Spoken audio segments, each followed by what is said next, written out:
welcome to Emerald Lake. It's me, Raven. Hi! Doo-doo-doo-doos. We're just scooting things around. Okay, first, why do you guys have this awful habit of doing all the things, saying all the stuff right when I leave? I put you on ad so that I run to the washroom and I get my water ready and I'm not watching the chat, damn it! And then you do all of the things right when I'm not watching.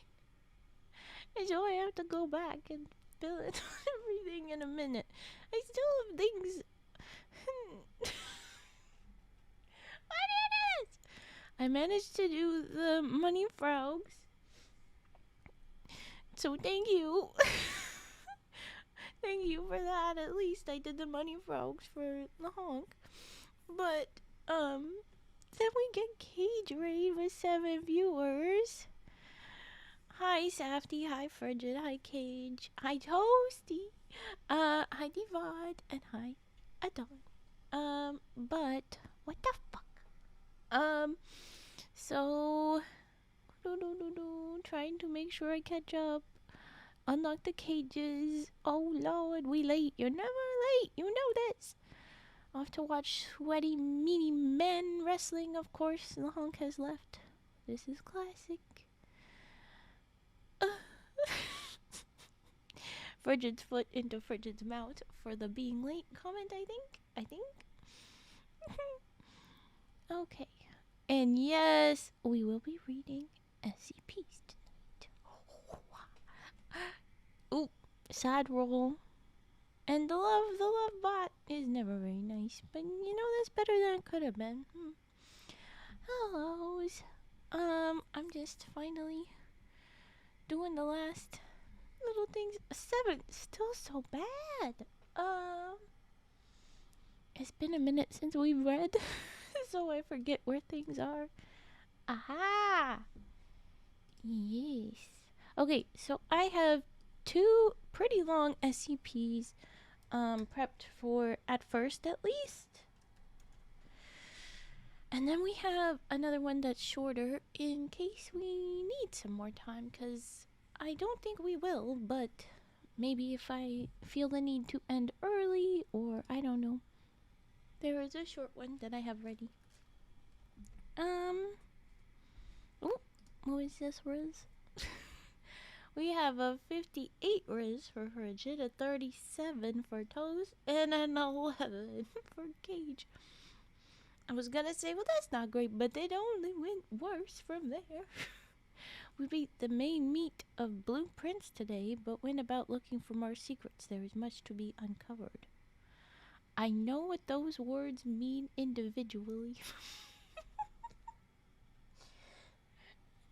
I unfortunately don't know your game. I almost dropped in, but then I was trying to do other stuffs, and in fact, I still have a piece of bread that I was going to snack on. I forgot.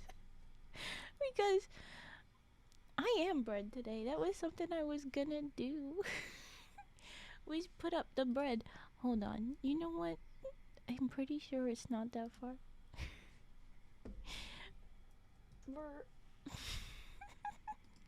We might as well have this up.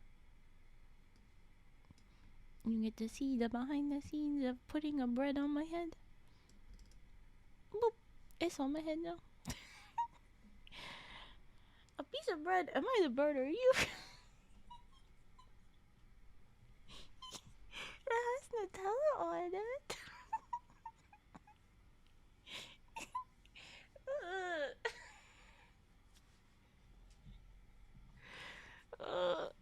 Listen, okay?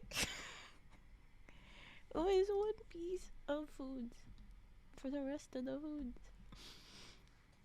But we are bread brain today. It is accurate.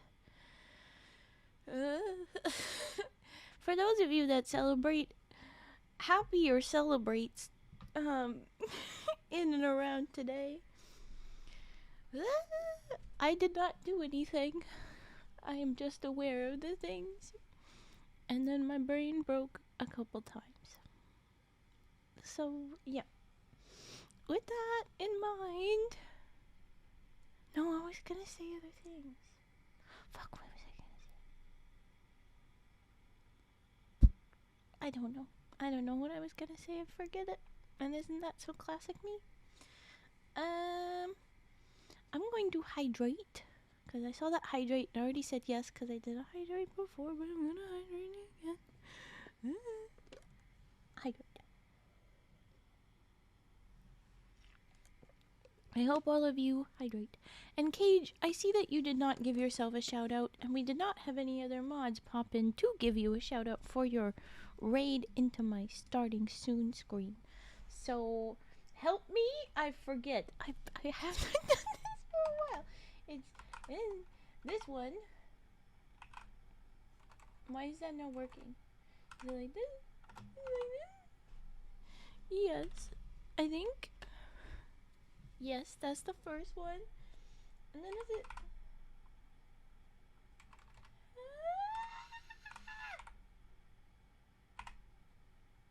How do you do this? What is the other one? I need help. I have forgotten. Listen, it's bread bright day. It's not good day for remembers.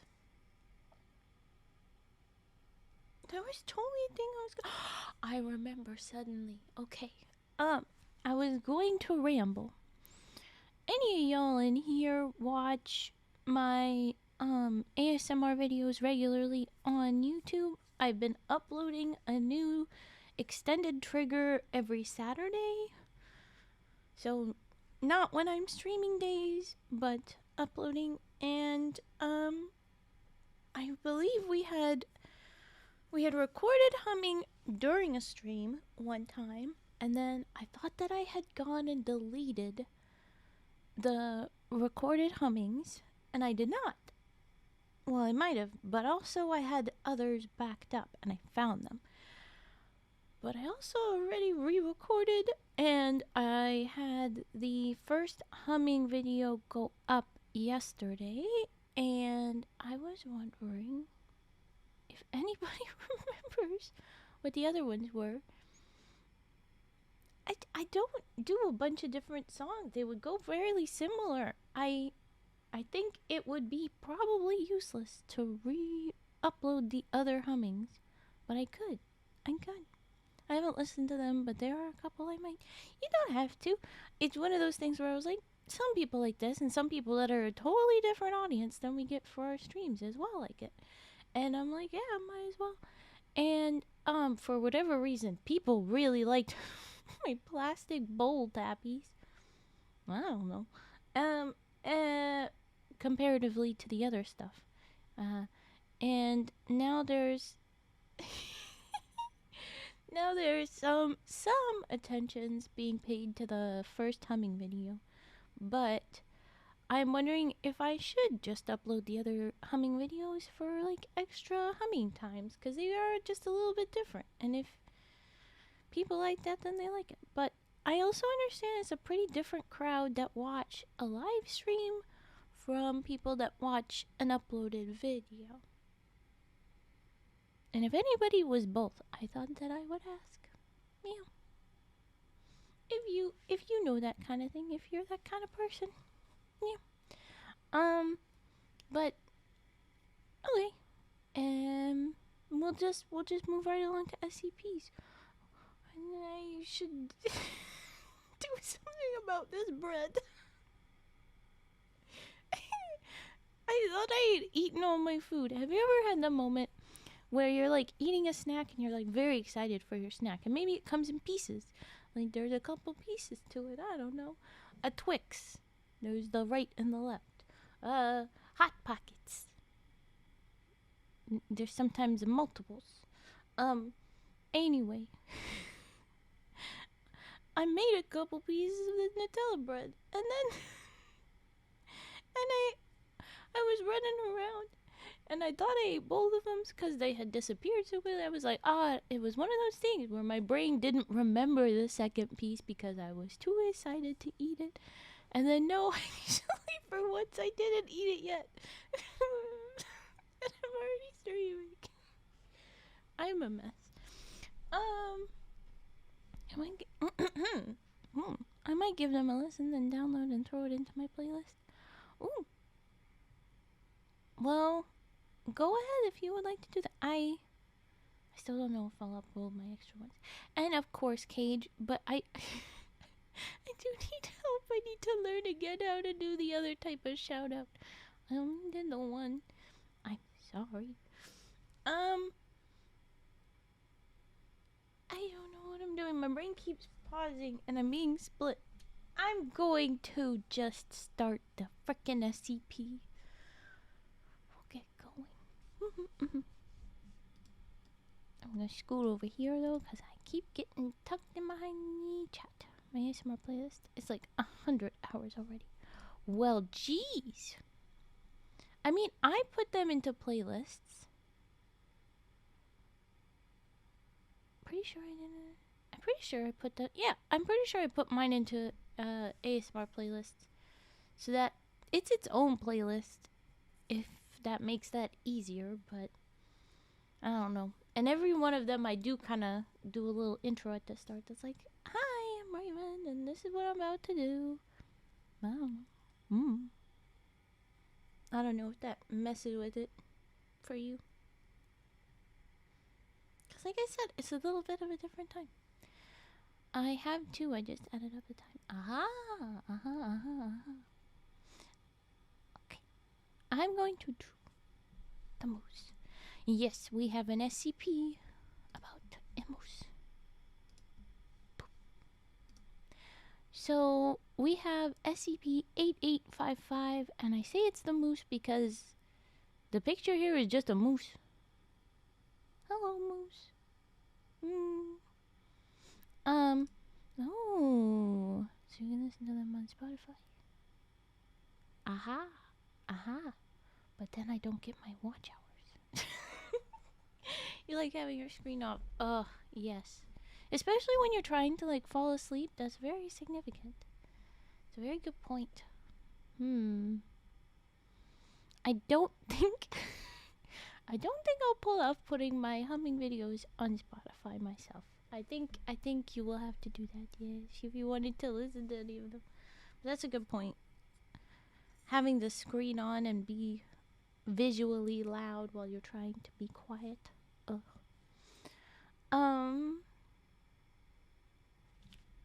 I can do this. I can use some of my brain to focus some of the bread. We have SCP-8855. Here we go. It is a level 5 top secret. There's 5 red bars to signify as such. We've got the fun little Wemyss looking format for it. You know, the workplace hazard symbols type stuff. And then containment class is safe. Disruption class dark. And I need to cough. Disruption class dark. Risk class notice. There's the photo of a moose. There's like trees. I'm seeing like some.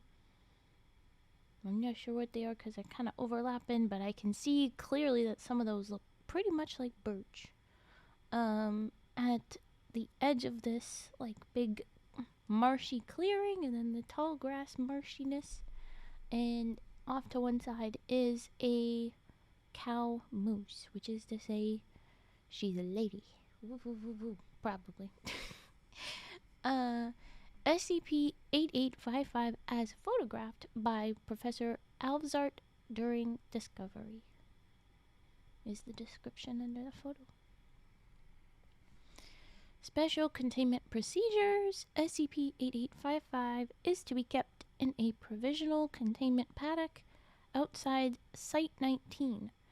Active surveillance of the subject, or of the object and its behaviors, but it's not an object.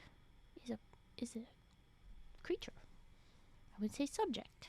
Anyway, and its behaviors are to be carried out wholly beneath the auspices of Foundation-aligned artificial intelligence conscripts. This is an AI moose, is that what you're saying? All observations are to be actively transcribed and forwarded to Site 19's director for optional review. SCP-8855 designates an adult female. Did I say description? Description. SCP-855. Adult female A. Alcis americana, a moose, behaviorally and possibly fatefully linked to Site 19 director Tilda D. Moose. What the fuck's happening here? If I ever do an ASMR RP, it would be peak. There has been thoughts, I will admit. I has thoughts. I do. I haven't pinned down exactly, but there were a couple of ideas that we had for like properly ASMR only streams, because I have not done those yet. And if I do them, I have thoughts on themes, you know? So I won't say it's a thing, but it's in theories. But they're telling me that this moose in this field is to be only aligned with artificial intelligence conscripts. So it's the fuck? It's an AI moose, and it's somehow behaviorally and fatefully linked to a person named Moose, and I don't know what's going on. And it's I hope you're not an AI moose. I hope you're a real moose. You look pretty real. What is happening? Okay, they have then a little Foundation logo, and then the addendum file pops up. Addendum 88551I, probably a Roman numeral. Discovery follow-up. There's a video transcript. It says transcriber frig.aic. Oh, okay, so it's the AIs are analyzing the moose is all that we've got. So we've got frig.aic. We have a footnote here that says, although frig.aic lacks a personality driver, the .aic has become known for its occasionally dramaturgic approach to transcription. Oh, it's a diva. Okay. I like an AI that's a diva, maybe. For this? Yeah, sure. Because it was written actually by a person. Mwahaha. Okay. It is to be noted that this mild editorializing has been deemed acceptable due to its unrivaled capability for insight into the behavioral minutiae of both animals and humans. Okay, so the Foundation is like, yeah, we don't like telling us how things are going. That isn't matter of fact, but you know what? It's actually kind of good, so we'll leave it be. Fine. Parties present. North American and Eurasian folklore expert Professor Rain A. Alsvart, Site 19 Director Tilda D. Moose, and SCP-8855. Forward.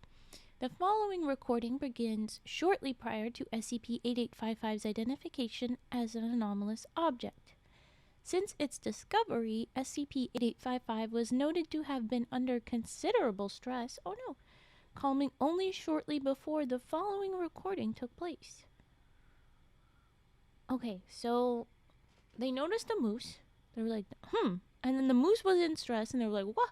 And then it calmed down right before whatever's about to happen, I guess. Okay. Begin transcript. SCP-8855. Oh. My goodness. SCP-8855 walks up to a tree within its enclosure, bracing itself against it. Professor Alzart fumbles with a pen and notepad, setting them down hurriedly on a plastic fold-up table as Director Moose approaches through the grass.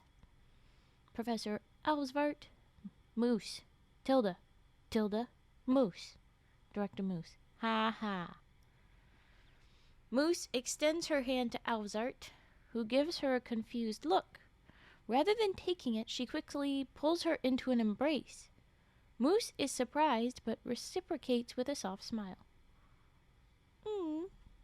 We're huggers here, Alzart says. Alzart, I'm sorry for eating into your schedule like this with a meeting that isn't just business. I'm sure a great many people have an urgent need of you at any given moment, but I haven't seen you in so long. Director Moose, I know. No, it's fine. I've had an unfortunate couple of days. I'm glad to be outside with friends. I need something easy to take my mind off things. Alsvart releases Moose from her grip and steps back. Alsvart, this place isn't good for you. You know that? You can't keep working yourself to the bone like this. Moose, someone's gotta do it. Sorry, Director Moose. I should clarify, because then there eventually will be SCP Moose. Alsvart, and someone's gotta take care of you, Tilda. Please. Sit. They both sit down across from each other on a pair of plastic fold-up chairs. SCP-8855 ceases bracing itself against the tree and begins to wander. Okay. Yay, you're home. Professor Alsvart, I see it on your face. Questions. Far be it from me to delay your curiosities. Ask away. Director Moose. I got the notice from security about this thing. No indication of anomalous attributes or external subterfuge. It's been cleared for release outside the perimeter. I take it you're the reason it's still here? Alsvart, yeah, up. I don't know what that means. Yeah, up? Ye up? Yeah. I blocked its release. I just had to test one last thing. Plus, do you really think a 300 plus kilogram beast like that could have slipped by our perimeter unnoticed?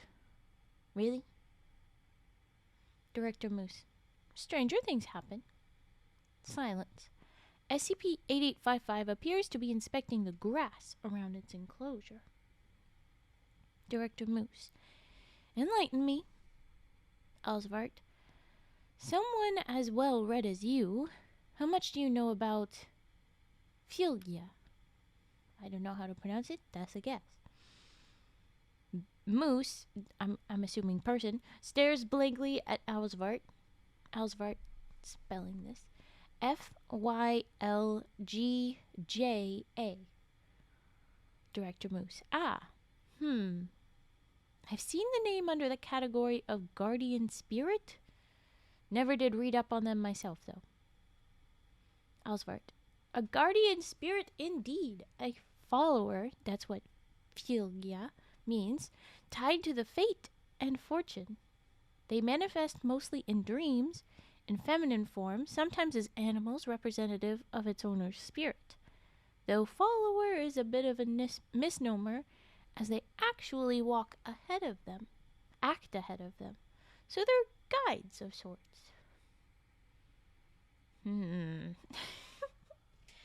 I think we see where this is going. Moose stares curiously at Alsvart. Alsvart continues. Their animal forms usually appear in the dreams of others to forewarn the fate of its owner. But when that form can be seen by the owner, it is a clear omen of death impending.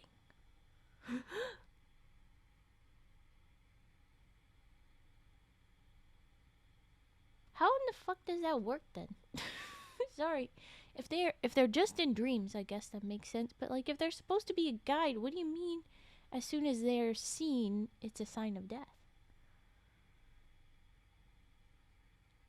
Are they if they're a guide, shouldn't they be seen? Okay. I'm thinking too much. There's more silence. Moose continues to stare, patiently waiting for Alsvart to make her point. Gosh, when did you start making such liberal use of the silent treatment?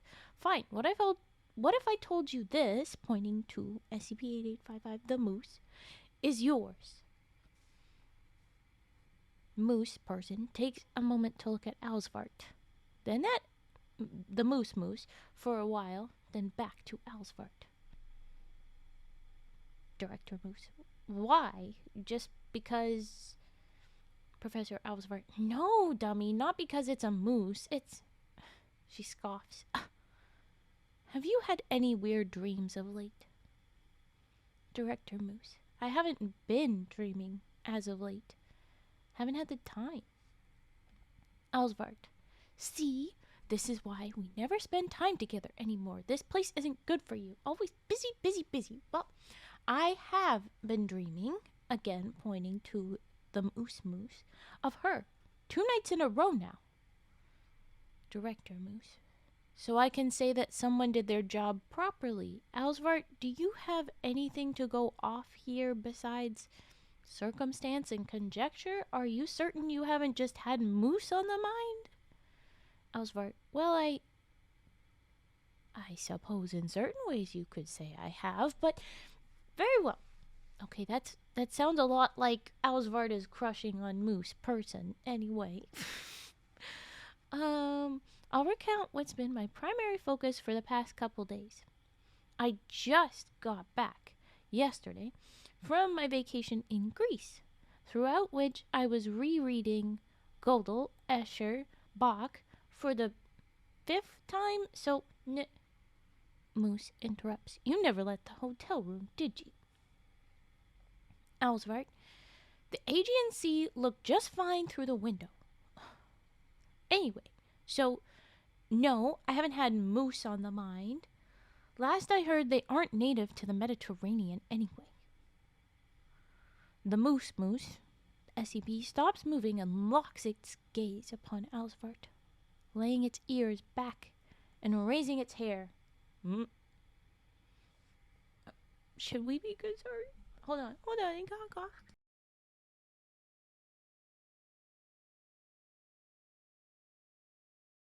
Okay. I feel like we should be worried about the moose. The moose, not people moose. Director Moose.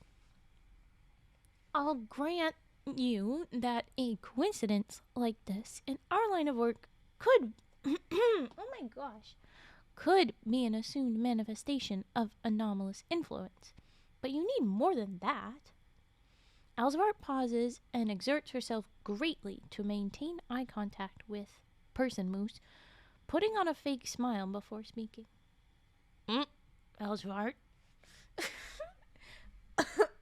I have to go.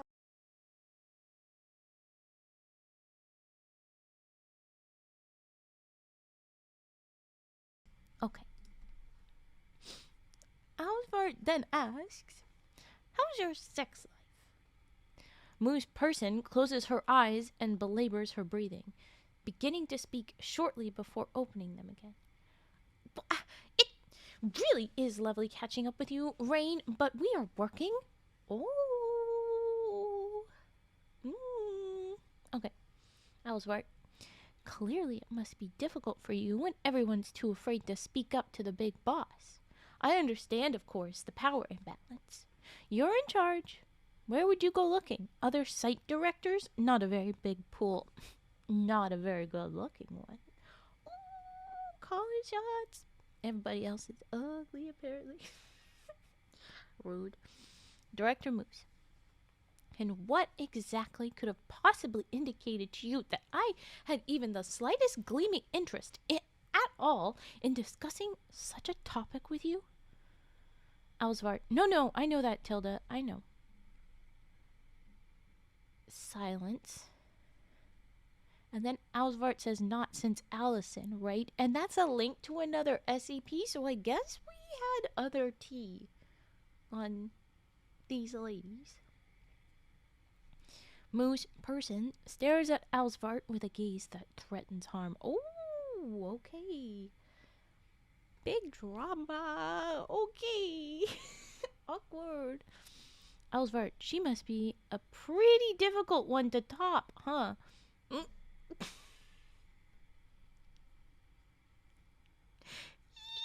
In which way do you mean? Okay, and then Director Move says, you're pissing me off. And then interrupted again. Alsvart says, you said I needed more. She turns toward the Moose SCP. After a moment's delay, Moose person does the same. SCP Moose is now standing on the immediate opposite side of the enclosure fence, staring at Alsvart, agitated. Oh. It takes a violent bite at the fence. What is the fence made of? What did the moose just bite? Please tell me it wasn't like a wire fence. We didn't clarify what kind of fence. Oh no. Alsvart hides a frown from the moose's view. No, wait, from moose person's view. Alsvart, it's not just you. In my dreams, when it came to me, I always thought of you.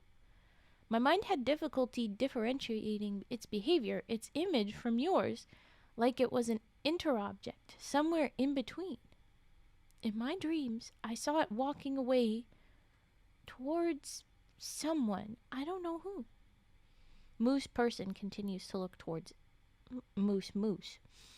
Alsvart, they walk ahead of you, act ahead of you. As it is now, is how you soon will be. In dreams, they come to guide you or others, and then Moose person interrupts, standing up and turning towards Alsvart. This is not how we test. You set an appointment, you state your suspicions, you outline procedures. You do not drag a coworker into a meeting and blindside them with inappropriate questions and a selfish gambit to corroborate your theories. You verbally bit off her head like that moose bit the fence.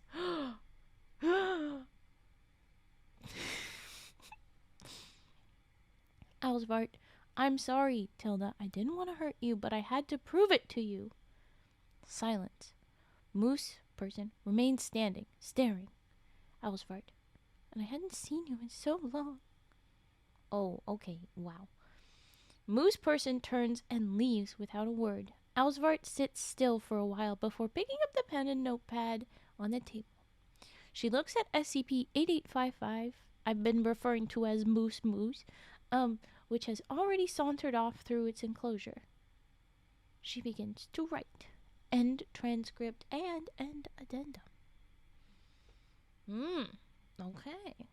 So we are definitely seeing the moose get sassy before Moose gets sassy. Alright. There is addendum 2, Director Dream Journal. So the director is now doing a dream journal as instructed. Okay. Just because a moose is sassy right before you're sassy, it counts as an SCP? I don't know about that.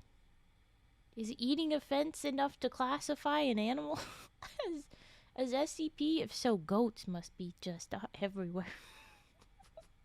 What the hell? Okay. The following is a transcript of thought process recorded by Site-19 director Tilda D. Moose, utilizing a standard issue Foundation thought scribe. The fuck? Thank goodness there's a footnote. It says a miniature brain computer interface capable of monitoring and recording thought as text and images. Oh, I want one of those. I want one of those. Most commonly utilized for recording experiences which might otherwise be difficult to express or retain, such as dreams or anti-memes. There you go. And then we have the little insert, and there's even a photo inside, but we'll get there in a sec. We have, I look upon a field of gray-yellow grass, a birchwood forest perched at its back. I'm looking out of a window in my home. The view is similar to a point that I almost don't recognize. It's the one from my office at Site-19. The field is dew-laden. It's morning. I can see a dark figure dancing on the tree line, half obscured by a gentle fog at our feet. The cold wind makes me shiver, and the tree line upon which it stands is one straight, unending threshold stretching from horizon to horizon.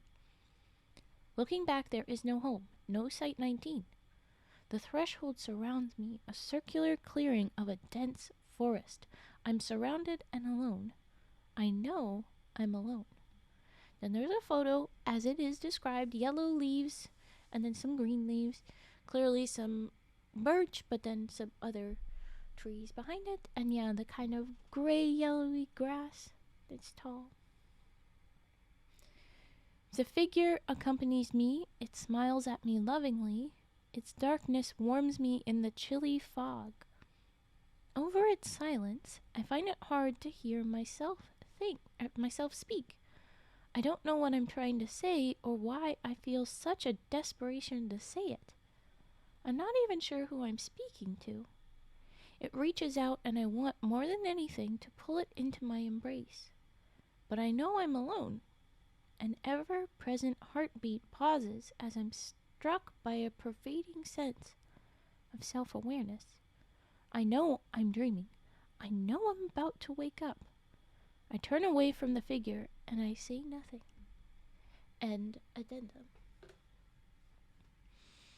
The next is Addendum 3, SCP-8855 status update.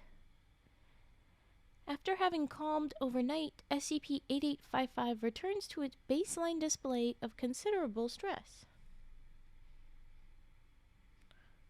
What do they mean? How are they... Why are they calling it SCP anyway?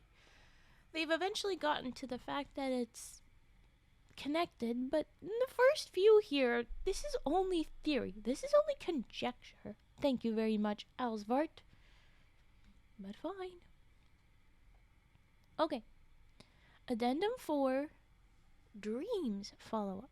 And it's another video transcript, transcribed by frig.aic. Parties present. Same as before without the actual moose. It's just the ladies this time. Begin transcript. Moose is standing by her office window, gazing out on the field and SCP-8855's enclosure. Are you kidding me? I'm yawning. Okay. We're gazing out on the field and the enclosure. Alsvart is sitting by Moose's desk. She appears saddened, lost in thought. Moose, listen closely, Rain. I'm prepared to leave yesterday's indecorum at the door. That is, on the condition that you start behaving like an adult. It's cards on the table now. You will be straight with me. Is that understood? I don't think either of them are straight. Okay, but then Moose turns to face Alsvart, who nods sagely. Moose. Good. Moose sits down in her chair. Alsvart rubs her right eye, and Moose continues, Did you hear what happened to Site 118? Alsvart, despondent. Yes, tragic. Moose, it is more and more common nowadays. Yet all things considered, I think they got lucky. I'm saying this on the record since only you and I will have access to it. I think it's a little unfair. What the fuck happened at Site 118? Can I get a quick... Where's a footnote for that? Can I get a summary on previously on... What happened? Please? This is very clearly a story just drenched in drama, and I do not have it. Okay. Professor Alsvart, even you can give me 30 minutes a day, even with your life at risk. We all signed away our right to fair treatment at the door. Sorry, what? Even you can only give me 30 minutes a day, even with your life at risk. Yeah? Okay, fine. Moose, every day I'm surprised when you still walk into work, talking like that. No, not in that sense. I'll never resign to some omen, but let's say, hypothetically, that my time's nearly up. I really don't appreciate the heads up, frankly. Alsvart, I did say sorry, and then interrupted. Moose says, not from you, dummy, from it. Why show up? However long in advance to tell me that I'm dying and there's nothing I can do about it. If death stepped through that door and said to me, time's up, all I'd want is a word in before I go. Maybe an elbow, too, just to see how far I could get. Ellsworth, sarcastically. Really? Moose.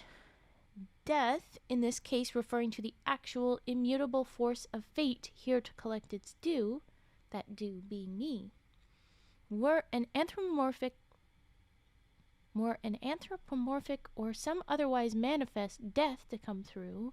Moose taps her coat pocket. Every director carries a little something for the occasion. It's a bit of a 50-50, but if we go down, it won't be alone. My point being, no matter her form, in her unflinching face, death is just death. That's fine with me.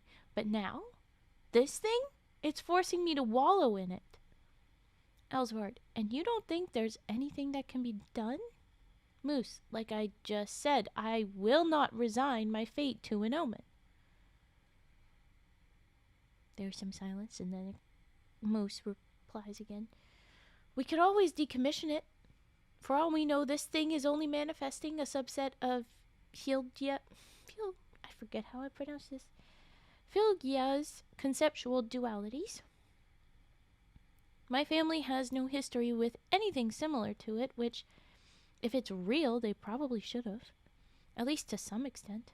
It might be a behavioral linchpin to what an entity I am anomalously attracted. To which an entity I am anomalously attracted. Okay. No linchpin, no pull. Besides, we've seen no evidence of fate having any part in this. It could be a wholly behavioral / temporal anomaly. Ellsworth, or, equally likely, Moose. I go down with a pin. Yeah. Silence. But that's why you're here, Rain. You're the expert. This is it. Time to lay your cards on the table for me. What do they say? Ellsworth. I hope that's not the only reason you keep me around. Fine. Ellsworth is silent for a while, and then... In your dream, you refused this figure who had come for you. Why? Moose. I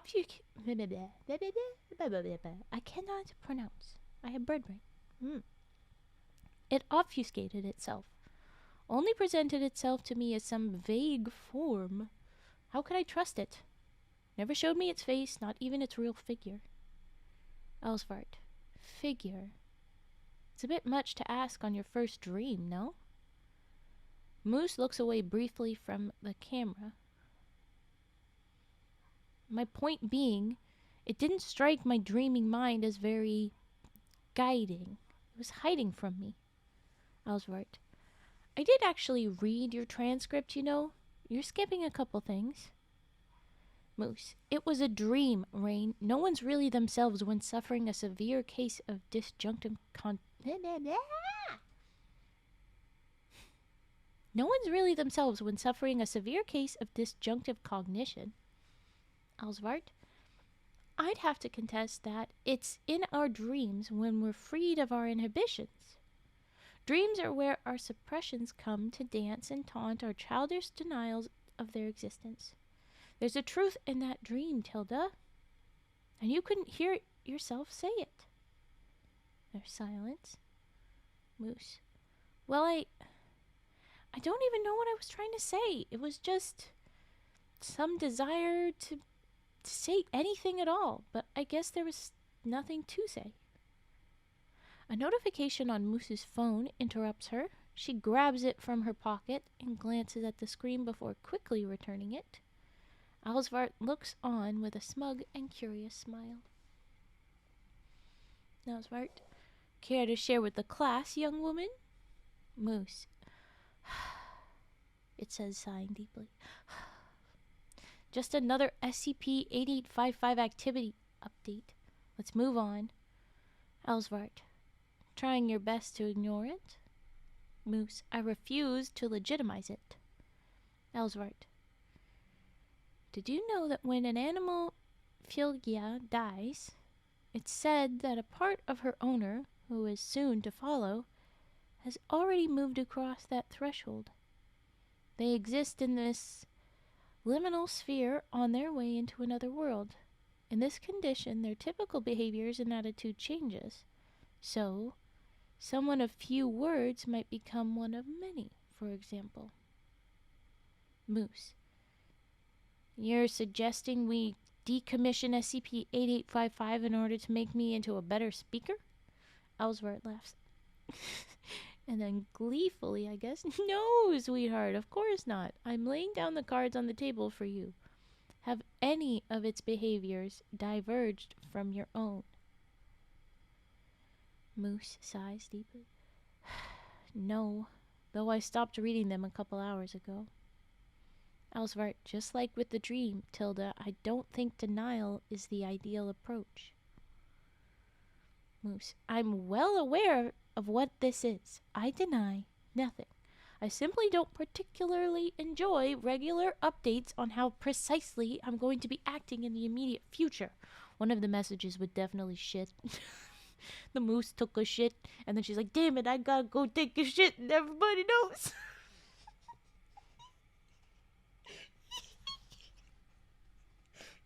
Can't say it like that and not make me think that that's what happened. That's really what happened.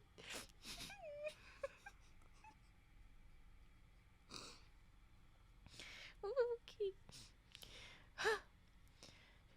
I don't want updates on how precisely I'm going to be acting in the immediate future.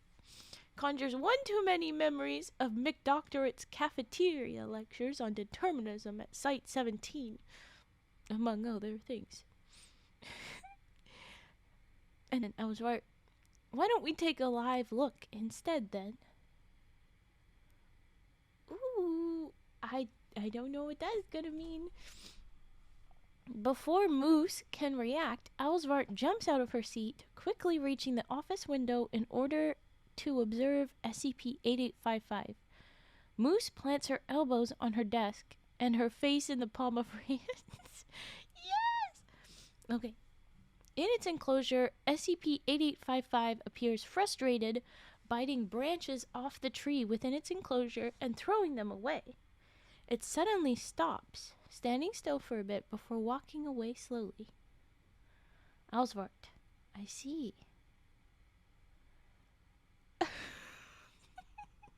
This is a bit silly. Turning to Moose. Well, don't get frustrated with me yet. I haven't done anything. Don't say that. She knows she's gonna get upset, but now this is her point. Oh my gosh, don't do this. Moose's head remains in the palm of her hands.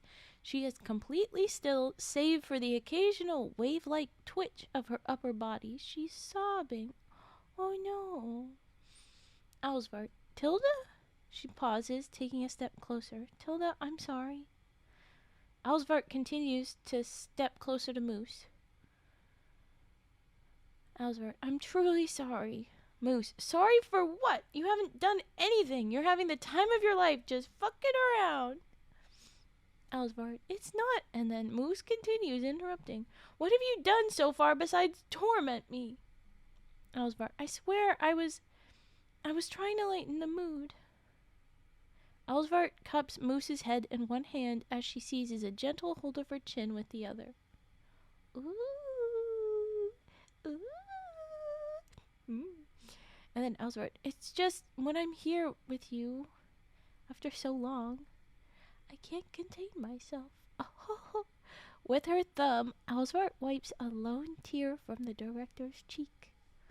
Moose arrests Ellsworth's arm, grabbing and pulling it down away from her face, looking up into her eyes. They pause. Oh, it's steamy. And then there's silence. I'm ruining the moment with the way I'm describing it, but they're being very, very flirty. Moose, you shouldn't flirt with your boss. It's unbecoming. Ellsworth, under breath. So now you have things to say.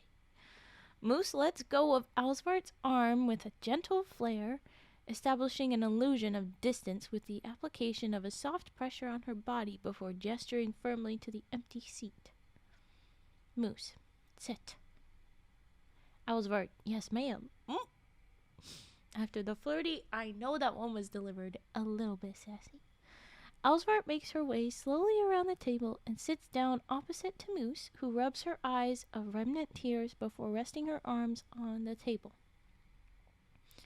Moose, tell me exactly what I told you at the start of this meeting. Alsvart, cards on the table. Moose, start behaving like an adult.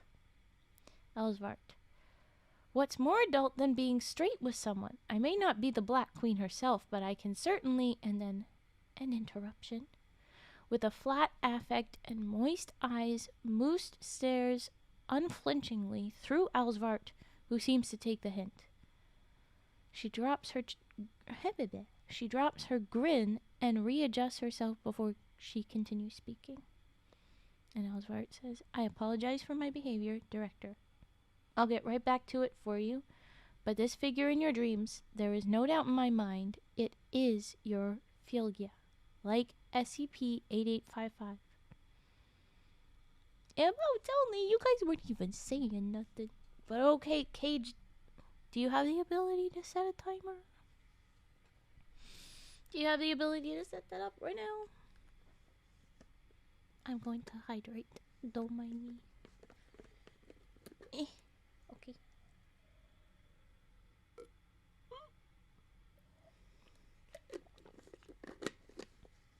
It's a very noisy bottle. I should have used a different one. It's one where the lid is like attached to the bottle with a little strap. It's rude. I'm gonna go shower, so enjoy. This is unfair. Why do you waste your points like this? I mean, it's not waste. It's choosing to spend, but still. Okay. I'm not seeing anybody else prepared to do the timer, so I think I'm gonna do the timer.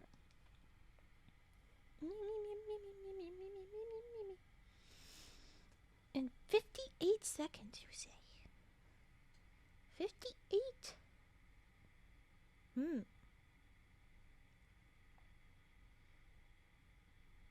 I don't think I will get it on the nail, but I'm gonna try. You'll go when it starts. Then I'll hurry up. Okay. 3, 2, 1. I think I clicked those at the same time. Oh, I gotta be watching this now. Damn it. Okay, I can do this. You can go. It's on in Momo. There's all the dance. Those are good. Okay, go shower. Get out of here. Alright. Right, the animal is your Filgia, like the moose outside. Though SCP-8855 is only a mirror of yourself, a guide, this figure, they are your guardian. And then there's silence. Moose is not responsive at this point.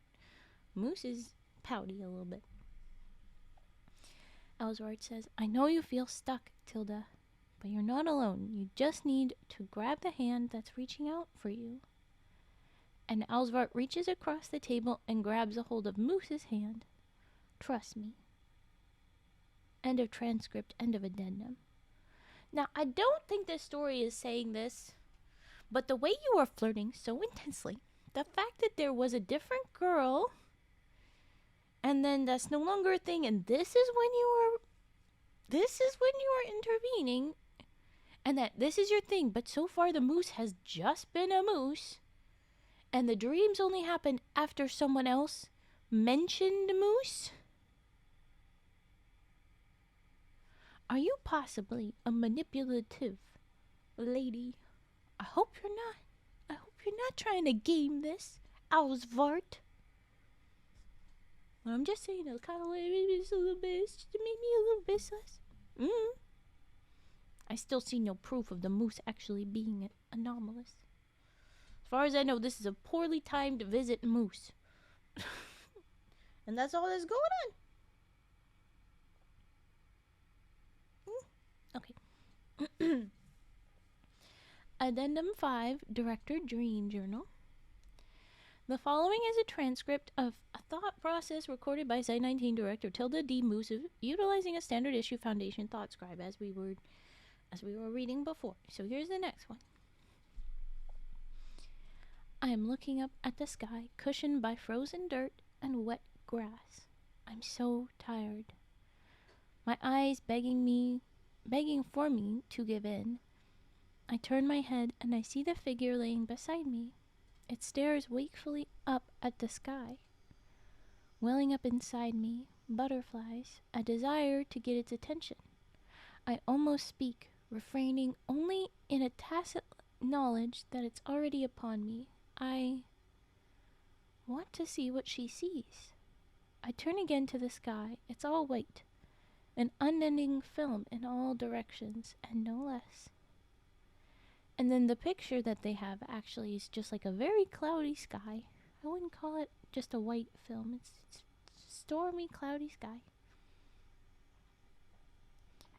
My hushed heartbeat spikes, and I'm on my feet. I've forgotten why I'm here. I recall nothing except her singular touch, clutch, and erasure of drifting tears. That sounds a lot like what...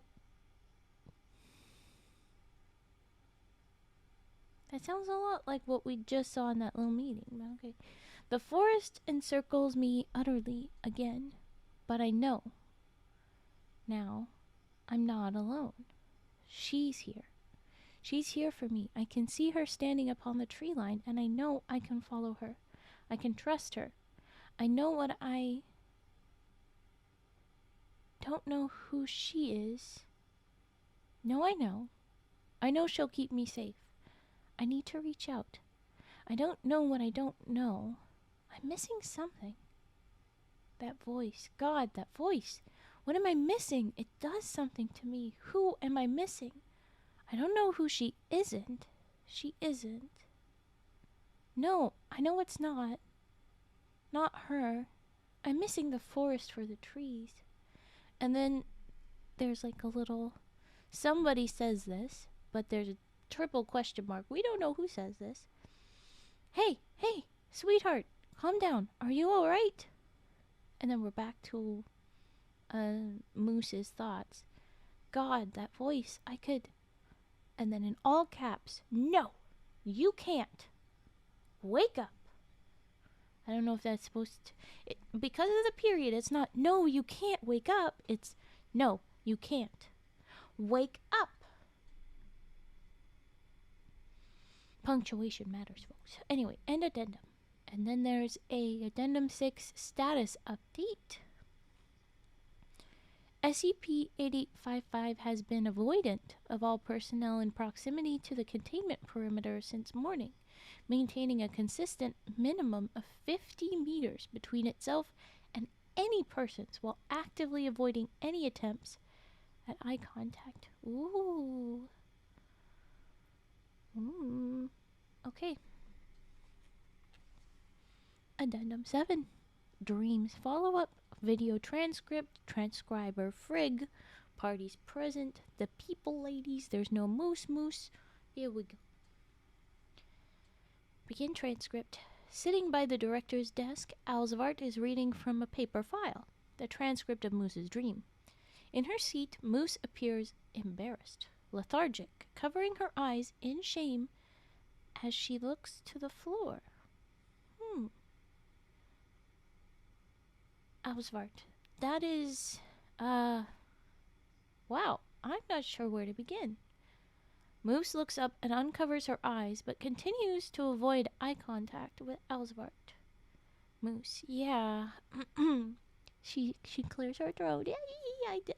Okay. Well, archetypally, you tend to have something inappropriate to say about my personal life, or perhaps some semi-ironic negging to sprinkle in there before our work can begin. She negs you. Yeah, she does. Alsvart.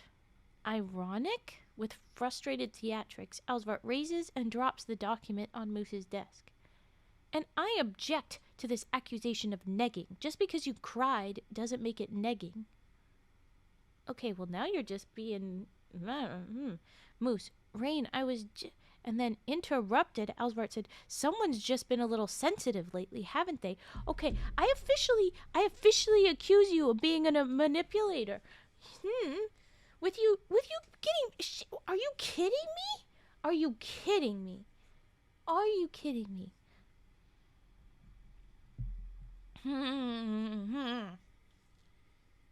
I don't like you.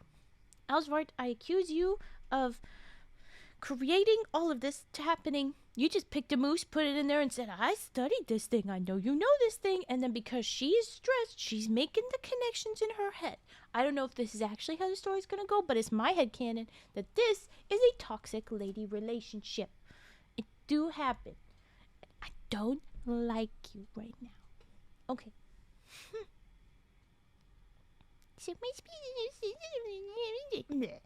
Silence. Moose musters the courage to look Alsvart in the eye. With every day that passes, your professionalism never fails to floor me. How'd you wake up this morning? Alsvart, I've yet to ascertain if I have. Surely I must be stuck in some nightmare. Oh, come off it. You're not the one that's probably going to die. Moose, all right. I get it. It's time we calm this down a little, Rain. What's wrong with you? Alsvart, something is indeed wrong, Director, but it's not with me. My friend isn't listening to me and is putting her life in danger as a result. Why wouldn't you just follow the figure like I told you to do?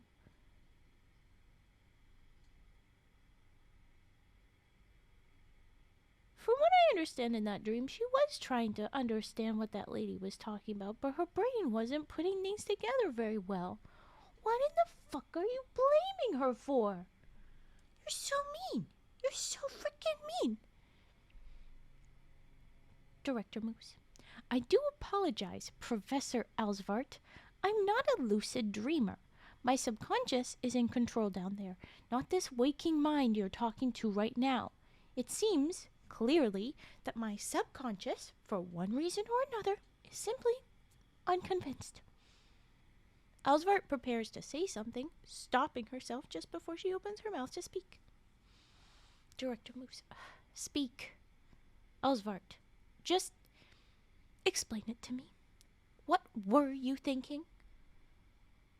Moose, you, and then interrupting. Alsvart says, understand, I'm not judging. I just need to know what these thought processes of yours are and why this is happening. Now that this waking mind I'm speaking to is here, how does it rationalize the mess on that piece of paper? Moose prepares to speak and similarly stops her just before she opens her mouth. She takes a while formulating her thoughts, seemingly processing some degree of shame. Poor girl. Director Moose, sorry, I know... I think that I thought it was... Alsvart smiles and places her hand over Moose's, who pauses and takes a deep breath. Oh, now you're being nice after she starts to get sad. You made her sad. Oh, 3, 2, 1, a boop. I got it. Oh, don't yell at me, phone. Don't you even try to yell at me right now. You're trying to stream. Shut up. Okay. Emote mode is off. Welcome back. Thank you. Okay.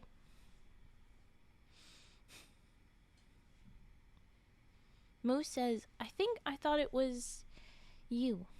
The figure. I thought it was you. Again, I think this was manipulated into being the way it is. Silence. Barely visible. Moose's face reddens ever so slightly. Alsvart. Me? Moose. Cheerfully. Yes, you, Rain. Wait, why are we happy now? I don't like this. Alsvart. You think that it was me? Moose. I don't know. You don't think it's plausible? Alsvart. You're absolutely sure you don't think of anyone else? Moose. Who else would I be thinking about? Don't say it like that. Don't say it like it's, you're the one I'm in love with. I don't like this. Okay.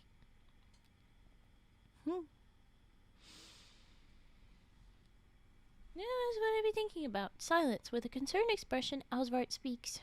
I don't know. Moose's smile suddenly drops as she withdraws her hand from the desk. Alsvart's moving ever so slightly in its direction before stopping. Moose. I'm sorry. I shouldn't have said that. Alsvart. No, don't apologize, Tilda. And then there's silence. Alsvart. Sternly. Tilda. That wasn't... Moose. I understand completely. That was unprofessional. I'm your boss. This wasn't okay of me. I apologize if I made you feel unsafe or uncomfortable in any way. With a pitiful frown, Alsvart tilts her head as she speaks. Tilda, please, stop it. Do you think of yourself at all anymore? If anything, I've been much worse. Frankly, I'm shocked you haven't thrown me out of your office the way I've been behaving. I agree. With a stern expression, Moose's body stiffens as she looks down at the table. Moose says, I am the director of Site 19, the largest and most powerful facility in the largest and most powerful organization on Earth. Holding me to the highest of standards should be nothing less than insufficient. How I've acted to one of my employees. Moose cringes visibly at her own words. Fuck! And it's like a different font and it's all set apart. Fuck! I don't know why it's way different. Okay. Alsvart says, I said stop it. The Eve is hitting you. Good night all. Okay. Eat well. Take care, Diva. Thanks for joining us. Eat well. Alsvart says, I said stop it. I'm more than just one of your employees, Tilda. Ugh. Moose says, you're free to leave, Professor Alsvart. It's not right of me to keep you here. You don't need to stay. Alsvart, excuse me? I don't give a shit. And then mocking, Director Moose, have you forgotten completely what's going on right now? Your life is in danger. Shit for brains, I'm here to help you. Moose says nothing. Alsvart, fine, I understand. You don't need to say anything. Just listen, if you truly need your waking mind to go through with this, tonight, when you go to bed, recite the following over and over as you drift away. Mind awake, body asleep. Got it? Moose nods. Alsvart sits silently for a while before standing up. She looks at Moose despondently. She begins moving around the desk, but is stopped as Moose indicates for her to go no further. Alsvart, there's no more tiptoeing around this, Tilda. You need to choose. Choose? Hi, Sir Nabog. Bread's on the head. Yes, it is. Because I have bread for brain, I am not operating on the most brainiest. Is it day? Also, I still have the bread in front of me. I still have not eaten. Bye. I don't know what's going on in this story. It could be just the writer has made a little romantic story, but there's just enough of a couple of these things where Alsvart gets to be so pushy and do the things, and this is all coming at a very specific time for them, it seems. And meanwhile, Moose is like, I don't want to do this because of job. And like, oh, is that supposed to be the dramatic tension? And then, oh, but just get over it. The power imbalance doesn't matter. But like, is the moose even an SCP, or is it actually a moose? Is supposedly this moose is this like symbol that's supposed to basically be warning the boss that she's about to die. And the professor that is the employee is supposedly, also caught up on the story of it, the professional about this, the specialist on this, but like, it has only shown behavior of being a literal moose, from what I can see. So the fuck? It sounds like a lie.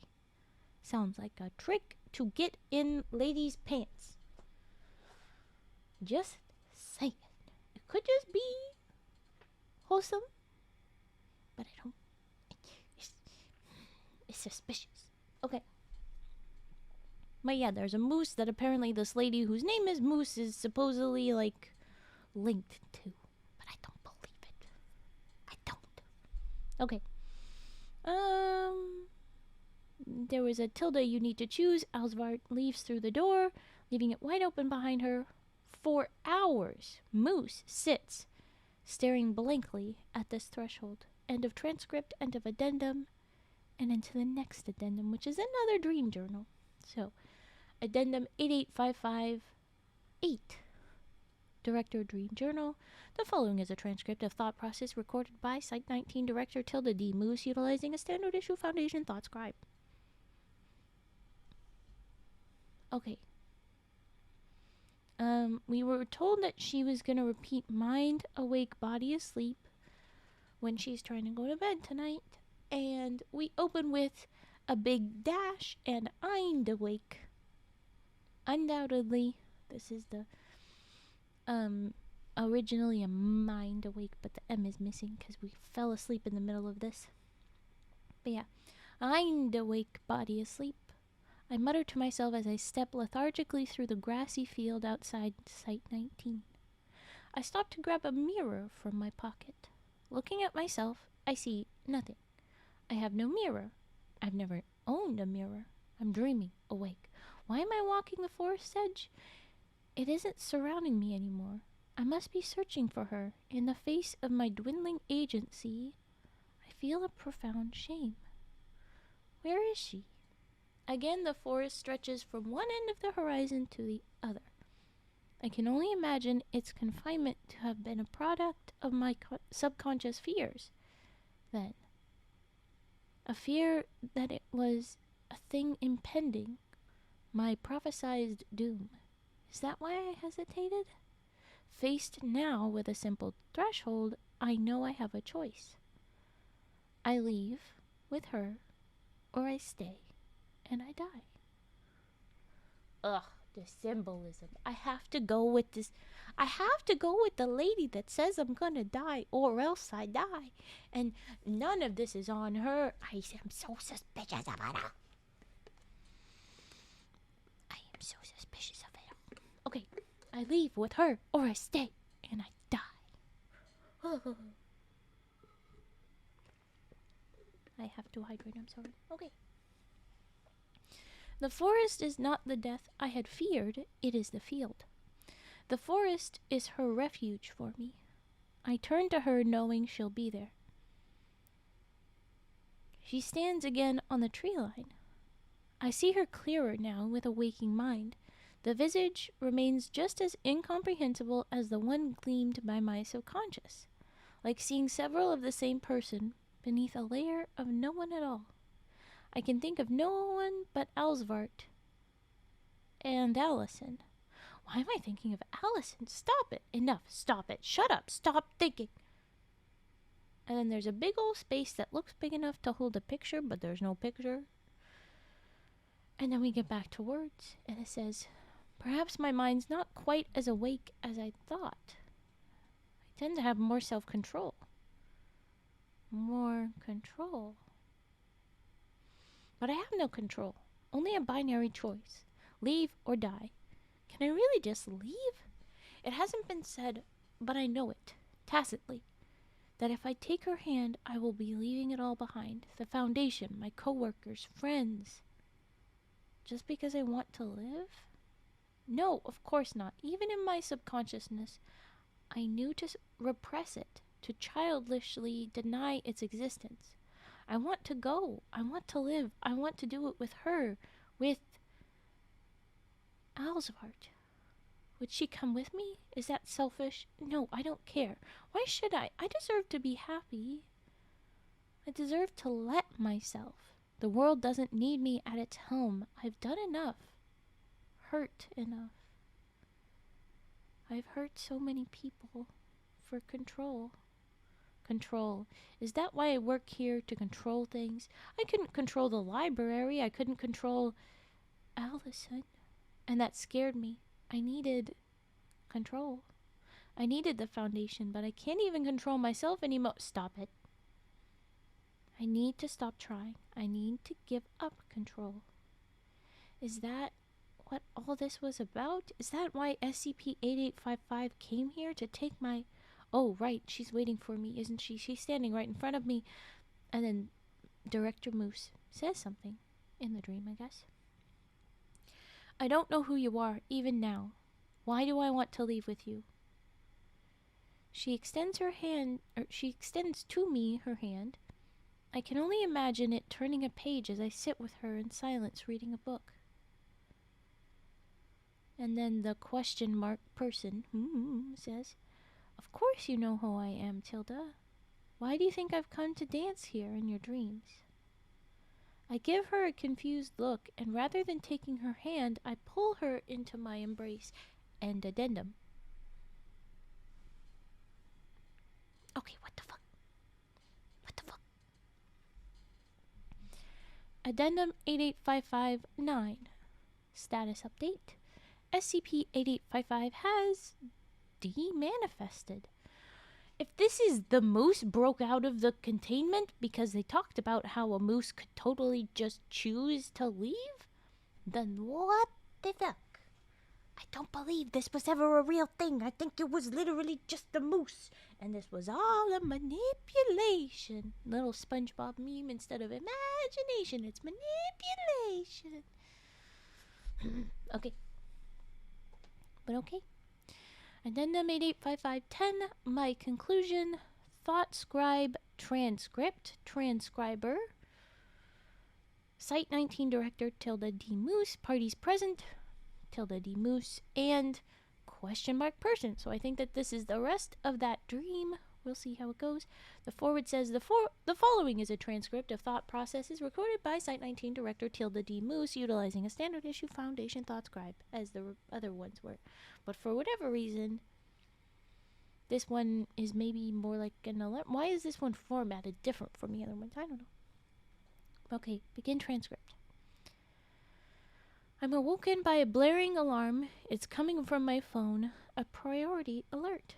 SCP-8855 has de-manifested. Big couple of enters, and it says, will I? Has a piece of me crossed that threshold? I walk to the window. Just as it says, SCP-8855 is nowhere to be seen. But there is someone standing on the tree line beyond its paddock. Not a figure, but a person. Rain. Is that really her? Is she looking at me? What is she doing? She turns away from me and she steps into the forest. Just like that, what final shred of control that might have remained leaves my body. I can't stand still, not here. I need to get to her. I can't lose her. I need to hurry. I need to run. That last, I need to run, is in bold. Through the open door and through the populated corridors flooded with my coworkers, I don't have time to look at any of them.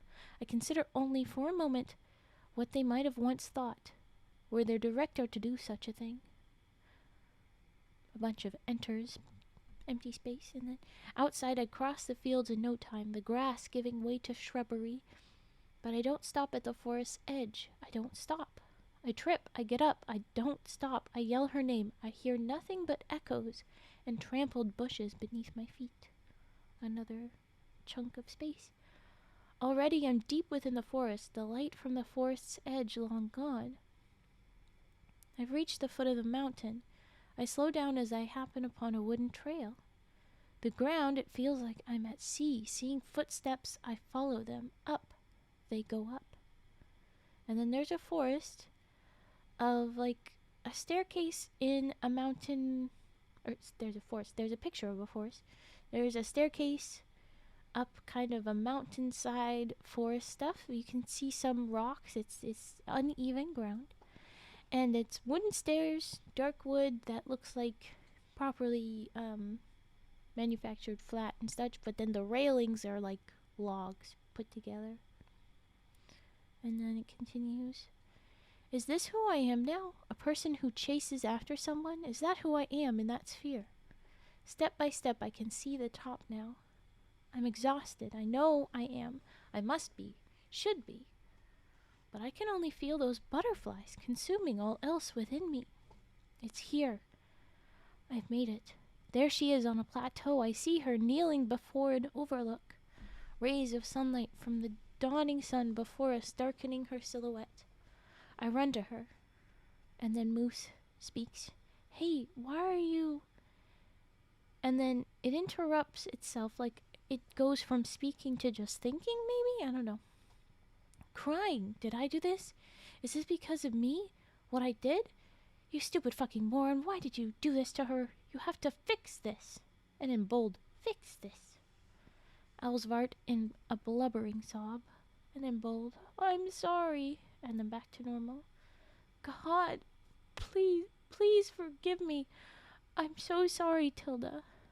She pauses, gasping for air. I couldn't do it anymore.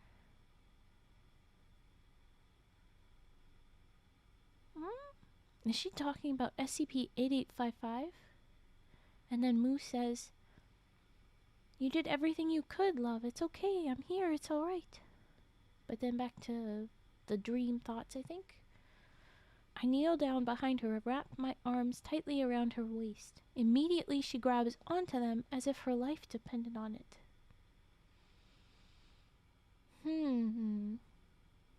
Elsvart was the one that had the dreams first, and this was also a thought I had. Moose was never the one that was linked to the thing. This is the way they're gonna go. Elsvart is the one that's gonna die, isn't it? Isn't it? Okay.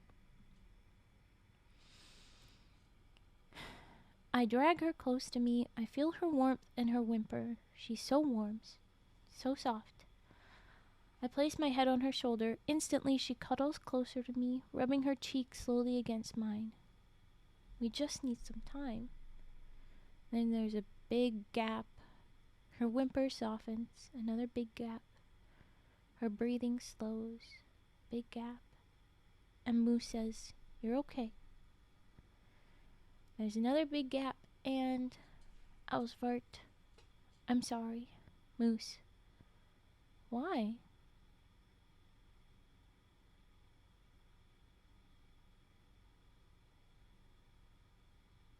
What the fuck? What the fuck? Okay, read, Raven. Don't keep it to yourself. Elsvart says, I'm sorry. Moose says, why? Elsvart says, I made you leave. I know she was manipulative.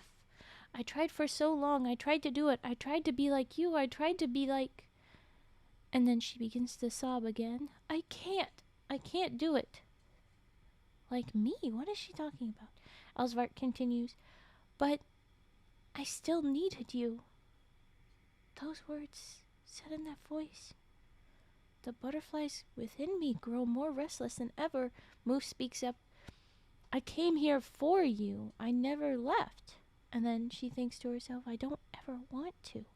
But she says again, and what do you mean you tried to be like me? What couldn't you do? Elsvart, Tilda. She fails to contain her whimpering. Cry, cry, cry. I need you to tell me who I am. Uh-oh. You're not who you are? What's happening? Who you are? That's simple. You're... And then she actually says this part out loud. My rain. I place a gentle kiss on her cheek and she bursts into tears. Shit. What did I do? Quickly, I let her go and take a step back. She falls forward, gripping her stomach. She cries, morphing into a violent sob as her forehead comes in contact with the dirt. I don't know what to do. What did I do? She's gonna actually be Allison? Isn't she? Elsvart says, Tilda. Her scream freezes me in place. I've only heard it once before. I don't understand. Moose, you're Rain. And then she's thinking, really? You're gonna lie to yourself? But she is. And then Elsvart, tell me. Yes, she is. We're back to thinking again. Well, yes, she is. Like an interobject. Your mind's had difficulty differentiating her behavior, her image from... Please don't make me say it. You've denied her existence, but there she is, sobbing at your feet. It's her. She's... Elsvart, I'm... Moose says, Allison. Before my eyes, this woman that I've known for years without changing even slightly becomes someone else. And there's a big gap, and now the figure ahead of us is Allison. Allison says, I've tried for so long. I tried working at the foundation. I tried to be there to create someone who could be part of the thing that took everyone I loved away from me. I wanted them to be with Dad, with you, so that even if I could never be with you, someone else could. I tried to be that someone else. She raises her head and continues, but I could never be anyone but myself. I couldn't bear it, existing in a place like that, and you talking to me like I wasn't me. I had to leave, but I needed you. She turns to me. I needed you to come with me. Allison continues after a big break. There's nothing, and she continues, all caps, in bold. Say something. And we think to ourselves, how could you? Moose says, what have you done?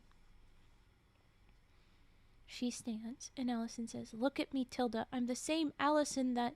But we interrupt. Moose says, not another word. I can't listen to this. I can't talk to her. I can't stay here. Rain wasn't real. No, of course she was. She was real. She was Allison. And you loved her, you fucking moron. You knew the whole time, didn't you? What? It was easier just not admitting it to yourself? Are you literally blind? She was exactly the same, but she hadn't made any of her mistakes. So what? You thought it'd be different this time? Oh, okay, so whatever happened with Allison fucked up, and then Rain came into the picture.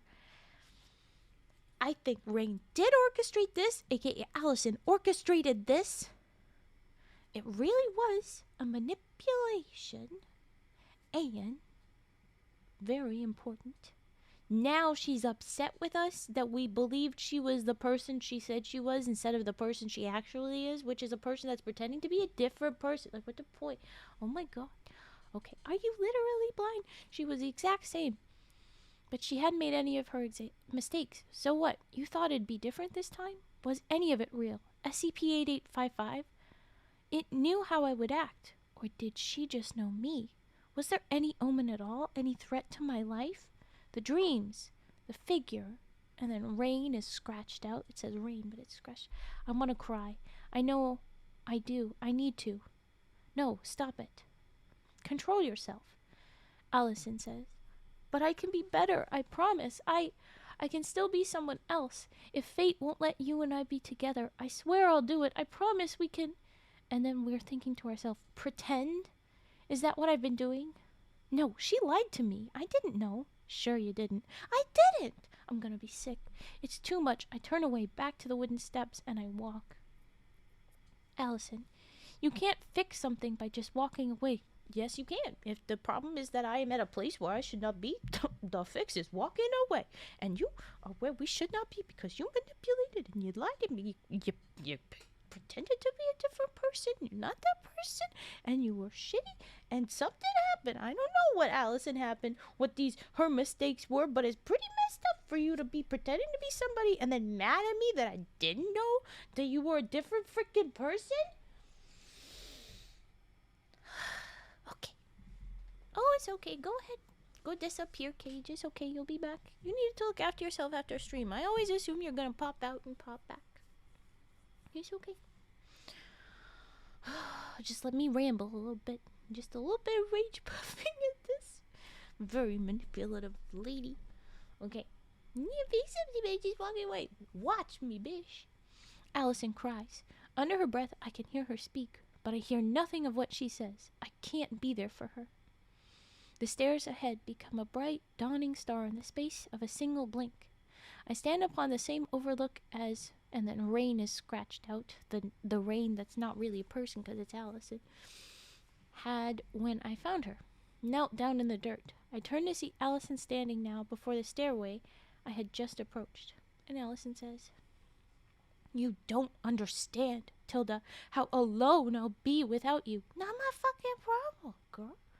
I don't know him anymore, that man who goes by my father's name. There's nothing left of the man who raised me.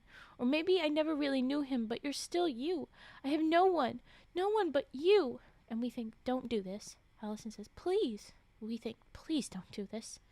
Allison says, please don't leave me. We think, please stop. Allison says, my love. And we say, or we think, don't call me that. Allison, she's beginning to move towards us. I know it can work. Fate, I figured it out. It's like your foundation. Desperate to control. But you're proof, Tilda. Proof that it's not all-consuming. It can be made to open its hand, to forget. We can be proof of fate's fickle grip together. I told you. And then I guess she becomes Alsvard for a second. I can still be someone else. Finally, we respond, shut up. Don't you dare speak to me in her voice. And we think, you sadistic piece of Alsvard. But our voices are the same. And then Allison says, they always were. Even if you think you didn't know, Tilda, some part of you did.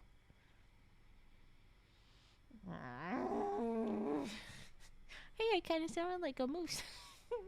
Because moose, I am amazed that I totally called this off. I knew it.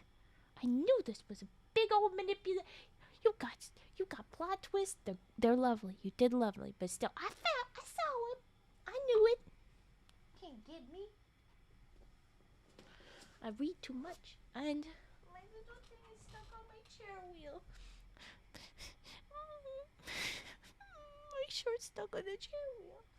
No. Okay, I'm gonna mute and have feelings and fix this and then be back. I'm definitely not gonna eat my bread yet. So sad. Why am I doing this? Okay, hold on now.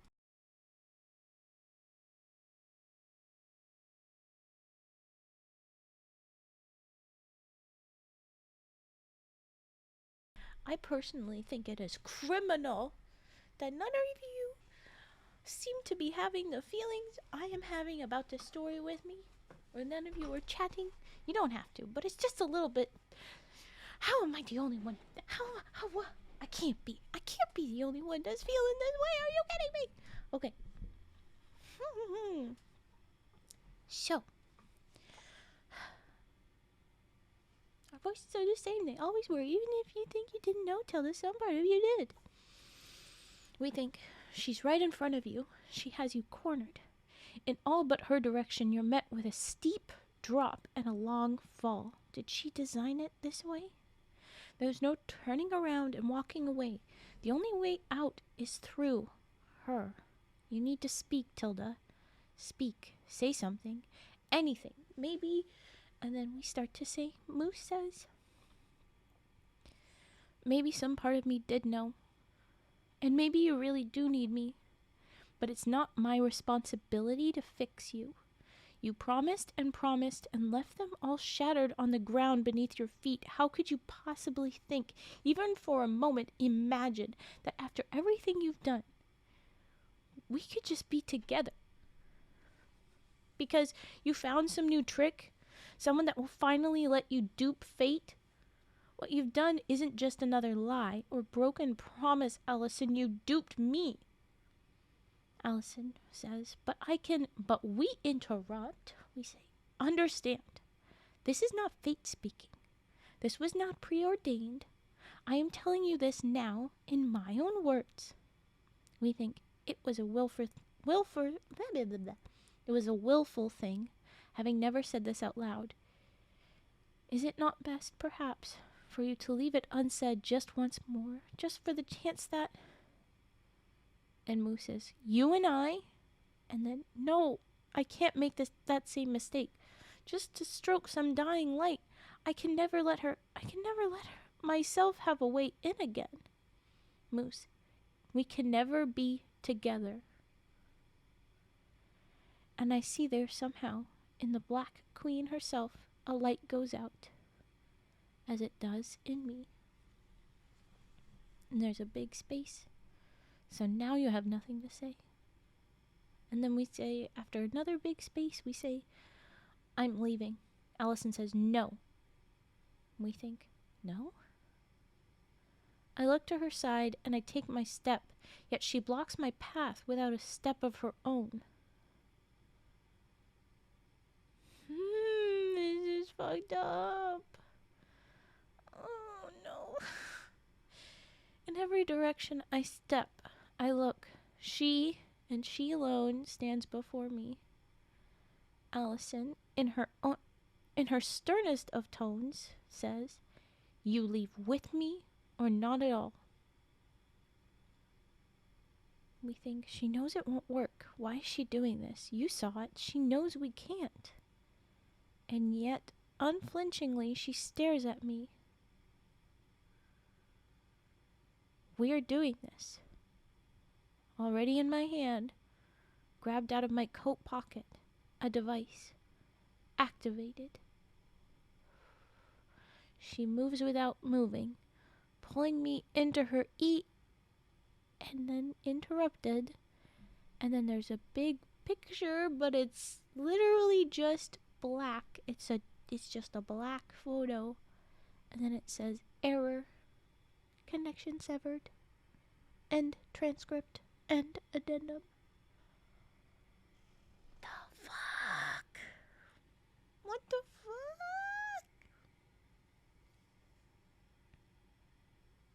That's the end. Oh my god. Oh my god. Okay, so it was as I thought, since there was not even once a thing where the moose did anything actually SCP-like, although I am concerned for her health, having bit the fence, but we'll assume that was fine. And Halsvart was a problem, as I fucking called. But the dream machine, the transcribing dream machine, is what's suspicious. And what device did you pull out of your pocket? And pulling into her What is the word? Pulling into her What? And then, what did your device do? Did you, in your dream, create a bomb thing with that? And my thought was, the mind awake, body asleep while you're dreaming. What if you started chanting both awakes? Mind awake, body awake. Mind awake, body awake. What would that have helped you? Would that have helped you, or would you have had no choice? I don't know. It just felt like maybe that was something that worked to get her more lucidly dreaming. I don't know. Freaking ridiculous. But okay, that was SCP-8855. We'll put that away. Oh, swoop. Then we get a little break. And if anybody has any dreams we want to do, this will be the time. And I'm gonna hydrate and finally eat my fucking bread. Not the one on my head, not my brain. We're gonna leave my brain alone. But I'm gonna eat the bread that I have as snack.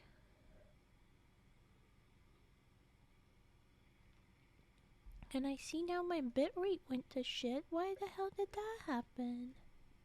Damn it. Oh, am I back? Am I fixed? Is better? Oh, at least a little better. So annoying. Okay, I'm going to mute while I snack. Yeah, I'll go to BRB screen, but I'll be here paying attention. And then we're gonna read, the next story is 8141. And when I scroll a little bit to get any idea.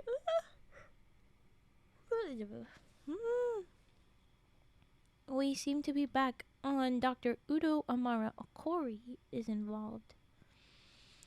Oh, it is Okori. Ooh.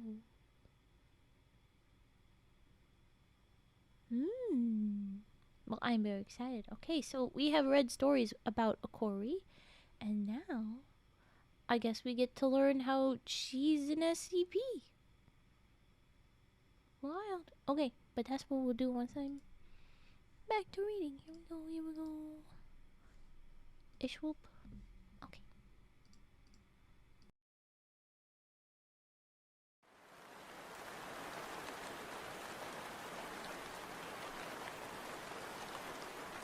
Alright, your wrestling's done. I am just having break. I am just eating small food in between stories and then we'll read. Hi. I'm here.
I told you I would not be around. We had still no redeems. And not many chatty friends. Mahai, welcome back, Mahai.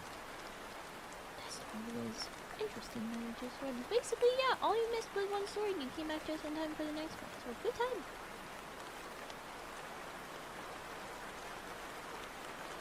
I'm gonna run a 30-second ad, I think, while we do a chat. If anybody wants to be redeemed. Just because I see that the ads manager is gonna try and run an ad when we are gonna be in the story, so might as well do that now,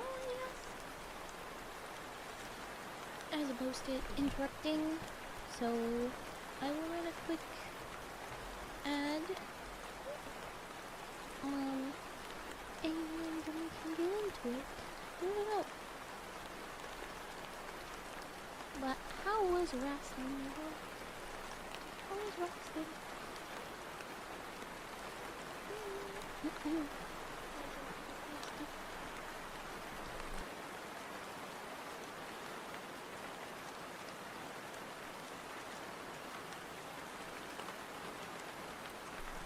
Okay, Mike did a thank you for wrestling.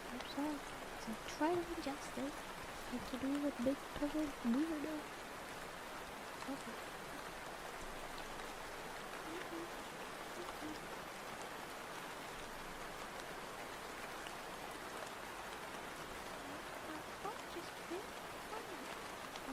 Okay, noted. I will just read.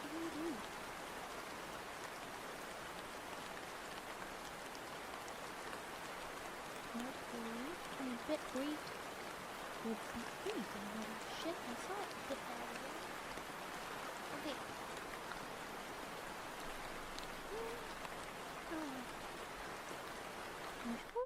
And what are we reading now?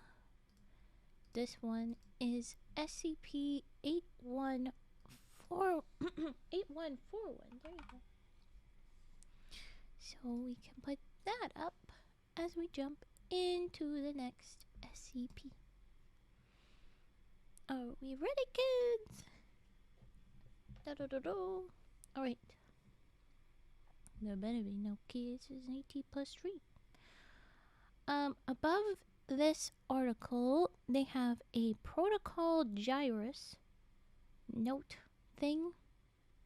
Somebody put a little note on the file. It says, well, first there's kind of like a hourglass symbol, but pointy. And then it says, protocol gyrus under purview of Emergent Threat Tactical Response Authority, the ETRA. Your access to this file is dependent on Protocol Gyrus security clearance. Contravening Protocol Gyrus carries a penalty of immediate termination for all parties. So if you read this without clearance, you're dead. Or just fired? I don't know, actually. This file is undergoing review and revision. Addenda are presented in order in which they were originally uploaded without additional context. Be warned. Information herein may therefore be misleading to personnel who have not consulted the file in its entirety. Okay, so we want to read everything before we understand things properly, I think. I assume that reading in order is proper, like that does that? I don't know. Well, we'll see. SCP-8141, Level 5, Top Secret, 5 red bars. Containment Class Euclid with Secondary Class Hariti. Disruption Class Kenek, the KENEQ one. Risk Class Danger. Under it is a photo. Looks... The exposure is way too high, basically. But it looks like somebody, or Okori, I understand,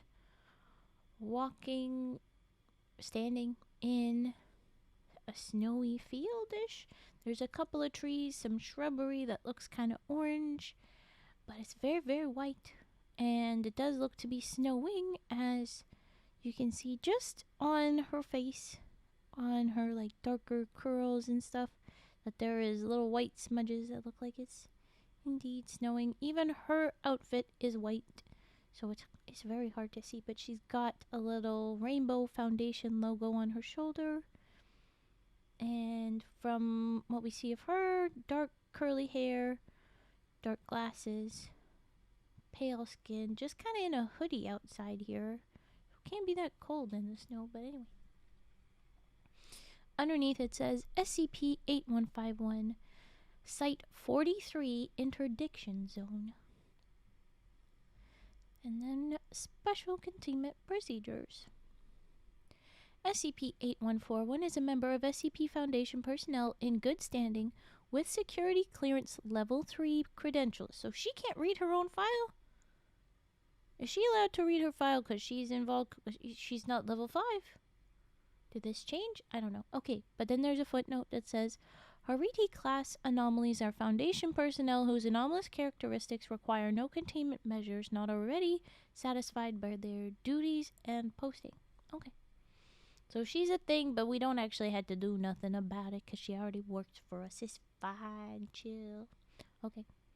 Description. SCP-8141 is Dr. Udo Amara Okori, Class 3, and then brackets quotes Magus, Type Blue, and Chief of Applied Occultism. What do you mean by Type Blue? What the fuck does that mean?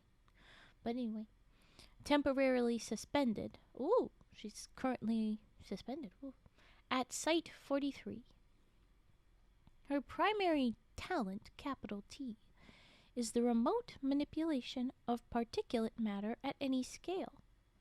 a field of thaumaturgy known as mycomancy. Footnote saying, though multiple disciplines can be mastered after thorough training, tight blue individuals typically experience heightened facility with one thaumaturgical ability in particular, known as their talent. Okay. Until recently, she was the only known or suspected practitioner of this talent. Unique. Okay.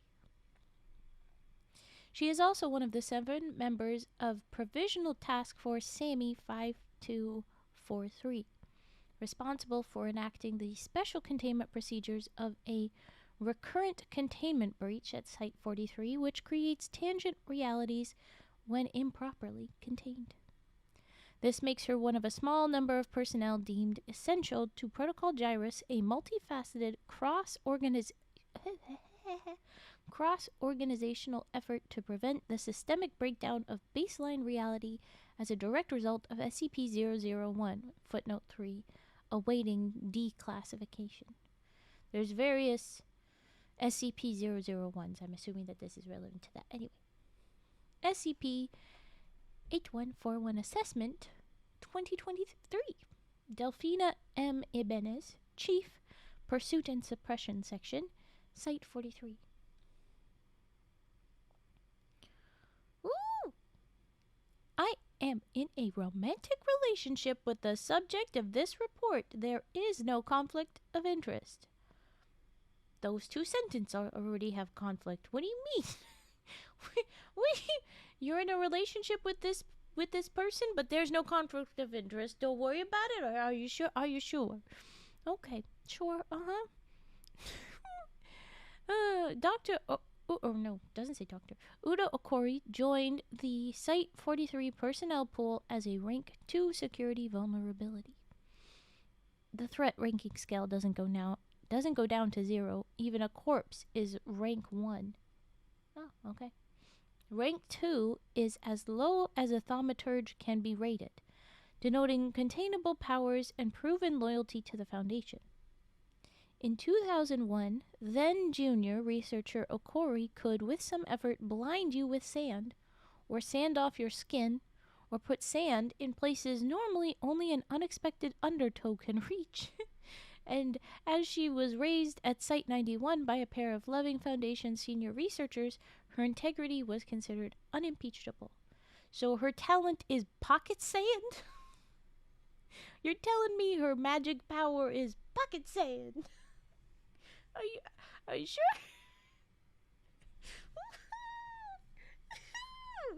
Okay. Alright.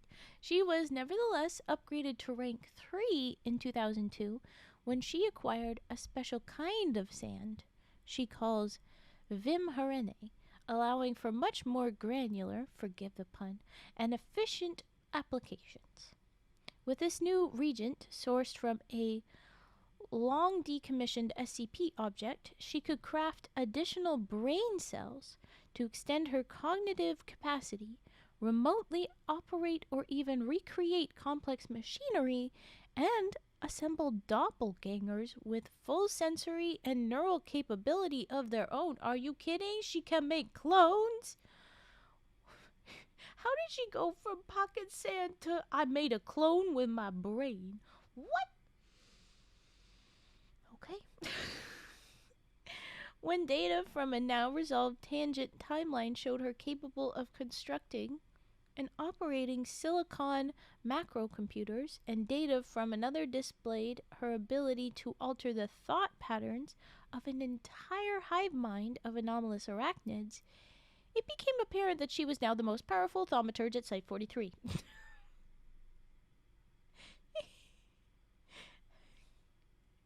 You mean she had the capability of being that powerful, but okay, sure. She was a rank 4 threat by 2008, an assessment I have not since seen fit to adjust. Data now available to me regarding her actions during the impasse suggests that there may be few functional limits on either her mycomancy or her practice of more standard thaumaturgical techniques, with the revelation that she may be the product of anomalous parentage, a final upgrade may soon prove prudent. The arc of her career will then be complete.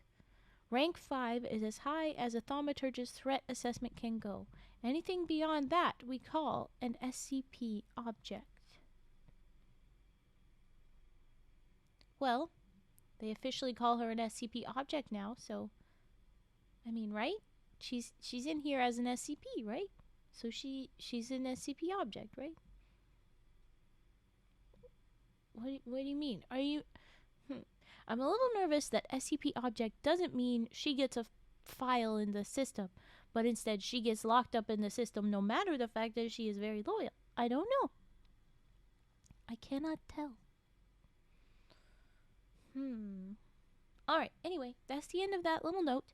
And I'm a little nervous as well that the top sentence is, I'm in a romantic interest, but don't worry about it, is because I was never actually caring about her, because here I am ratting out her abilities. But I don't know about that.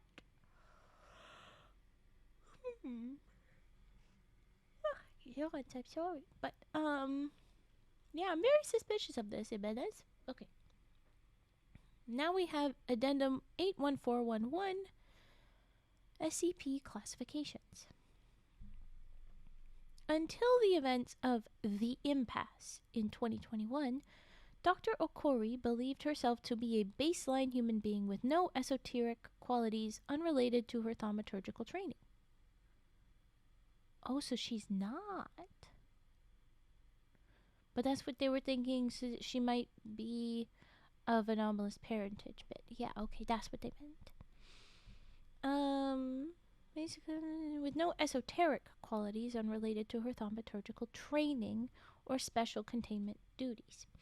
In 2022, during the LK class Twist of Fate scenario, Dr. Okori took advantage of a general amnesty offered to all personnel with undeclared anomalous conditions. Her intake review is excerpted below. So this is her coming forward with being like, so actually, I do think, maybe that I'm something. Okay.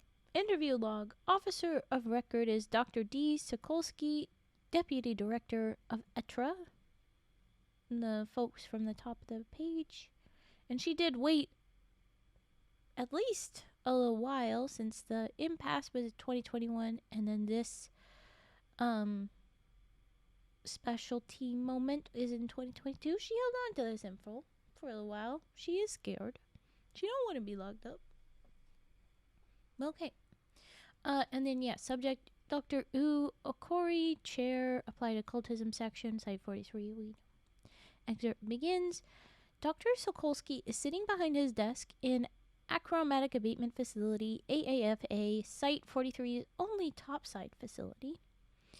Sunlight streams in from the uncurtained window behind him. Dr. Okori sits in a chair on the other side of the desk, hands folded in her lap. She is fidgeting. Dr. Sokolsky, don't tell me. Let me guess. You're magic. Dr. Okori, this is additional to that. Sokolsky, excited to hear it. Dr. Okori looks to the side, then back again. I'm not human. And then there's silence on the recording, and Sokolsky says, and? Okori, I mean, there is more, but I thought you'd want to react to the first bit first. Dr. Sokolsky, I'm saving my reactions for the end. Okori, all right. So, I'm not human. Or I guess I'm half human. Sokolsky, you're a hybrid. Okori, wherever they're from. I've had dreams. Oh my gosh, do not tell me. Did my stream cut out? It's not saying the time changed. Are you kidding me? I just saw that. I was looking at the... My stream fucked up. Oh my god. Are you kidding me? fuckers. Thank you, Fat. Hi. Hi. If the first thing you heard me say on this piece of the stream was, "You motherfuckers," I am sorry. What in the fucking fuck? I was wondering if it was a me problem. No. Thanks, Cage. Dust. It's to the point where maybe one of my emotes, if I ever get emotes, is Raven just disappearing. And I ran an ad. We had 2 hours. And this is what this does to me, you little shit. Hi. Or the classing loading circle on head could be multi-use. It's true. But I like a disappear, fade into the shadows, because that is me as well. You can't find me in the forest. I animated that disappearing one. Oh, you did! It's beautiful. I like it. It's a very nice disintegrate. Soft claps. For mine, it would be more of a fade. It would be a fade out. Just literally just the the one fader on images, and I don't remember the name of it because my brain is bread. Just made it with DaVinci Resolve. Well, you did amazing. You did great. Yeah, mine would be just a fade into the shadows. Maybe it would be like a Homer Simpson fade into the leaves. Maybe that one. The peace out gif? Maybe? Disappear into the shadows, however you feel that fits. We could do a disappear into the forest. We could do just a fade out. You know, transparency, that's the fucking word. Fader all the way to 0. I don't know.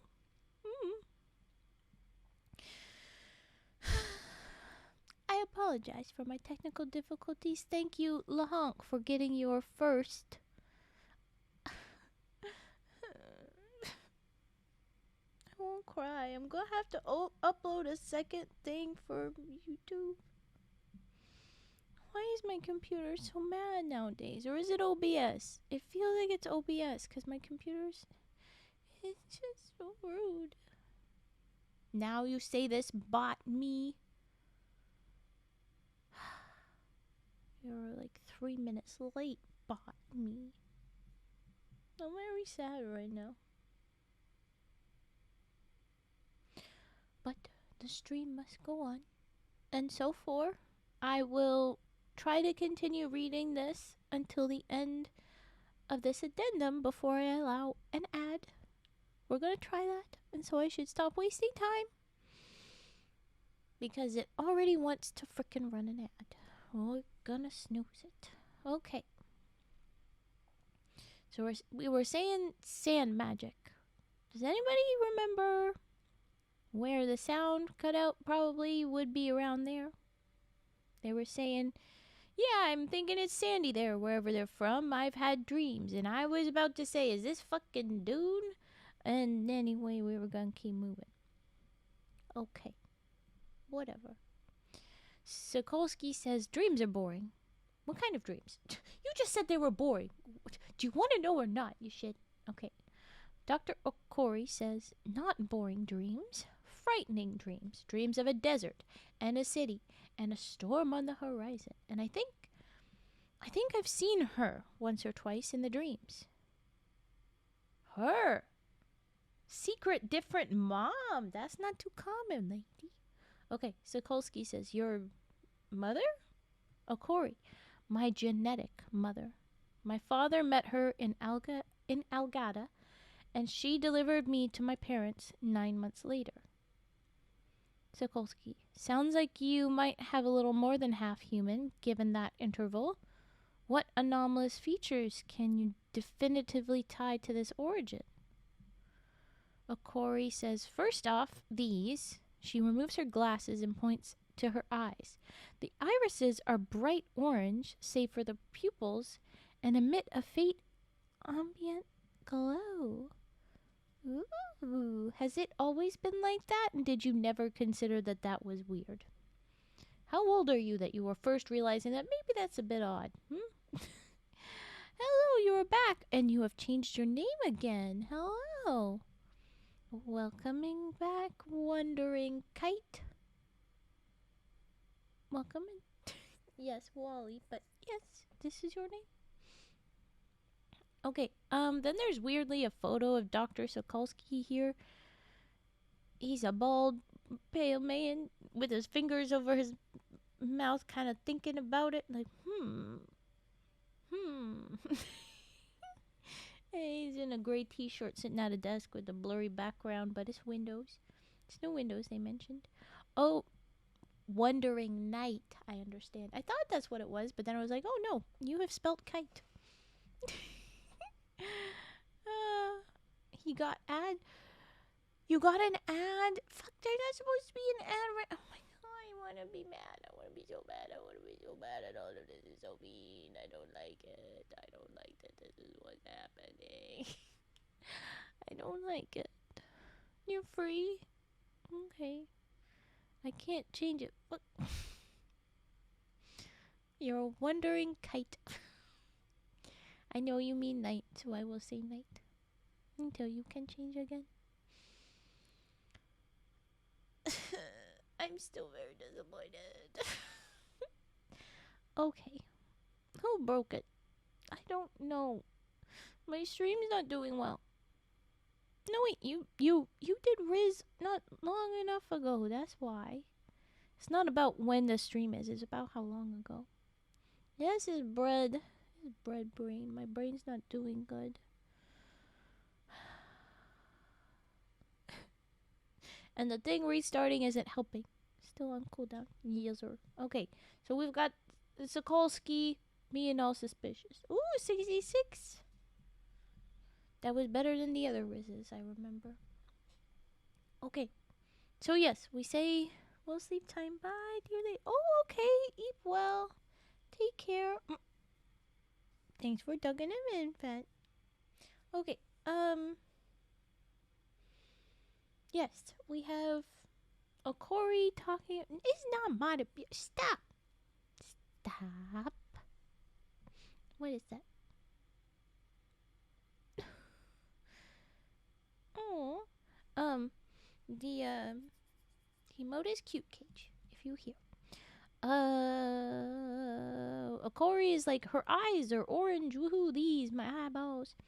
And then she says, then there's faster hair growth, higher than average heat shedding via the skin without affecting my internal temperature, and possibly slower aging, though obviously that's hard to gauge now. And then there's a footnote that says, Dr. Okori's physical health is augmented by advanced foundation medical care due to her duties re SCP-5243. Ah, yes, it would be very difficult to gauge your age at this point. Anyway, Dr. Sokolsky then says, most of these things were hand-waved because you're the child of 2 Foundation thaumaturges, right? Bit of magic mixed in the womb sort of thing. It happens. Hello, Yar. Welcome in. Hi. Dr. Okori says, yeah. Dr. Sokolsky, I guess it's 1 Foundation thaumaturge now. Dr. Okori, no. Dr. Sokolsky scratches his chin. Dr. Sokolsky says, why did you decide to come forward? You could presumably have kept this all hidden indefinitely.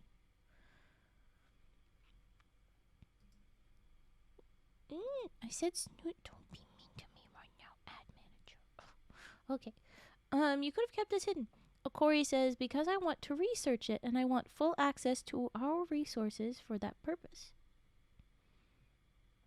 Sure, Shosky, like the helicopter maker? What? No. Sokolsky. What is happening? I'm going to keep reading because we don't. The ads will try to fight me. You could have kept this in. No, I want to research it. That does make sense. First of all, though, what's your security clearance level again? Okori says 4. That's not what it said on the paper. It said it was 3. Sokolsky says, I can tell you right now, they're going to provisionally bump you back down to 3 for keeping this secret for so long. Well, there you go. It's an amnesty, not a free pass. Okori says, that's what an amnesty is, actually, but okay. Sokolsky says, you'll probably be on temporary hiatus as chair of AO2, so that might give you time for a little sabbatical. Okay, here's what I'm thinking. You need a lot of access to pursue this one, presumably, or you'd have already done it over the last couple of years. Dr. Okori, yeah. Dr. Sokolsky, I'm the Deputy Director of the Emergent Threat Tactical Response Authority. Dr. Okori, that you are. Silence on recording. Dr. Okori speaks very slowly and deliberately then. They put it together without anybody saying anything. And Okori says, I have reason to believe there might be an undiscovered race of individuals with extremely dangerous thaumaturgical capability and no known moral or political alignment who have interacted with Foundation personnel in the past and made you so again. Dr. Sokolsky says, sounds like an emergent threat to me. I'll start the paperwork. Excerpt ends. I don't think we needed to do so all the very specific stuff, but we got there. Yeah, that should have been obvious, of course. Dude, I'm magic. There's a race of people we don't know about, and I'm kind of suspiciously magic. So, come on. Let's go. What are you talking about? When they're gonna go. Oh, I'll read this last little bit. The little like end of the addendum breakdown. As expected, Overwatch Command provisionally revoked Dr. Okori's level 4 credentials on receipt of Dr. Sokolsky's report, and she was temporarily replaced as Chief of Applied Occultism by former colleague Dr. Stacy Lakin. Not Stacy. Dr. Okori was classified SCP-8141, and her biological mother was classified POI 81411. With permission from Site 43 Director Alan McInnes, Dr. Okori undertook a self-directed research project in tandem with the Archives and Revision section of Site 43 to determine the origins of her birth mother. Simultaneously, she began submitting consultation requests to the Wanderers Library. Due to the fractious relationship between the Foundation and the Serpent's Hand, however, the latter element of her research was slow to bear fruit. And then we'll have addendum number 2, which is field emanations. After this very unfortunate anniversary, sorry I didn't try. I'm so sorry. Oh, no known political alignment. Oh no! That's a good catch. I think they just meant, are they gonna be on Foundation side or not? I don't think they care about the specific country government part. More like the big super secret government, the Foundation. Okay, but yes, okay, I'm running an ad. I know I just ran one, but shit broke, okay? And it wasn't my choice that it broke. It just broke without my... I restarted my computer and everything. I don't know what's going on. Anyway, okay. Here we go. Here's the ad. I'm sorry. Booped. I booped it.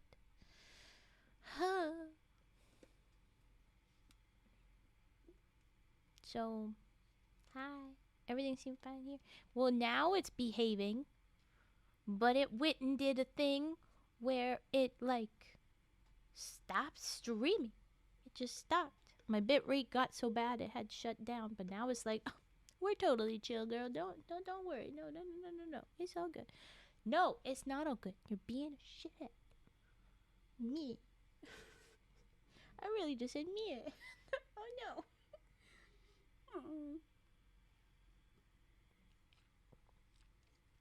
But I'm glad it's cooperating now, and I hope it continues. Slay or something. I don't know.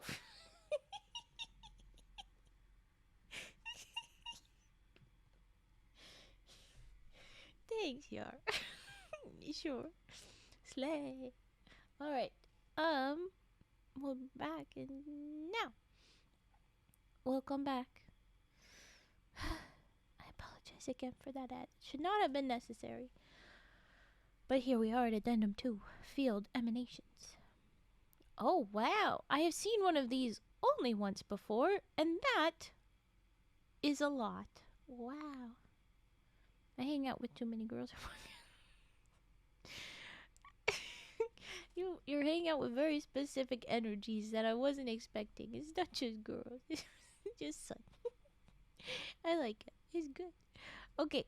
On September 19, 2023, Dr. Rosalie Astruskas submitted a report to Dr. Sokolsky on the subject of Dr. Okori's personal field emanations, more commonly known as her aura. And then we have a little footnote.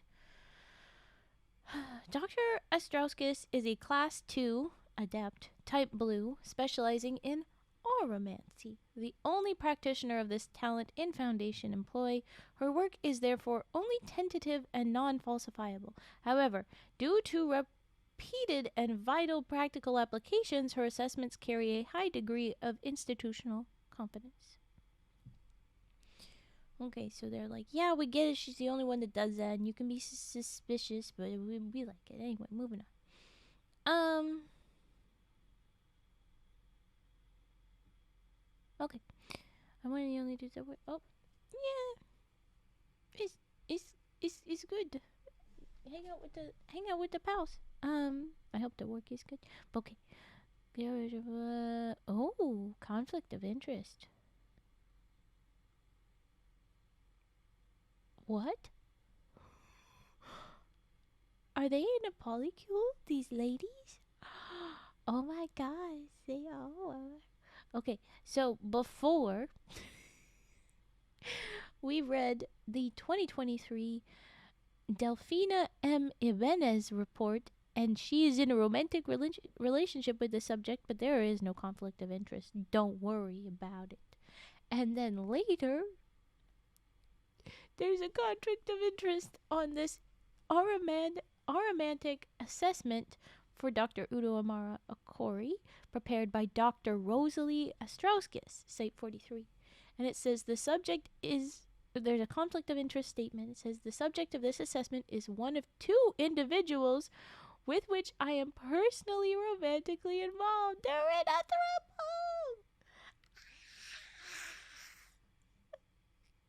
Crazy. I like it. Okay. It is my belief that long association with a subject enhances my capacity to judge variations in her auran aspects, outweighing the danger of any potential bias in the results. We're getting smashy with this one. Well, we're just referencing it. It's not quite sexy yet, but they're letting out some tea. Now I know. Now I know that you are in a throuple, and that is fun to know for further stories. Yet. Yeah, true. It could get that way. Okay, so, Rosalie says, yes, I understand I'm in a relationship, but don't worry about it. There's no conflict of interest, because actually, it means I know more about her, and I can tell you if this is like a weird difference that's new, or like, no, she's always like that whatever. Sure. Okay, fine. The Trust Me Bro University of there's no conflict of interest, I promise. Okay. Attached below is a telesomnic impression of my horoscopic reading of Dr. Udo Okori on 19 September 2023. alongside my diagrammatic interpretation of the elements visible therein and their approximate configurations. So, I'll describe the images, but then there's going to be a thing underneath that's going to actually also describe the images. But we've seen one of these before, and what I saw last time was like there's one little dotted line bubble, there's a second dotted line bubble, and then there was like a third dotted line bubble. And then there's green lines-ish on the outside of the person. And that was like a low level, whatever the heck with that person. They were trying to say there's not that much going on, but there's this one thing. And so some of these are kind of typical, I guess. And we have on one side of this graphic a black background and just the lights, and on the other side is a white background with like an outlining, a little sketch of this is her and this is this line and that line and that line, that to make it a little bit clearer. On both of them we have the her, then a very tight blue line, then a hardly even noticeable reddish pink line, and then there's some wavier orange around her. And strangely, at different spaces, there's these lines going around her that are also orange, but they don't look like her other outline. They look a little bit funky because they're not on, like looking at her face on, they're not on the outside of her, they're across her, horizontally-ish. There's a line across her chest horizontally, there's a line across her waist and around her like elbows horizontally. Then there's kind of V-ish shaped lines that go around her hips, around her thighs, and then around her knee to calf-ish. So she's got those funky lines that kind of look like, honestly, because of the way they're drawn and they're kind of bubbly lines, it almost looks like orange ghostly chains around her a little bit, but very loosely. It's kind of interesting, but I know that they're not supposed to be chains. It's just that the little drawing kind of look like it. Then there's these weird swirly things in her hands. They're like a star or flower swirly funkiness. And those are purple. There's the green lines that look like eggs going from her hands over her head and down and stuff. Those ones are squiggly on the black background, which I think is different from the last time we saw it. And finally, around her head is a spiky, spirally thing. There's spikes going long out of her head in a circle. Very fancy. Okay. Underneath the caption is telesomnic representation of subject's field emissions left and expert interpretation on the right. That's the left is the black background, the right is the white. Element key says baseline elements. There's a vigor band, blue. We all got that. Emotion band, red. We all got that. Psychic band, yellow. I don't know how much we all got that. Hume spirals, green. In the last one, they said that that was like a slightly less typical thing. The little egg lines. And then there's esoteric inclusions. Thalamic channels, violet. And thalamic radii, orange. That would be on the hands. And the lines that go vertical and kind of V-shaped. And then novel inclusions, unidentified corona indigo, because it goes up around your head. It's like the corona, the crown, you know, the way they depict religious symbols a lot. And then there's non-transmissible inclusions, identity gradient is absent, and intent bloom is absent.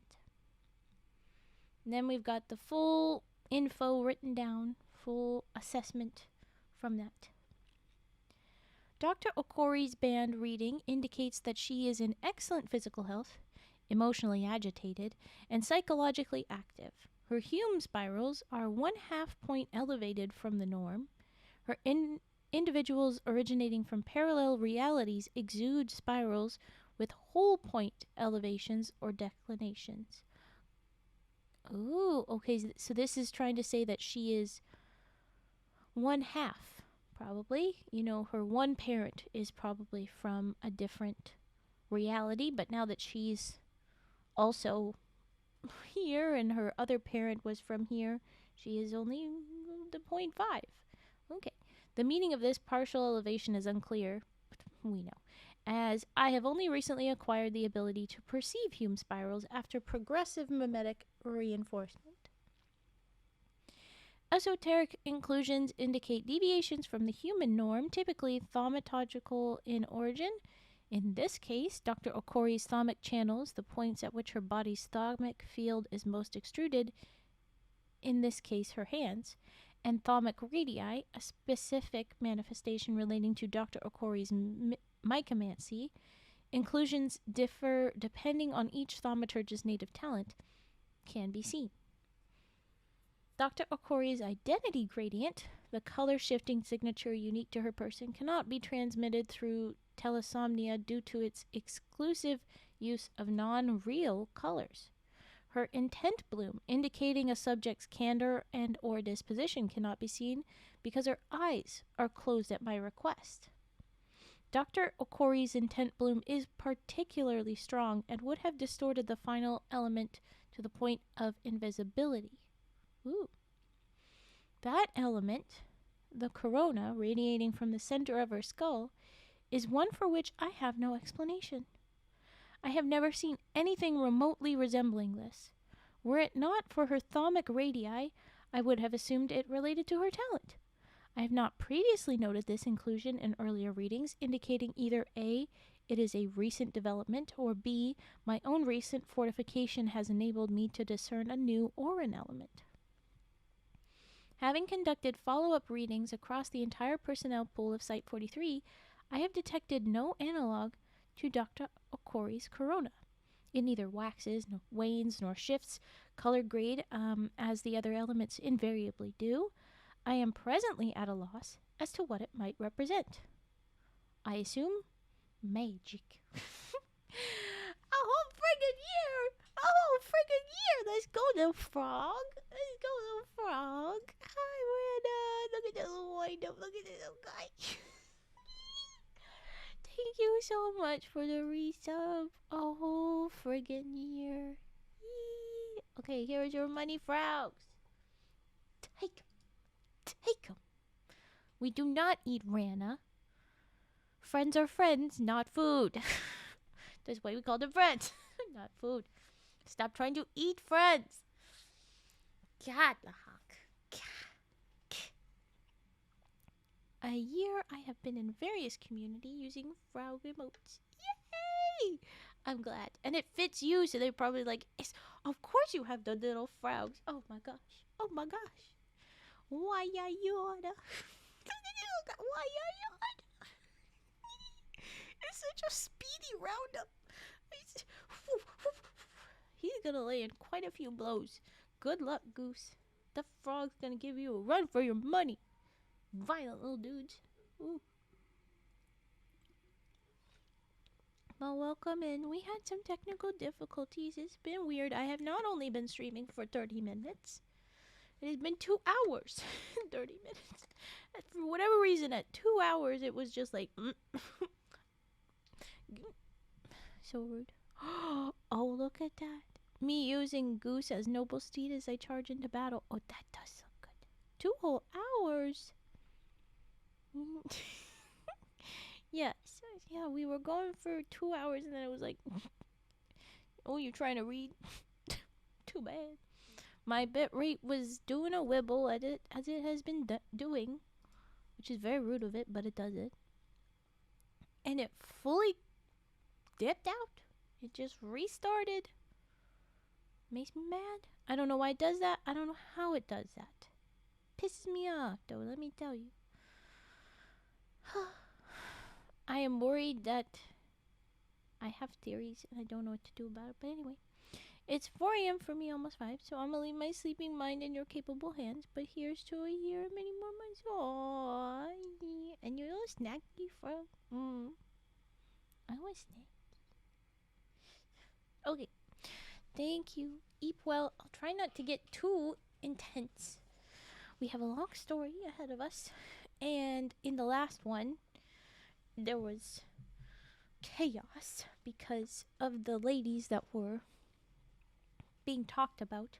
I got the feeling that one of them was being a bad, attempted at partner, being manipulative, trying to tease the other lady, and it turns out I was entirely right and she was a bad lady, and so I got very in my feels about it. Mean little lady. And so as long as that does not happen here, I probably will not shout. Sounds like my ex. Oh, I hope not. She created a different version of herself, literally pretended to be someone else, and then was controlling a dream, and then used a moose, like a literal animal moose, captured and used a moose and tried to say that the moose was an SCP, all to manipulate this lady who was under a lot of stress, and that's the only reason that she would even be able to do anything. It was very shitty.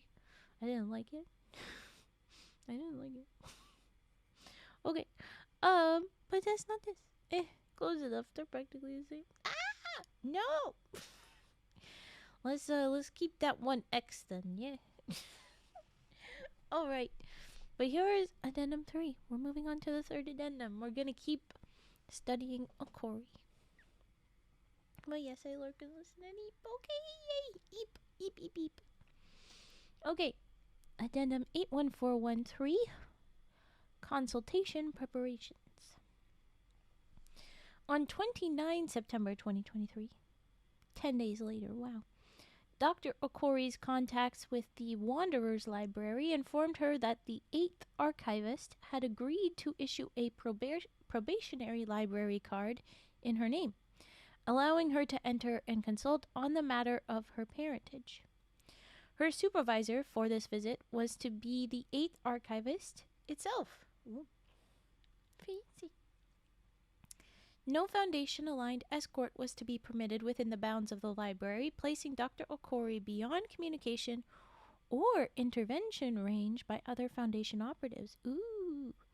In order to secure Overwatch Command approval for her proposed investigation, Dr. Okori solicited and received permission for the first implementation of the Okori-Maslov neural implant, or Omni. What? So, literally, just to go to a library, you had to get a brain implant? I say brain because then there's a photo of a brain. It looks like a CT scan or something, some sort of medical scan where we don't just see the bones, but we see the brain. And then there's a little light up bit where one piece of the brain is all lit up red with green outline and pink outline, kinda. And it says it is Omni, the Okori-Maslov neural implant, or Omni. What in the fork is happening now? Okay. Dr. Okori's experiments with mycomancy, brain implant, I will not, thank you. I'm happy with my bread. No, I'm not. But I'm not let someone else put the... No. Even with the bread instead, sometimes I prefer my brain. Because sometimes it's a very good brain. It's not always. Shed that old bread for bread. No! I'm not taking a robot from my brain. I'm going to keep a brain. Don't give me a robot. Okay, but anyway. Dr. Okori's experiments with mycomancy have involved the reproduction of complex systems, both mechanical and biological, beginning as early as 2002.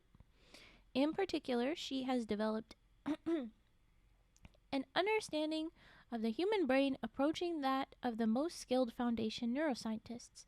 She has also engaged in macro-scale computer programming projects utilizing her mastery over silicon in all forms.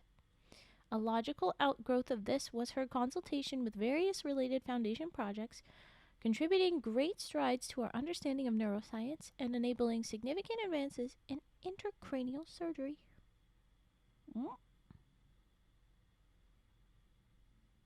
Oh, go John Cena! Party, party! I had asked how that went. Kick butt, John Cena. Understand what John Cena. Okay, anyway, brain. Yes, we're talking about brains. Talking about brain surgery, intracranial surgery. The final result of this process was the development of Omni, a silicon construct attached to the human posterior cingulate cortex, PCC, capable of digitizing audiovisual data collected by the subject's senses and harnessing the excess energy absorbed by this portion of the brain to transmit that data electronically. She put a camera in her brain. She put a camera in her brain. Oh my god. Why would you do that? Well, okay, that's how you got the foundation to allow you into the library without anyone else there. You're like, okay, secret, put a camera in my brain and then you can see the library. This is probably exactly what the archivist, who was being so nice to you to give you a pass in, did not want. Why would you betray them like this? Why? Okay. So you got a camera in your brain. Camera and microphone. Let me be clear, actually. Bugged her brain. In simpler terms, the Omni can record a subject's experiences and stream them to a distant data center for reconstruction. Due to the unpredictability of the PCC, however, which remains among the least well understood elements of the human brain, a significant and variable temporal lag is experienced with these transmissions. The lag can range from hours to days depending on factors which have not yet been determined. Oh, so as your brain is processing everything that happened, all the visual and audio, it has to put everything together. So it can send out some of the stuff, but there's going to be a lag for everything else. I have audio processing troubles, so I imagine that would be one of those that has a big lag for me. Oh, that's what they said 3 days later. No, not that bad, but then maybe a bit. Okay. Dr. Okori is the only subject ever to have been outfitted with an Omni, as she was able to make the requisite modifications herself without recourse to craniotomy, inserting granule regents into the ear canal, guiding them to their final positions, and temporarily fusing them to the PCC in a controlled laboratory environment to minimize the possibility of harm. Unless otherwise noted, transcripts and images relating to Dr. Okori's investigations in the remainder of this file will have been sourced from Omni transmissions. Wild. Okay. Oh, wow. Okay, that looks cool. Okay, I'm excited. All right. Addendum 81414, research consultation. On 1 October 2023, Dr. Okori traveled to the village of Kayakoi in Turkey. I'm not sure I pronounced that right, but Kayakoi in Turkey. Her designated access point under armed guard by Chief Ibanez and MTF Epsilon 43, nickname quotes the Day Trippers, by agreement with the 8th archivist. This escort returned to Site 43 while Dr. Okori activated the way within the library of Kayakoi and entered the Wanderer's Library alone, with a footnote though that says, ways are static thaumaturgical gates requiring a specific action, nickname here, knock, to activate them. Yeah. With the Omni in place and transmitting to all available deep well systems in roaming mode, presenting a distorted somatic record of all visual and sonic data as she experienced, Dr. Okori began the first leg of her journey. And here the transmission begins. Omni records, the landscape of the Wanderer's Library with mild distortion, serious artifacting, and bloom/saturation errors, presumably as a result of the charged thaumaturgic environment within. Dr. Okori is met by a pair of docents at the way's egress point and led through a heavily wooded series of stacks laden with iridescent off-yellow moss and ambulatory veins of ivy to the grand hall. The 8th archivist is waiting for her in this large foregathering space, which is otherwise occupied by patrons with a wide variety of multiversal origins engaged in research and socialization. The archivist itself is a tremendous red and brown armored millipede with luminescent green eyes and a many-toothed maw. It speaks with a pestilent hiss and moves about with nervous rapidity. And then there's a photo. It says the 8th archivist of the Wanderer's Library somatic imagery, and the photo is, well, in the background you can kind of see like distorted, but it looks like an old building, really tall archways, and maybe those are supposed to be windows, but the really tall archways and painted walls that are looking fun. There's not like sharp corners. The walls kind of curve up into the roof, and then there's like a couple of, well, it kind of looks like those are, maybe they are, sunroofs. Like there's a open window, but it's red on the back. Maybe it's like a painting on the ceiling instead. But yeah, it looks like painted walls, and there's big sconces that look fancy, like candlelight big sconces on the wall. And I don't get to see anything closer because right foreground is, as they describe, a red and brown millipede, but it's frickin' giant. So we don't get to see the face. I think that this is the tail because it seems to be starting to taper off at the edge of the photo, but you just see a big old millipede body and a few of the legs sticking out here's and there's. Just like up in the air. He's not like on the, it's just across. It's just kind of, yeah, anyway.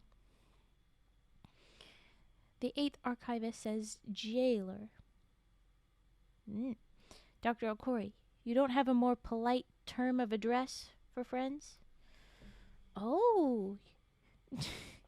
Considering itself a prisoner and calling her jailer. The archivist appears to consider, for a different term, policewoman? Dr. Okori. Jailer will be fine. You look different from when we last met. 8th archivist. Yes, I vary. Sometimes quite a bit. Still, nobody ever fails to recognize me. Okori. You do have a very memorable face. What did this guy look like before? Was 8th archivist still a millipede? A different kind of bug? What did you look like before? I don't know. Okay. 8th archivist says, thank you. I remember yours as well. It was a different shade from the others you were with. Silence on the recording. The docents exchange blank glances and leave. So everybody's like, "Oh my God, did you really just make a race comment?" 8th archivist says, "I've said something wrong." Dr. Okori, no, it's fine. 8th archivist, I've definitely said something wrong. Drat. Your complexion no doubt signifies a higher social standing as it did with your mother. My apologies for muddling the nuance. Dr. Okori, how do you... Obviously referring to mom, but anyway.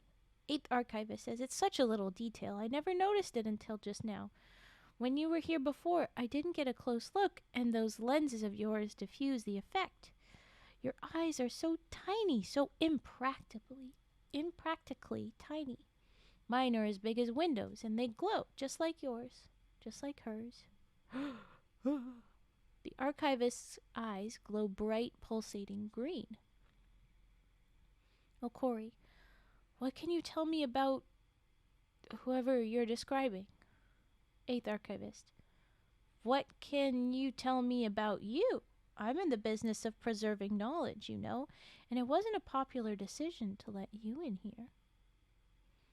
Multiple wanderers and Serpent's Hand agents are regarding Dr. Okori with distaste and or distrust. One, a large cephalopod, is gradually changing hue from teal to orange and vibrating intensely. Eighth Archivist. So I'll need a little this for that. Dr. Okori. Tit for tat. Eighth Archivist. What? Dr. Okori. That's the expression. Tit for tat. Eighth Archivist. What could that possibly mean? No, don't answer. That's not what I want to know. Dr. Okori. Then what? Eighth Archivist. Your magic. I want to know the nature of your magic. Dr. Okori. I'm surprised you don't already. Eighth Archivist. We don't keep tabs on that sort of thing, not unless it's in the pages of our books. The Hand might know, probably. Probably the Hand know. I could call them in and ask. If it's all very much trouble for you to just come out and say it, would you like me to do that? Dr. Okori. No, thank you. I don't think they like me very much. I've given them reason not to. So, yes, I control grains. The archivist chitters in obvious excitement, clicking its mandibles together rhythmically. Eighth Archivist. Oh, that's wonderful. You can set yourself up as a harvest goddess in some backwoods reality when you're ready to retire. I shall procure for you a volume of the Voyages of Lady Fuchs, and you may pick out a likely one if you want. Tell me, what creates crop marks? I've heard it might be aliens. Please tell me what that is. Maybe crop circles? There's silence on recording. Eighth Archivist says, Eh? Did I say something wrong again? Dr. Okori. No, I didn't mean grains in the agricultural sense. I mean grains as in sand. I'm a mycomancer. Eighth Archivist. Oh, granular or loosely speaking? Sorry. Dr. Okori, both. I can divine using granules, and I can also form complex structures with them. Eighth Archivist. I like that you knew what I meant, a rare intellect, and with how rare a talent. Not unique, but certainly rare. I was so hoping you could explain crop marks, though. Dr. Okori. Crop circles are caused by aliens. That's from our classified database, so consider it my part of our this for that. Now you say I'm not unique. A ripple of impatience moves through the trunk of the archivist's body. Eighth Archivist. I asked you about crop marks. Udo the mycomancer, not crop circles. I know aliens create crop circles. I'm not an idiot. Dr. Okori. Oh, so you mean parch marks? Dark or light lines in a field, sometimes underlying geology, sometimes underlying archaeology, always something near the soil surface blocking the roots so that the plants draw less moisture and dry out faster in a drought. The archivist's eyes pulsate as though an approximation of a slow blink. Dr. Okori. Yeah, one of my girlfriends is into landscape archaeology. Did that answer your question? Eighth Archivist. Yes, though I wish you'd at least made up an interesting lie, because the truth was dreadfully dull. Does this answer your question? I have seen a few dust bunnies in my time, and their eyes burned a little like yours. Not very, but a little. Only one true match, if you'll forgive me the musty pun. Dr. Okori. Who was she? Eighth Archivist. She claimed to be the sorceress queen of the city of Af. We get claims like that a lot, and we're normally not too bothered to pry, because we can always take it off their library cards if a rival claimant appears. In this case, none ever did. and they had quite some time to do so. 8th Archivist, centuries. So not too very long, but not quite a flash of the eyes. Dr. Okori's, blink. 8th Archivist, I can't. I've tried. Dr. Okori, never mind. Where is the city of Af? Get it? Because Okori was correcting. Archivist was like, oh no. Whatever. 8th Archivist, here and there, there's something funny about it. Dr. Okori, funny how? 8th Archivist, you know how ways work, obviously. One way from one place to one other place. You only need a new way when you need a new destination. Well, that hasn't been so with the city of Af for ages and change. In the far reaches of the library, there is a hall. We didn't put it there, and that's never a very good thing. It's called the Hall of Hours. The people who put it there told us so, and there are many doors within it. Dr. Okori, magically many? 8th Archivist, no, like 5 or 6 or something, I forget. But they are magical because they are ways. Ways between Af and the library. And only the newest one ever works. Dr. Okori, where do the others go? 8th Archivist, oblivion. Dr. Okori, really? 8th Archivist, I don't know, it sounded appropriately dramatic. The difference between that reality, though, is not spacious. Nobody who takes the old doors ever comes back, so nobody sensible takes the old doors.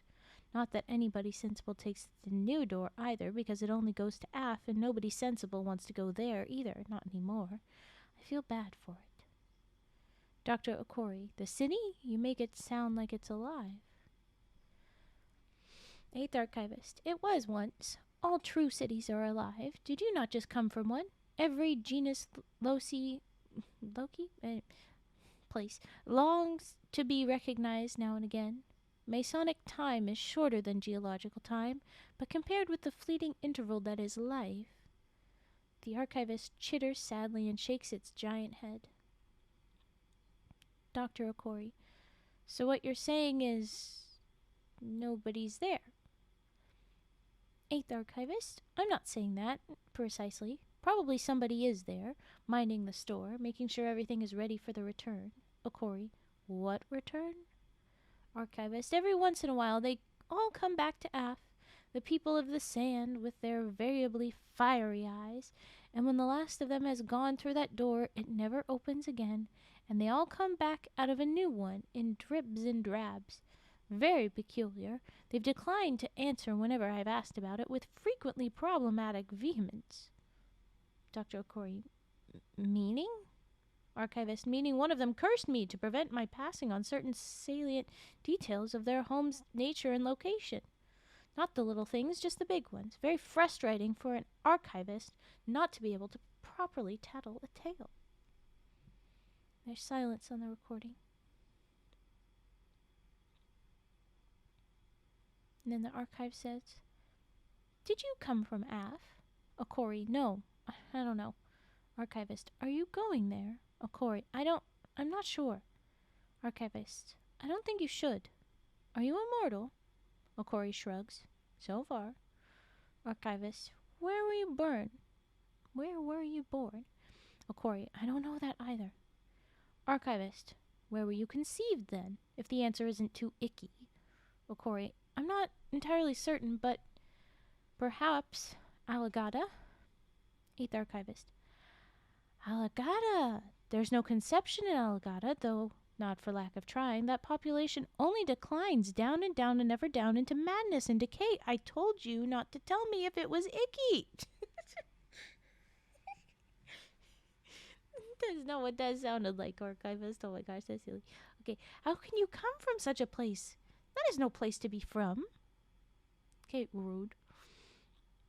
Okori, my father was a Foundation mage, like me. He met the Sorceress Queen, judging by your description, in the Athenaeum of Severed Tongues.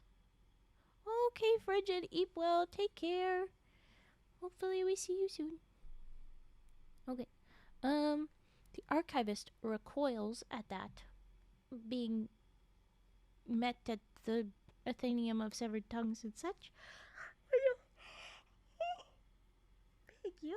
Oh, goodness. Okay. Archivist says, we do not speak of that travesty, Warden. Is the name not hint enough? Still, our relationship with your people might have been repaired earlier had we known you were sending agents to that dread place. We could have given you a list of borrowed books we were wanting back. Should we do that again? Can't we go? Okay. The archivist clicks its mandibles and then continues, but I was right. You say about your mother, well, you must be a true terror. Okori, why do you say that?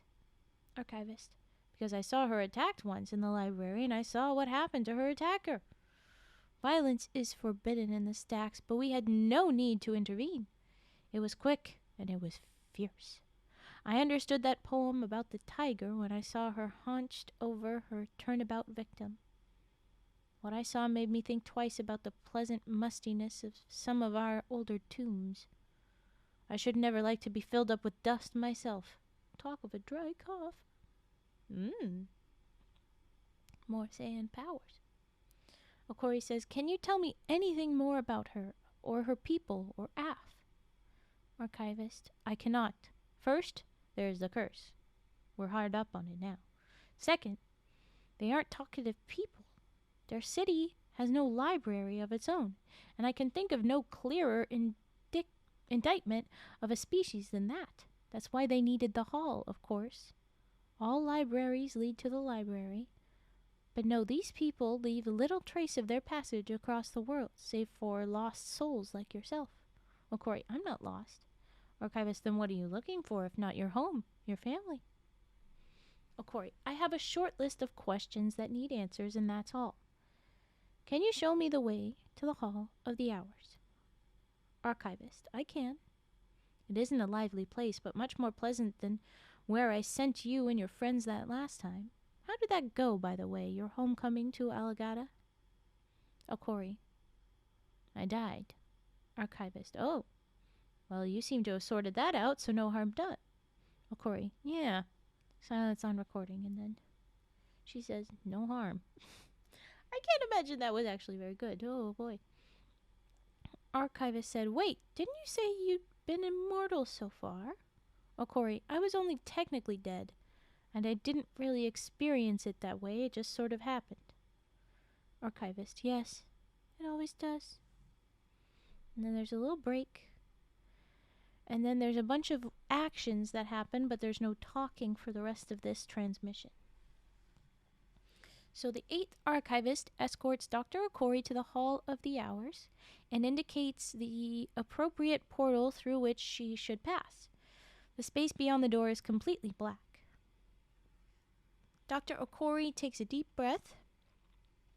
The faint scatter of sand is audible on the recording as she passes through. All exterior sound ceases. The blood pumping in Dr. Okori's body can be heard very clearly, and a muffled scream. Very dull thumping is heard. The muffled scream becomes thicker and ceases. Sounds of a rising and falling gorge. Thumping increases in intensity. A series of brief, explosive bursts of air can be heard. There are faint red sparkles in the air. Gorge sounds resolve into a hacking cough and violent grating snorts. Dr. Okori vomits and screams in pain. Thumping increases further in intensity. A faint light is now visible. Dr. Okori is standing in a space only slightly larger than her own physical form, now lit by excited particulate matter. She is surrounded entirely by sand, and the transmission ends. So very unclear what the hell is going on in that, but not terribly good. Whew. Okay. The refracted Omni package was received by a variety of data centers Approximately 2 hours later, and reconstituted into the whole presented above. No further transmissions have since been received. Oh, so she just done disappeared? Oh, fuck. Okay. And then addendum 81415, return. 8 days after the receipt of her only transmission, Dr. Okori appeared at the gates of Outpost 317 outside Quezon City, the Philippines. Once her security credentials were confirmed, she sent a coded message to Site 43 making 2 very urgent requests. The first was for a pursuit and suppression team to be sent to Area 71 in the Mexican state of Hidalgo on a credible threat of Geistschreiber insurgency, with the footnote saying Geistschreiber or something are cryptomancers capable of assuming the physical forms of others, aligned with the Giftschreiber cult, which has been waging a mimetic war against the Foundation since the 1960s. And then the second one was for MTF Epsilon 43 to retrieve her from Outpost 317. Get me out of here, but also go do that thing, because something's going on. How do you know what's going on in Mexico? You're in the freaking Philippines, but okay. We'll figure that out in a second. I'm sure I'm going to quickly hydrate.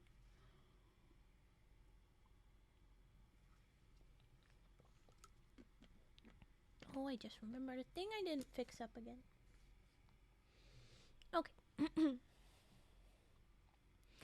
Chief Ibanez and Dr. Ostrowskis, respectively, Site 43's most experienced combatant and its sole means of detecting cryptomantic impersonation, immediately set out to rendezvous with MTF Nu 7, Hammer Down, and proceeded to Mexico. They didn't go pick up their girlfriend who has been missing for 8 days? Okay, fine. No, that's fine. Neither of them. Okay. Sure. All right. Dr. Okori was collected from Outpost 317 by helicopter and arrived at Site 43 mid-morning on 10th of October. Her debriefing was carried out immediately. A transcript was appended below. Okay. Debriefing. SCP-8141. Subject Dr. Udo A. Okori, Senior Researcher, Applied Occultism, Section Site 43. Officer of Record Dr. Harold R. Blank, Chair, Archives and Revision, Section Site 43. Transcript begins. Actually, first, there's a photo of Dr. Blank, and it's his file photo. It's just a bearded man with his light brown hair turning gray in his beard. With a gray hoodie on and with a rainbow umbrella behind him, so that there's a little bit of a red glow over his face. It's rainbow umbrella. Okay. It begins. Dr. Okori and Dr. Blank are sitting at a table in an otherwise empty chamber, a recording device between them. She appears to be full of nervous energy. He is yawning and writing in the margins of a file. Blank. Welcome back. Okori. Thanks. Long night? Blank. Early morning. Productive trip? Okori looks away. No. Blank. I get the feeling you don't want to talk about it. Okori shrugs, then looks at Dr. Blank again. Okori. Close. There's just nothing to talk about. I found a portal to my mother's city, and there was nothing on the other side. Blank. Nothing? You were gone for over a week. Okori. I don't remember anything. I remember... Blank. Nothing. Okori. Yeah. Must have been some sort of, I don't know, temporal dilation, because the last, I don't know how many days, I'll, blank. Found myself in the Philippines and keyed my emergency transporter. You know the rest. Blank. So what happened to the city? Was it destroyed? Mother city, I guess. Okori. Maybe. Probably. It's like it never existed. Blank. You sound pretty defeated. Dr. Okori sighs, and she says, I just really wanted to meet her. Blank. Understandable. You told us about an attack on... Dr. Okori seems suddenly very agitated. Okori. Area 71, yeah. Are they okay, Dell and Ross? Blank. There's definitely something going on there. Lockdown in place. No transmissions in or out. Dell and Dr. Atrauskas are on site working with a hammer down. Last we heard, they were preparing to force entry. Okori. That's good. Blank. How did you know there was something going on there? Okori. I don't know. Blank. You don't know how you knew. Okori. It was in my head when I... Okori gasps. Dr. Blank raises a hand. Don't worry, we considered it. Okori. That someone might have put those thoughts in my mind. Blank. Yeah, this isn't our first mimetic rodeo. Calm down. The experts are on the case, and there's nothing you can do to help them right now, not unless you can remember anything else. Okori. I could take some nest sticks. Blank. You're allergic to nest sticks. Okori. I could still take some. Blank. Right now, it's probably best if you got some rest. You can talk with Nhung when your head is a little more clear. There's a footnote. Dr. Nhung Ngo, Chair of Psychology and Parapsychology at Site 43. Maybe it'll all start coming back to you. Okori. I'm not going to be able to sleep. I'm going to go over my files instead. See what I've missed, if anything. Maybe it'll jog my memory. Dr. Blank. Makes sense. Anything else to declare before I wrap this up? Okori shakes her head and stands. Blank closes the file. Blank. Don't let it get you down. The brain is a flexible thing. It'll bounce back. Or Dell and Rosalie will find something. Or another lead will turn up. I'm sure of it. Hi, cheese. Welcome in. Okori. I'm not. Even if they get things settled at Area 71. This feels... final. Silence on recording. Okori then says, Harry? And Blank says, yeah. Okori. Why don't I remember what happened? Blank. Could be a problem with the thing. Dr. Blank taps his head. Dr. Okori winces. And Blank says, we'll have someone from H&P check you out tonight. Okori says, sure. I'm gonna go for a walk. My legs are cramped something fierce. Transcript ends. This sounds like you've got a different plan, and we're gonna get rid of whatever the Omni thing was in your brain, I'm gonna guess. As she had indicated, after a brief patrol of the site, Dr. Okori resumed her research in her personal quarters. Footnote 9 says, though until recently Dr. Okori occupied the complex assigned to the chief of applied occultism, her original dormitory room has been reassigned due to its frequent use as an unofficial meeting space for PTF Sammy F5243, who I guess that was the team that brought her to the library, so they probably dispersed now that she's back, I guess. 8 days later, I don't know. At approximately 3:17 a.m. on 11th October, the automated security system in said quarters sent out an emergency medical alert. Oh no. Health and Pathology Section personnel found Dr. Okori lying prone on the floor of her kitchenette, non-responsive but alive.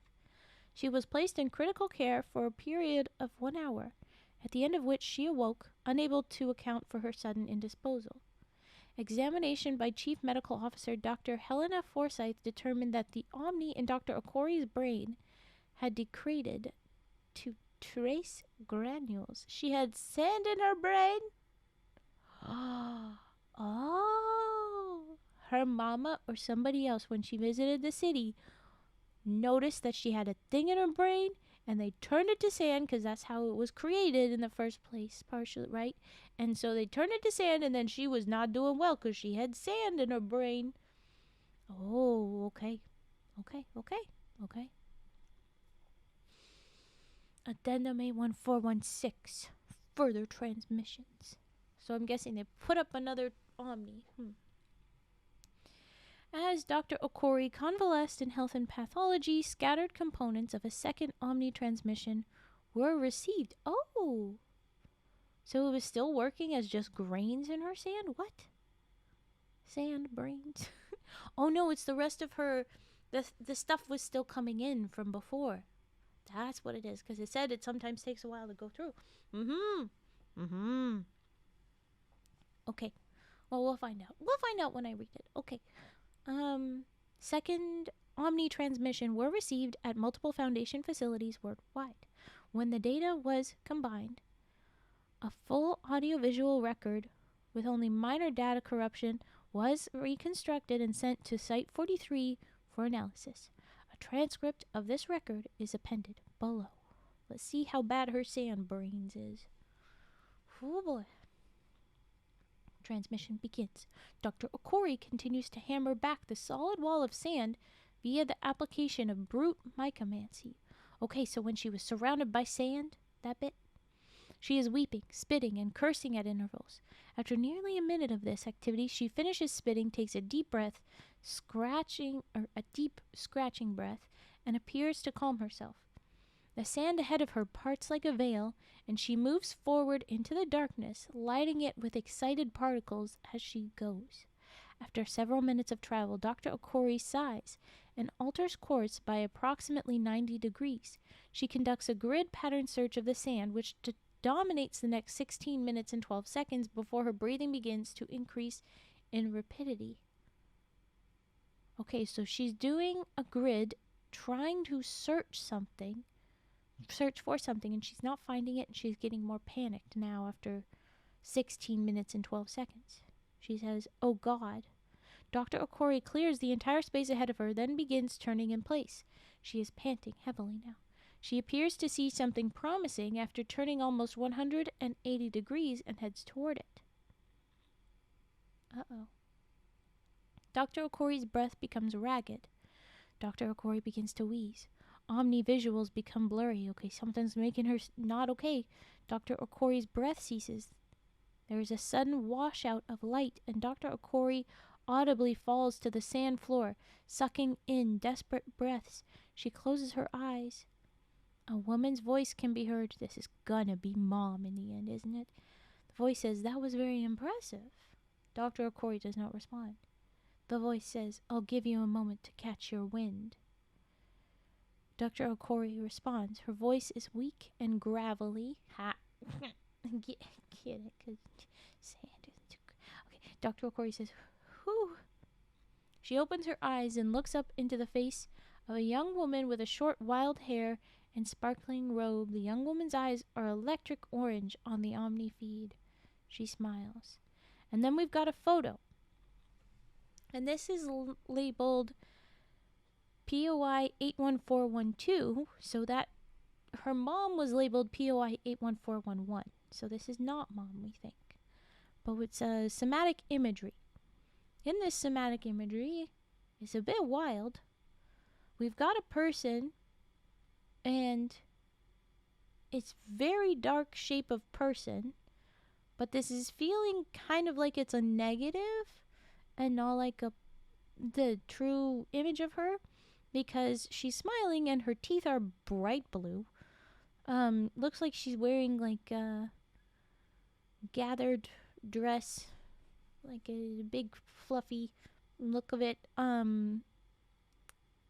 but sleeveless, but it looks very yellow for the most part, but everything except for like the skin and maybe a little bit the hair and stuff of this person is a little bit like the background, where it's all just rainbow blurriness and looks wild. And her outline of her hair and stuff is kind of red, but that still looks dark.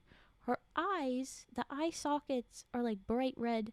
The eyes themselves are like blue. It's very wildly glowy. It's everywhere.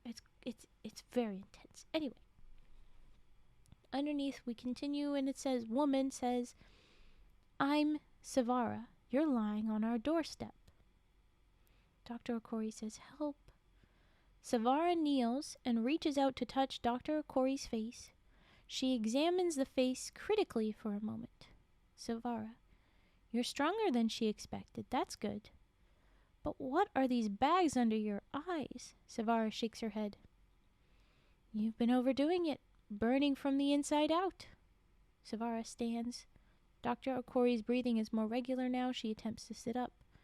"I think you could use a little rest. Particulate matter occludes the Omni feed. We'll talk more when you wake up." Dr. Okori makes a small, almost inaudible sound, possibly of protest. Savara says, "Relax, you're safe now." Dr. Okori's eyes close. Savara says, "You're home." And then the transmission ends. So yes, that was continued stuff being sent. Okori was only slowly working through the craziness that was happening. But that was that addendum. Now we have addendum 81417, further debriefing. After her release from Health and Pathology, Dr. Okori was instructed to attend Director McInnes in his office for further debriefing in light of the above. A transcript of their meeting is appended below. Transcript begins. Dr. Okori approaches Director McInnes, who is sitting behind his desk. She sits down and smiles nervously at him. Director McInnes smiles warmly. And then we have a photo of Director McInnes' file photo, which is just white man, receding dark hairline, dark blue eyes maybe, and a dress shirt. It's very close up. Gray background. Can't see much. Okay. McInnes says, "Good morning, Doctor." Dr. Okori nods and says, "Director." McInnes says, "You're feeling better?" Okori, "A lot, yeah, thanks. I think interdimensional travel disagrees with me." McInnes, "Well, I won't take too much of your time. Your somatic transmissions have begun arriving, and there are certain discrepancies I think we ought to address." Dr. Okori curses under her breath. Okori says, "Of course." McInnes, "You told Dr. Blank that you found nothing on the other end of that portal." Okori, "With respect, sir, I told him that I didn't remember anything until Outpost 317. McInnes, "Has that state of affairs changed?" Okori, "Only a little. I have flashes, brief flashes, but I can't make sense of them yet." McInnes, "What about your knowledge of Area 71? It's still locked up tighter than a drum, I'm afraid." Okori, "I don't know. Can you call Dell and Roz back? I don't like..." Dr. Okori shakes her head. McInnes, "Quite. They're both where they need to be right now. Their expertise will be invaluable if your tip was correct, and if it isn't, they're more than capable of handling themselves." There's silence on the recording. And then Okori says, "I found them." McInnes, "I beg your..." Okori interrupts, continuing, "I did find them, my people. That's what happened. I can almost picture it now."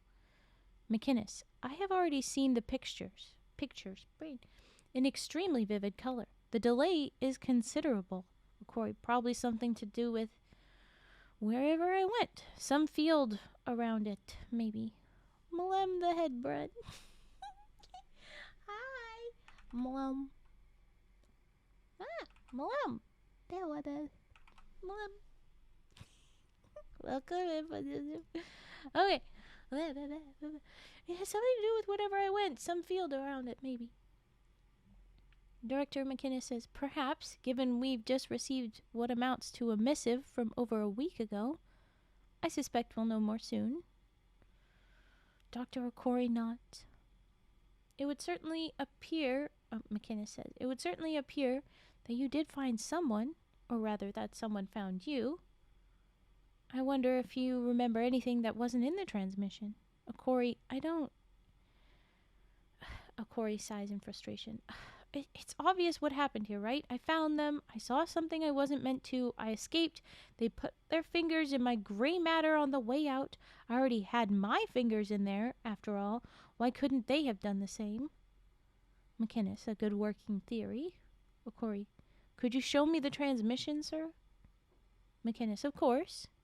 There may be others inbound. I've heard reports that a few rogue packets have been picked up by our covert comm satellites."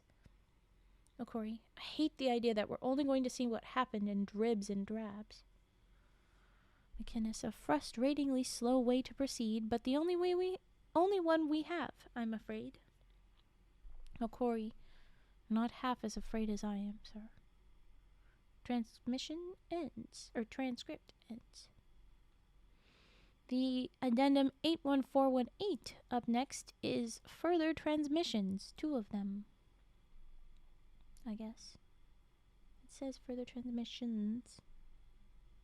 Oh, okay. Anyway, back. Whoa, more. Okay. As Director McInnes and Dr. Okori reviewed the first transmissions, further packets were received by deep wells across the globe, and newer, much longer transmission was assembled and sent to Site 43 for analysis.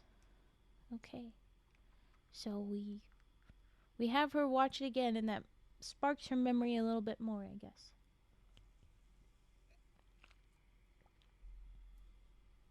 Transmission begins. Dr. Okori's eyes open. She is lying down, staring up at a cracked sandstone ceiling. She rapidly rights herself, coughs, and examines her surroundings. She is sitting in what appears to be an ancient ruin under an open ceiling with a distant sandy roof. The walls are covered with nearly effaced carvings, which cannot be discerned in any great detail. The room is oblong, with a series of passageways leading in all cardinal directions. The young woman, Savara, is leaning in one of the doorways, her arms crossed. There's a photo below, and it looks kind of weird. I don't even know how to describe it. You can kind of see doorways and pillars, but the way the color is moving here, it looks really unclear how things are working. You can kind of see what they mean by there's a person in the doorway. That kind of looks like a person frame, but gosh, it really is hard to understand, honestly. Maybe if it was in motion, you'd be able to see some things, but it looks funky. Everything is scribbledy, and it's in the orange to blue colors, looking kind of like a heat center camera, but it's very odd. Okay, but then underneath it says POI 81412 somatic imagery, because it's Savara again, we think. Dr. Okori attempts to speak, but manages only a dry whisper. She clears her throat and tries again. Dr. Okori says, "Where is she?" Savara says, "Hello to you too." Silence on the recording. Dr. Okori says, "Hello." Savara approaches, looking down at Dr. Okori with a critical expression on her face. Savara: "You don't look like the best thing since sliced bread." What? Dr. Okori: "What? Who are you?" Savara: "I'm Savara. Don't remember? I guess you weren't at your best. I mean, I hope that wasn't your best." Okay, stop being mean. This is kind of an insane moment, please. Savara extends a hand. Dr. Okori takes it gingerly. Savara: "Nice to meet you. Heard so much about you. Really was starting to get sick of it." Silence on recording. Savara takes back her hand. "Having trouble articulating the questions, huh? Sand in your throat, maybe? I'll start." Savara leans on the wall and says, "Yes, you found us. Well done. Yes, I know who you are. Yes, she's the one you're looking for." Dr. Okori: "Where is she?" Savara: "Doing more important things until I tell her you're awake." "Should I go do that?" Okori: "What can you tell me about her?" Savara: "Wow, very direct. Okay, I can tell you she's your mother." There's silence on the recording. And then Savara says, "Interesting reaction. We'll put a pin in that. I can also tell you she's the vitreous queen of Af, but you probably already got that from the librarians." Okori: "They called her the sorceress queen, actually." Savara: "Same difference. What's in a name, am I right?" Okori: "You know about the library?" Savara: "I know all kinds of stuff. Don't know why I'd want to tell you about most of it, though." Okori: "So you're what? Her bodyguard, jailkeeper, door woman?" Savara: "Bit thick, aren't you? And she was so excited for you to show up. Going to suck when she finds out you're no better than the rest of us slobs." Okay, rude. Transmission blurs as though Dr. Okori is shaking her head. Okori: I sucked down a lot of sand back there. Head's still a mess. What the fuck was that anyway? Savara, that? That was a trap, isn't it obvious? Okori, a trap for who? Savara, whoever. Only 3 kinds of people are showing up here, you know? People who know how to get in safely, people who don't, and we want them to suffocate, and people who are you with something to prove. And congrats! Severa claps her hands. You proved it by not dying. Mother will be so proud. Dr. Okori stands, shakily. She looks down sharply to find her regent's pouch, opens it, and confirms that the contents are still present. She looks back up at Savara and then says, I think you said you were going to go get her or take me to see her? Savara, I didn't say either of those things, but I'm game for the second one. Come on. Savara kicks off the wall and heads for the archway. After watching for a moment, Dr. Okori follows. Stop, Cage, you're fine. Although that's very cute. Can I enter? Oh, this is, oh, sorry. Sorry. Snorri, sorry. Is that what that's supposed to say? Snorri? Or did that N sneak in there that they didn't mean to? It's cute. Yeah, thank you for giving head pat. I'm just gonna enjoy the cute little girl. Oh, okay. You're a good Cage. You look after what you need to look after, including the you. We will be alright. Oh yeah, let's go see Mom. Woohoo! Savara kicks off the wall and heads for the archway. After watching for a moment, Dr. Okori follows. They walk through a series of half-collapsed chambers, many of them decorated like the one in which Dr. Okori awoke. Some of the carvings can be discerned. They are generally floral and nondescript. No figures or lettering can be seen. They walk for nearly 5 minutes before arriving in a much larger chamber with a shattered dome roof and badly damaged far wall, with a raised and arched portal opening onto solid sand.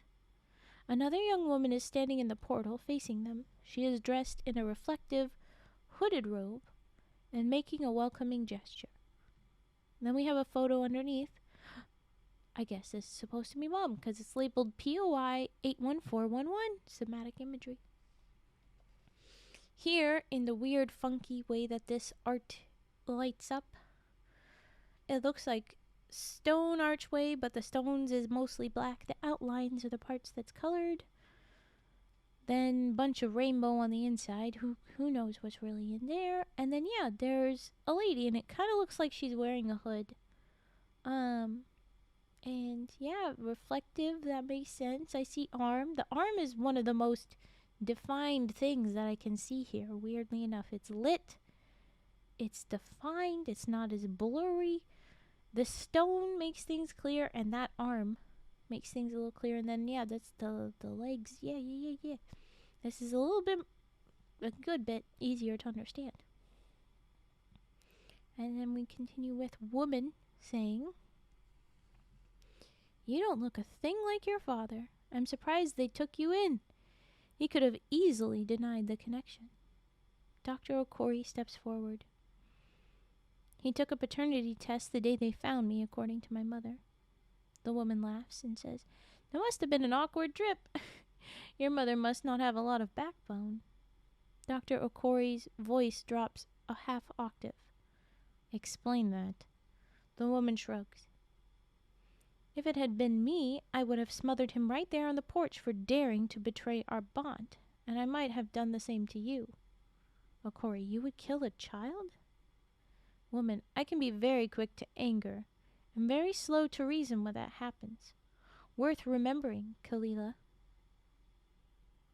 Dr. Okori is now raising her voice. That is not my name. They reported me to Site 91 immediately after the results came in. I've been Dr. Udo Okori in the records of the SCP Foundation my entire life, and you're not changing that. Woman, you were Kalila in the Book of True Names in the Wanderer's Library 9 months before you were born, and so that's who you are in Worlds Beyond. Count. I put you there myself. just as I put you on this earth after bringing you into being. Dr. Okori, the entire fucking universe gets less say on the subject than I do. I'm me, and my name is Udo. The woman laughs. There she is. There's my daughter. Dr. Okori spits on the sand floor. Keep looking. The woman affects a pout. Ooh. They're fighting. Woman. There's no reason to be like this. It isn't a confrontation, it's a reunion. Okori, it's a fact-finding mission. I'm here so you can tell me who and what you are. Woman. Who and what we are, you mean? And if I tell you, then what? You tell them? They lock you up and come after us? That sounds very tedious. I wouldn't let them live after putting my breath and sand in a cage. Okori, breath and sand? Woman, it was a mistake to leave you with them, but I had things to do, places to be, and you would have been a burden. You grew up without your birthright. That's my fault, and I apologize. Okori, if you didn't want me, why did you have me? Woman, does it make you feel unloved? A sigh is audible behind Dr. Okori. She does not react to it. I guess that's Savara sigh. Dr. Okori, it doesn't make me feel anything, but I do want to understand what kind of person you are. Woman, I have no kind. I stand alone. I am Aphora, Vitreous Queen of Af. Dr. Okori, and why did you... Aphora, because he was wearing a wedding ring. Oh, what in the shit? Silence on the recording, and she says, it made little difference, but by then even the slightest challenge was a novelty. Aphora, he cried, you know, after. He knew he shouldn't have done it, but he wanted to. Okori, did you force him? This is what I was thinking, and we're asking it. Oh, okay. Aphora, what kind of question is that? Of course not. I'm a queen, not some vagabond rapist. Your father was weak. He wasn't the first or the last. Okay, well, congrats, you're not that, but still, yeah. Another sigh is audible, this one more obviously frustrated. Dr. Okori, you like making people do what you want. Aphora, I'm sure I've already mentioned that I'm a queen. Savara walks into view. She passes Aphora. The pair share a nod. Savara proceeds into the wall of sand in the large portal without stopping. There's a faint distortion on the Omni feed, and she continues straight through. The sand closes up behind her. Well, I mean, if you can move sand, of course you'd just walk through it. Dr. Okori, you took advantage of my father, then dumped the results on his doorstep. Aphora smiles warmly and approaches Dr. Okori. An altogether satisfying escapade. I only now regret it, and only in part. I can see it's placed a barrier between us. Oh, I want to hit her. I want to hit her. Dr. Okori takes a step back. We can talk through the barrier, and that's all I'm here for. What is Af? Aphora stops walking and sighs. Af is your birthright, though you shouldn't expect to receive it for a few thousand years. I've got plenty of life left in me, as you're about to see. Okori snorts. I hate to break it to you, but I'm not going to live a few thousand years. Aphora. We'll see. But you were asking about the city, yes? Come with me. Aphora turns to face the portal. She looks back at Dr. Okori. You're not going to learn anything in the waiting room, are you? Okori. The city is buried. Aphora. And why not? Sand is no obstacle to one of us, and only one of us would be welcome here. She laughs and turns back to the portal. But I forget, you're weak and weary after the little trial we put you through. It behooves me as your host to ease the transition. Aphora raises her hands. The sand on the ceiling and the sand in the portal recede, and continue to recede until they have passed into the far distance.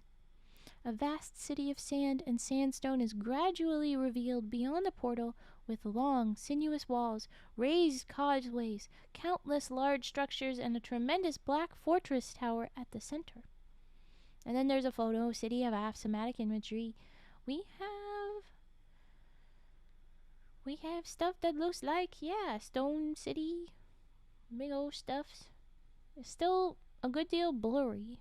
Everything is, with the sand and the somatic imagery part, it makes it very difficult to properly see. Let me tell you. It is wild. Okay. And then it says, Aphora lowers her hands and turns back to face Dr. Okori. Her eyes are burning so brightly that the bloom obscures much of her face, but her wide smile is still clearly visible. The cavern remains unveiled behind her. Aphora, welcome, Kalila, my daughter, into the shifting city of Ath. Transmission ends. Woo!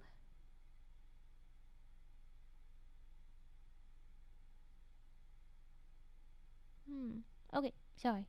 I see something and I'm curious. Alright. I am also realizing it is just about 1 a.m. and we are not even halfway through this story, so we will have to pick this one up tomorrow. And I don't like to do that, but realizing how long it's taken me to read this much, we probably wouldn't have been able to if I had the whole stream anyway. We would have gotten most of the way, and then I would have been disappointed and wanted to just do a little bit left. So I'm glad I went this way. I am.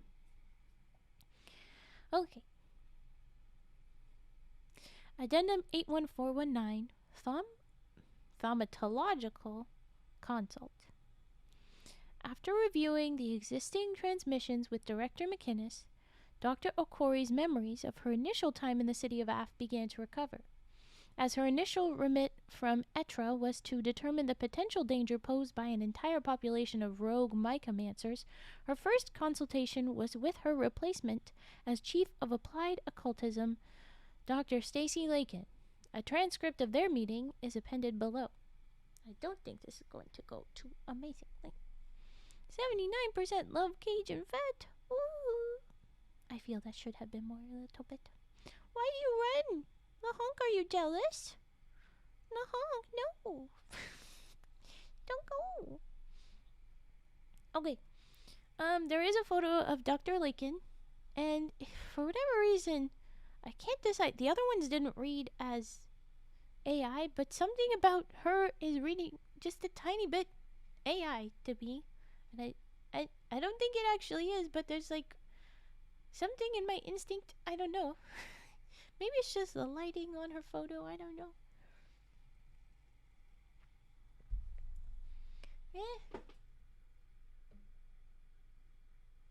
Yeah. Whoop. Yeah, it's fine.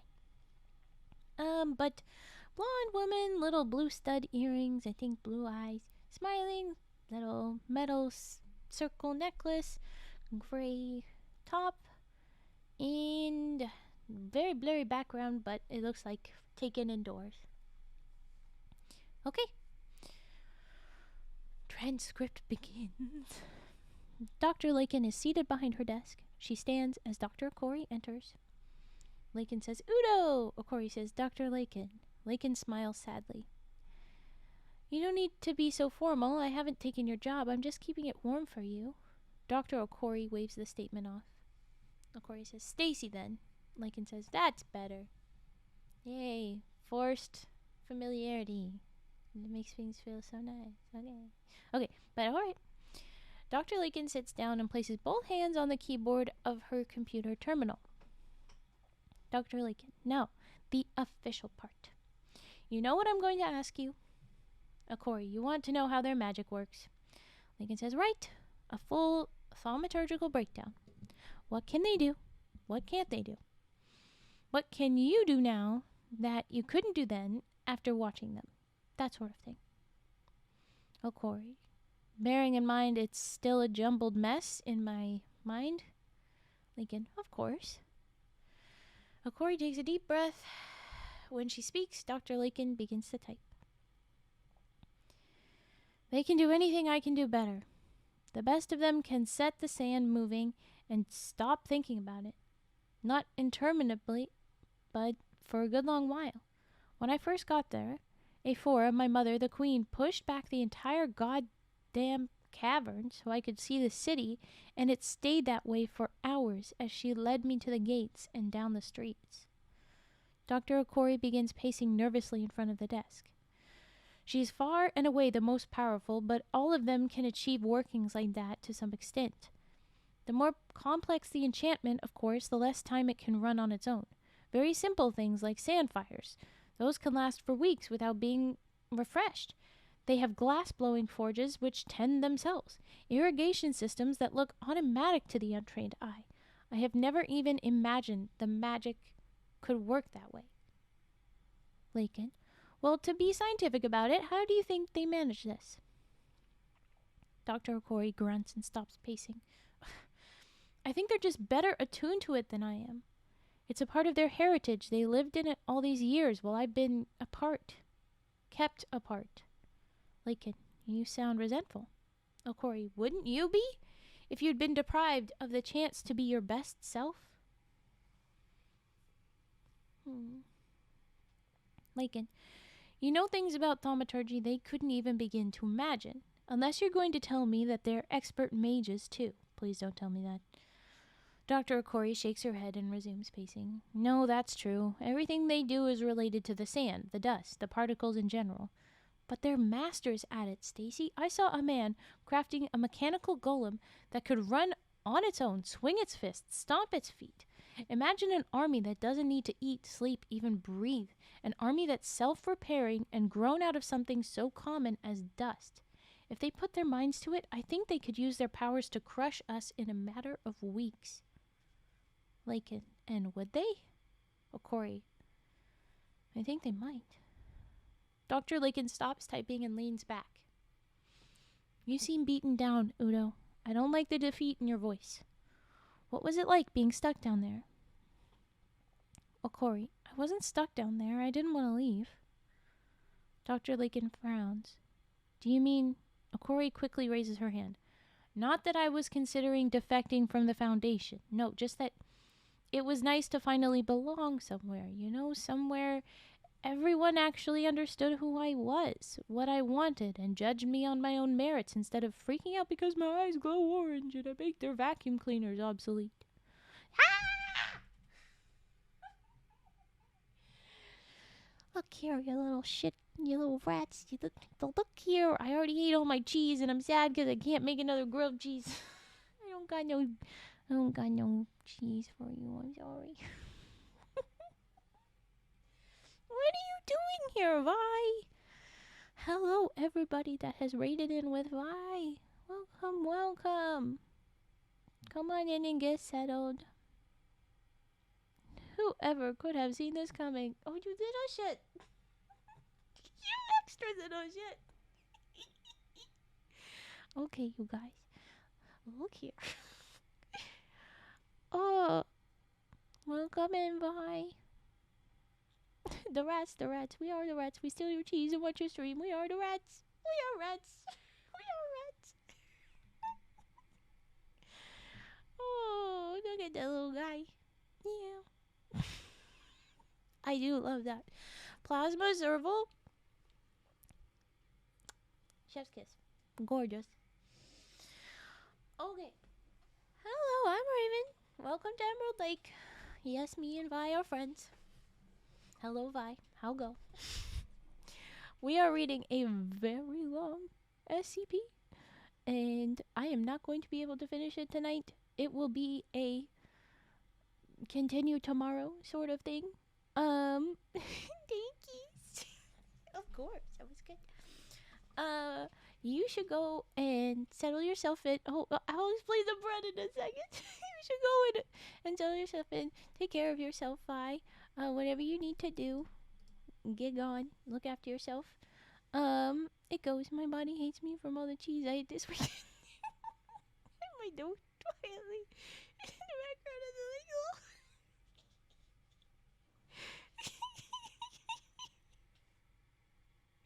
Please don't shit in the lake. It will contaminate the water.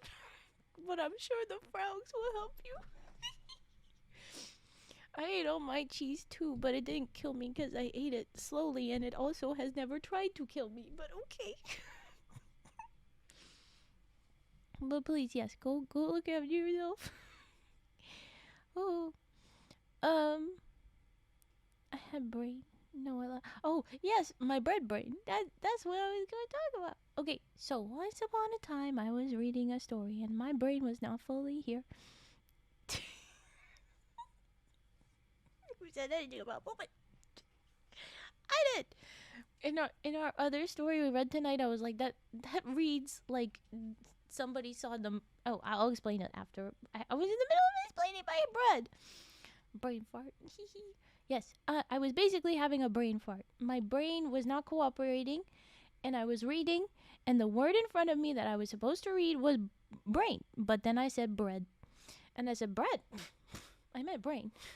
Bread for brain. My brain is bread because it did not work like a brain. And there you go. I have a bread for brain. And when my brain feels like it is not cooperating, I tell all of you that by wearing the bread on my head. And then you know. Oh, Raven's gonna have one of those nights. Oh boy. So I am breadhead. Yeah. It is. I have bread for brain. I would like to eat some bread. Well, not my brain, please. Also, I eat bread today. That was a whole ramble earlier. Okay, I will tell the quick summarized moment of the first story and the bread. First bread. Welcome to the lake. Does it have heated seats?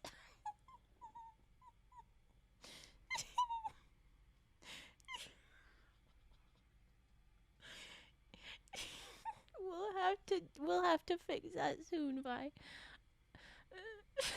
No, but it's not too cold over here. It's okay. All right. Um, I had Nutella bread that I was eating for before stream. Just don't try to steal nothing, Lahonk. Don't make me bonk you. Trying to eat breads before stream, and I thought I had eaten them, but I had only eaten one, and there was one left. And then I was doing things, and I sat down to stream, and I was like, oh my gosh, there's still bread here. But I was like, oh no, but I have to stream. And so I just had bread staring at me for the entirety of the first story. But I ate my bread. It's okay. And then the first story basically went along the lines of there was Dr. Lady and other Dr. Lady, and one Dr. Lady, clearly had a tension with this Dr. Lady, and they referenced another girl, I guess. And the important SCP part was they were like, hey, there's a moose here, and your name is Moose, and I happen to be the doctor that knows about these things, the craziness that is like animal or the dream spirit guide things, and that thing right there is totally yours, so you're about to die, because that's what that means, and you need to pay attention to your dreams and do exactly what I tell you to do with the dreams. And I just, what? And then one part of the story was that whatever your animal thing does is what you're about to do. And at one point, the way they worded it was like she was freaking out that there was another micro update on what the moose was doing. And I was like, that sounds like you're embarrassed because the moose just took a poop, and you don't want everyone to know that you're about to take a poop. And nobody else laughed at it. Nobody was giggling with me, and I'm very sad. So I'm glad that came up again. There you go. I'm the one that made this about poop this stream. I did. It's me. Okay, with that, I see Lahonk has dropped a bunch of redeems. And now I will summarize where we're at in our current story before we keep reading, and then I'm going to pick a spot to stop, and then we're just going to do redeems, I think. That's how we'll end off the rest of the stream. But, so this story is basically one of our researchers at Site 43, Dr. Udo Okori, is an SCP herself. At first, we were sure, she does thaumaturgical stuff. She was trained. She does the things, and she is this. And part of that, there was a couple of documents, and one of them was like, hey, yes, I'm in a relationship with her. She is my girlfriend, but don't worry, there's not a conflict of interest. And I tell you, that might still be a conflict of interest. Like, what the hell? But then we get a second one of those, and I'm like, wait, what? And that one is like, yes, I am in a relationship with two people, and that includes Dr. Okori. Oh, it's a throuple. It's a lady throuple. And it is. It's a lovely lady throuple. And they're telling her, yeah, this is how her aura is. Look at how she is magical this way. And they're like, yes, look how she is magical this way. And this whole file is about that Dr. Okori, and how she is magical. And they landed on, turns out she is not just thaumaturgical, she is half not human. We should probably look into that. And so we are looking into it. And we discover her mom is from a different place, a different timeline, a different world, something. And she has to go to the Wanderer's Library, if you remember what that is from other stories. And she goes on a mission to go do that and go find her parent and the other people that she is from. And we are in the middle of one of the transcripts of like breaking down everything that happened, because she got there, it's a sand world, everything's crazy, intense magic stuff, and she's like, I am not good enough at any of the rest of this. And wow, it's just nuts. It's a lot going on. Imagine if your animal does a perfect backflip and you sit there wondering why and how you're going to do a perfect backflip until you're just like, why not? I mean, that's awesome. But I will say that it turns out, spoiler, it wasn't actually a thing. They just, and I totally called it. I'm like, they're saying that this moose is magic. This moose is an SCP, but all it's done is moose things. It's literally just been a moose all day. It's literally just been a moose all day.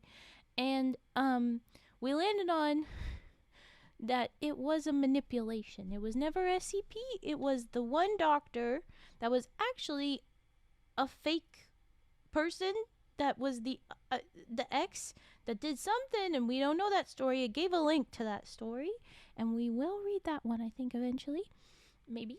But it was like just this poor doctor lady's ex-girlfriend being a manipulative nutbag, brought in a poor innocent moose for this friggin' heist and trying to manipulate her into being with her again. And unfortunately, it did end in a blackout. We don't know what happened.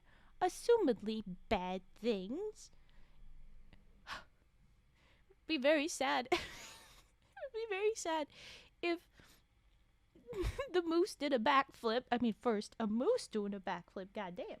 But then you're like, oh, so that I can do a backflip, and you get up your hope, and then you break your face because you're not related to that moose. That's not your moose. It's quite messed up. Okay. But I love that theory, Plasma. I love that so much. Okay. In this one, though. Yes. Okay. Sand magic lady. She got there. Her mom's a queen and very uppity and a bit of an asshole. And she's also got what I assume is a sister that is, it seems to be jealous. And they're all very sassy and can do all of the sand things. And our poor Dr. Okori can do some sand things, but not as much as everybody else is doing. It's a lot. It's intense. And so here we are.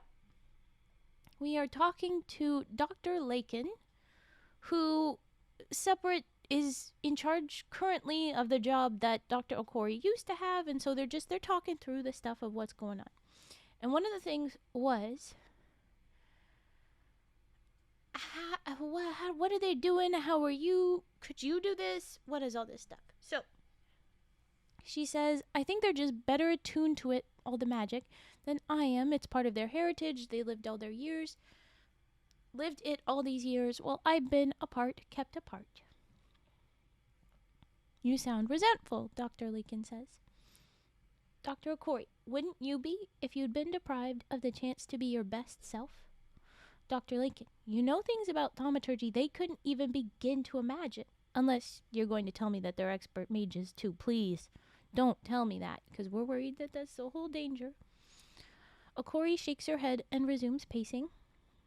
No, that's not true. Everything they do is related to the sand, the dust, the particles in general. But They're masters at it, Stacy. I saw a man crafting a mechanical golem that could run on its own, swing its fists, stomp its feet. Imagine imagine an army that doesn't need to eat, sleep, even breathe. An army that's self-repairing and grown out of something so common as dust. If they put their minds to it, I think they could use their powers to crush us in a matter of weeks. And Lincoln says, and would they? Corey says, I think they might. Lakin stops typing and leans back. You seem beaten down, Udo. I don't like the defeat in your voice.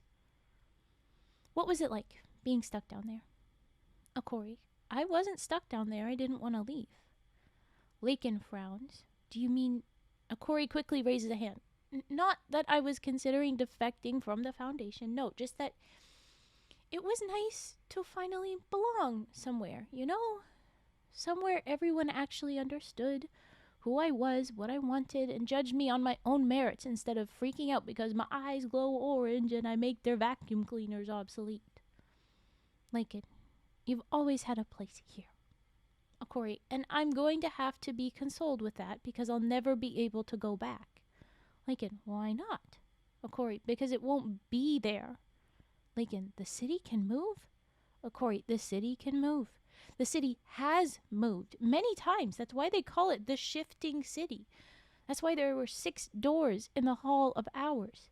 And you can see it in some of the older, more disused structures. Stress fractures that nobody's bothered to repair. Streets that respect geology that isn't there anymore. Foreign materials in the sand, in the concrete. Plant matter that isn't native. Dr. Lakin resumes typing. Native? How do you know what's native to where the city is? I thought you didn't... Corey, I saw the hydroponics. I'm no botanist, but I can tell that what they were growing grows well there, and it's nothing like some of the stuff creeping up the walls or dead in the crumbling rock, like rusted rebar. The city's been around. Dr. Lakin, those doors in the Wanderer's library would seem to attest to that fact. Is it possible the city can leave baseline reality? Dr. Corey, it's more than possible. I believe it, if only because they believe it, and they told me, and they have no good reason to lie. Dr. Lincoln, well, I don't know about that. It sounds to me like they might have given you a bit of Stockholm Syndrome. Obviously, they were trying to make you see things their way, force you to stay. I'm not sure you can trust anything they told you. Corey, it was in their power to force me to stay. But my mother, she wanted me to join her willingly. She didn't want to trick me. She wanted me to see the truth for myself. Lincoln, and what is that truth? How do they move the city, Udo? Corey, I don't remember. Lincoln, well, it's early days. We're already learning so much. Dr. Corey stops pacing and leans down over Dr. Lincoln's desk. Corey, we're going to need to do a whole lot more than learn, Stacy. This is a problem that won't go away on its own. Lincoln, I thought you just said that it would. Literally. Corey, we can't let it get to that point. If it gets to that point, we've already lost. We're going to have to deal with AF decisively before they rabbit. Rabbit? Okay. Uh-oh, big buffer? Oh, no. Oh, no. Don't you betray me again, bitrate. Once upon a time, tonight, my stream did give out on me, and I'm very pissed off that this continues to be a problem. We are back. We are okay. My bitrate doesn't seem to have done a big dip, but maybe it's just not telling me that part yet. Okay. Did the audio dip out this time?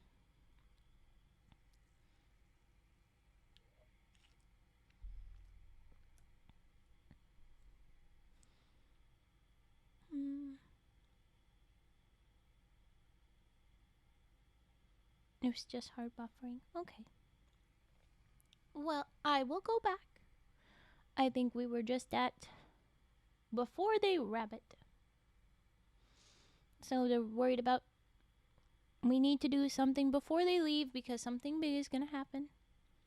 They're doing stuff. We need to act. We need to learn. Dr. Lakin smiles faintly. Okori, and I'm not going to be able to help. Lakin frowns. Why not? Okori, because compared to these people, I'm nothing. Lakin, I find that hard to believe. Okori, you didn't see her. Lakin, the queen?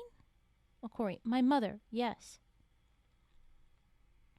Dr. Okori turns away and walks away facing the door.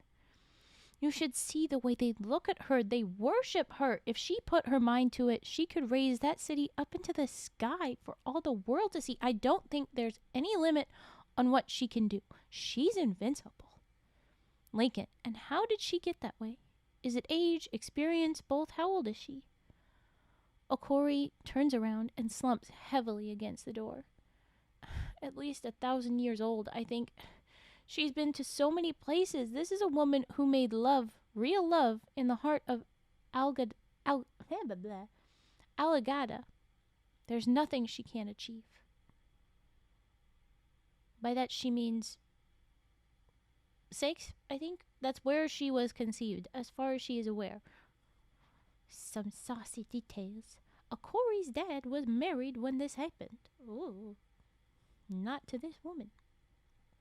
Okay, Dr. Lakin, that's the kind of thing we used to say about you.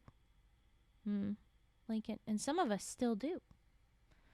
Okori leans down, her hair falls forward, obscuring her face. The orange glow of her eyes is still visible, though it is ebbing. Okori, to a person who's never seen art, finger painting is very impressive. Lakin, the contrast can't be that great. Okori, in the middle of that city is an obelisk of black mica, 400 meters tall. Her palace. She built it with her eyes closed. Some nights she raises the roof over the entire city and turns the walls of her penthouse into glass, just so she can look out on everything she owns.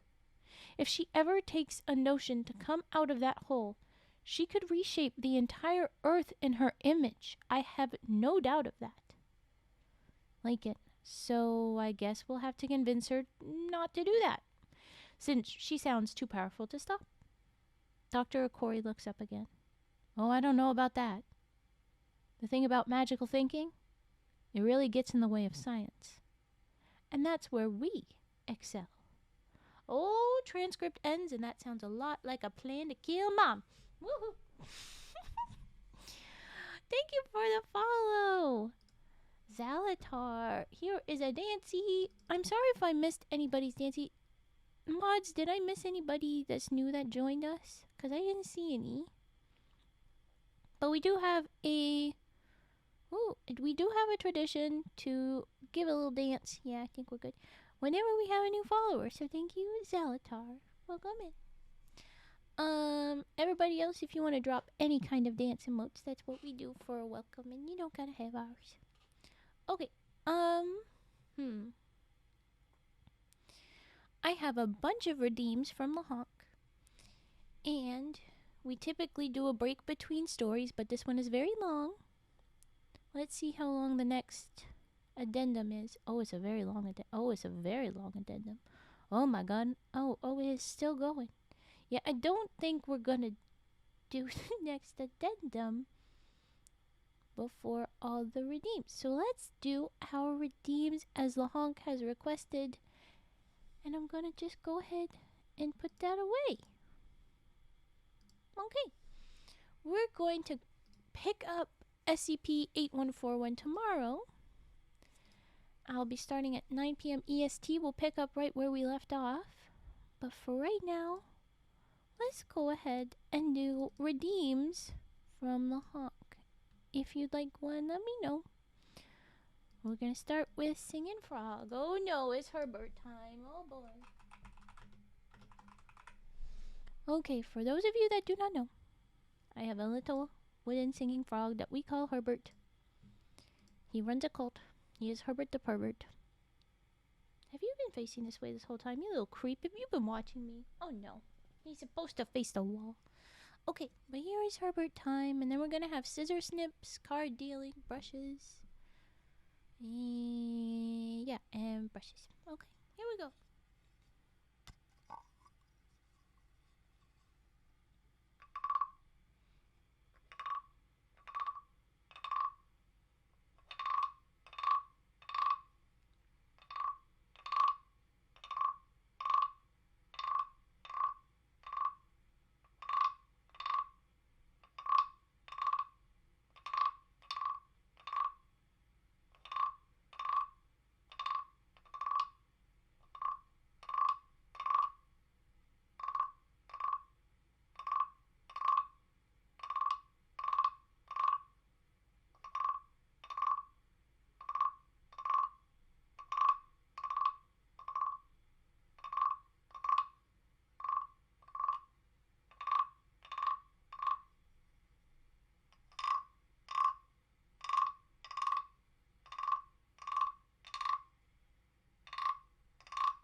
And there was Herbert. No, I. Hello, Ocarina. Welcome in. Alright. Next is scissor snaps. I think I also. We can get rid of the spooky warning because I'm not reading. Alright.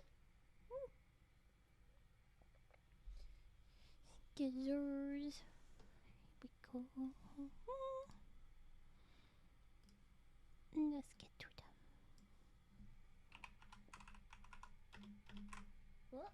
What have I done? Oh, okay, there we go. Alright, here we go.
My throat. Oh my goodness. Hold on. There was our scissor snips. I'm gonna do a big old cough. My goodness, I had frogs in my throat. Alright. We have card dealing and we have brushes. Ah, thank you for the follow, Ethel Goose. Thank you, thank you. My throat is still wild. I think I'm gonna need my second. Here are some dances. Wow. Yay! Okay. Hold on.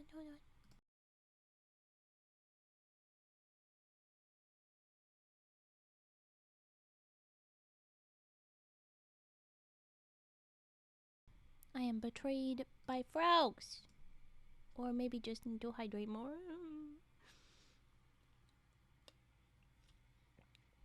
Okay. Now we will do some card dealing.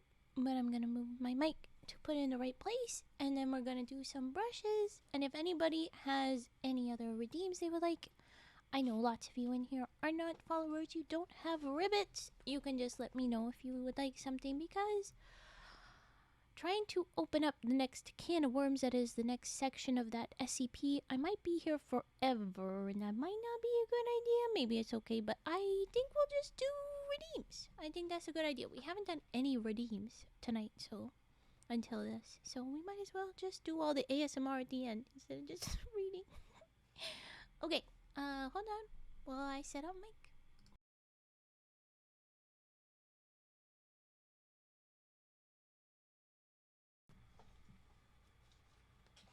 Okay, here we go. With the card.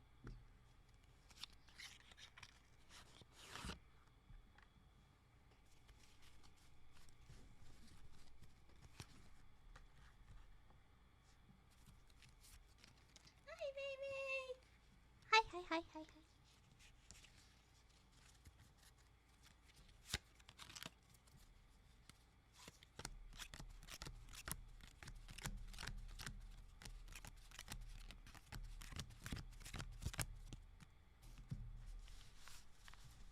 No worries, Moon. Have a great day. Enjoy work if you can manage to do that.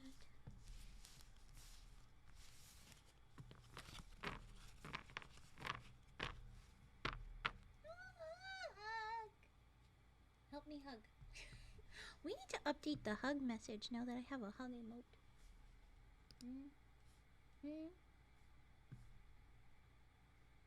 It's still so slow. Oh, why is it so slow? I give you that hug. Okay, focus. What have I done?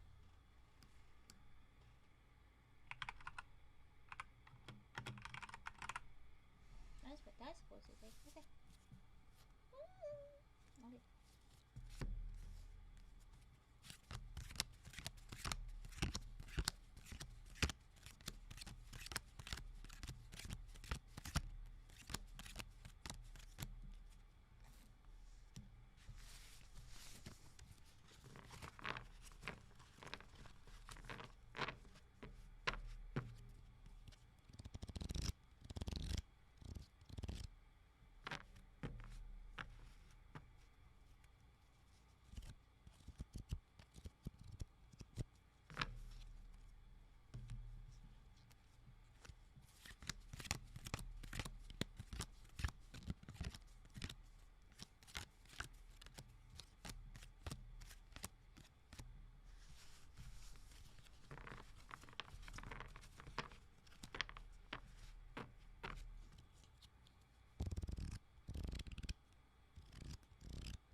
Alright, hold right there.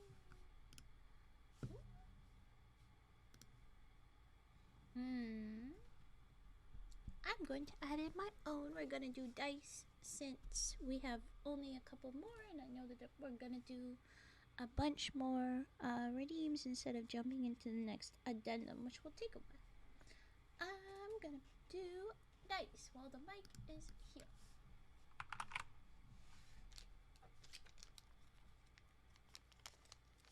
Cause I wanna.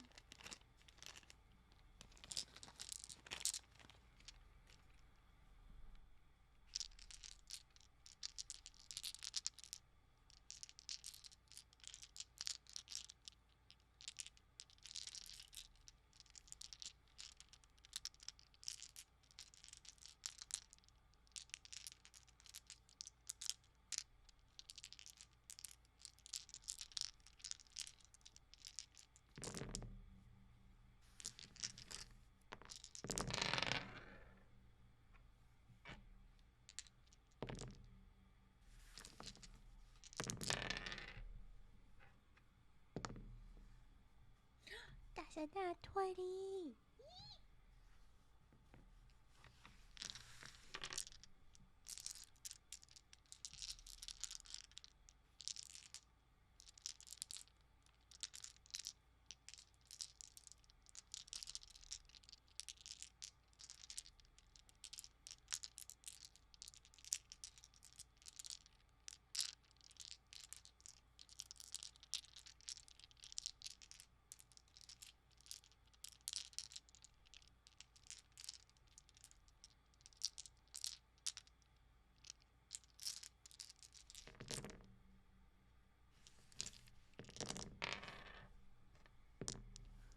That's a nat one. Oh, okay. Dice away.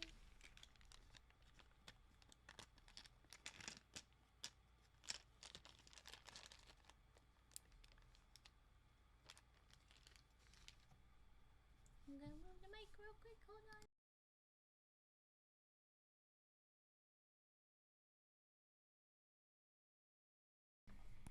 Thanks for giving me the shout out, Cage. Thank you very much. We're gonna do brushes next. And for that, I remove the little pop cover. Hold on.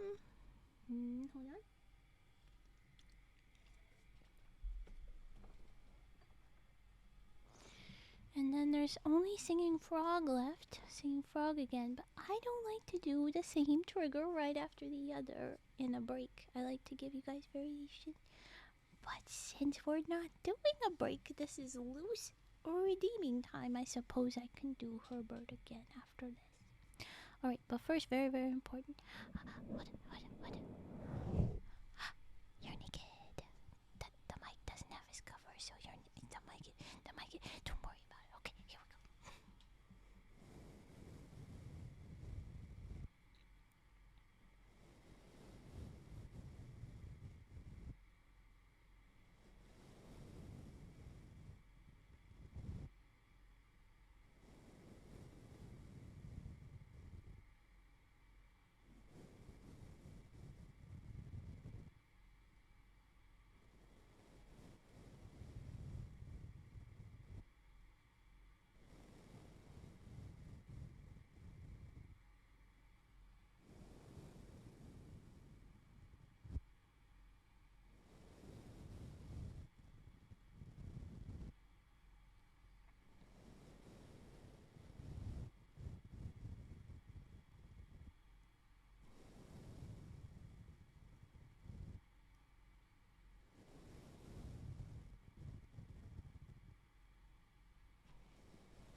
There was brushes. Hold on, while I put the cover back on.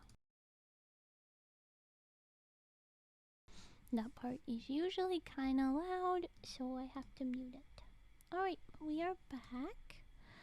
And now, Herbert. Herbert returns. Little singing frog.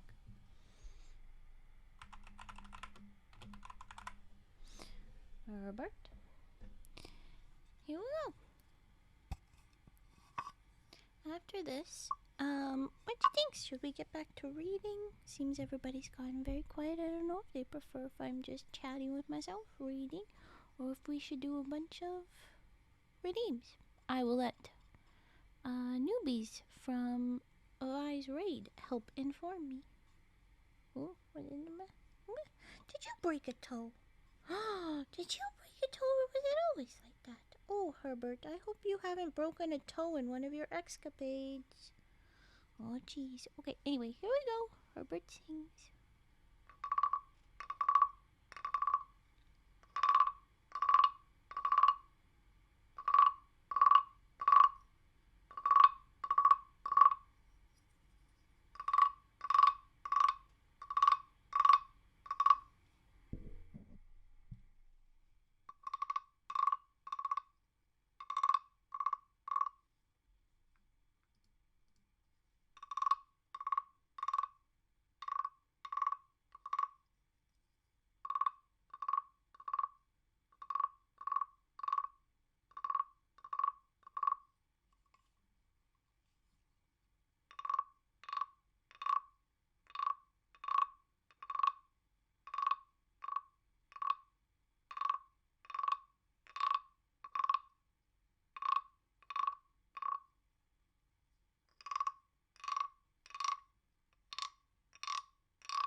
Alright, I did notice that while I was playing Herbert, everything kind of went kind of funky.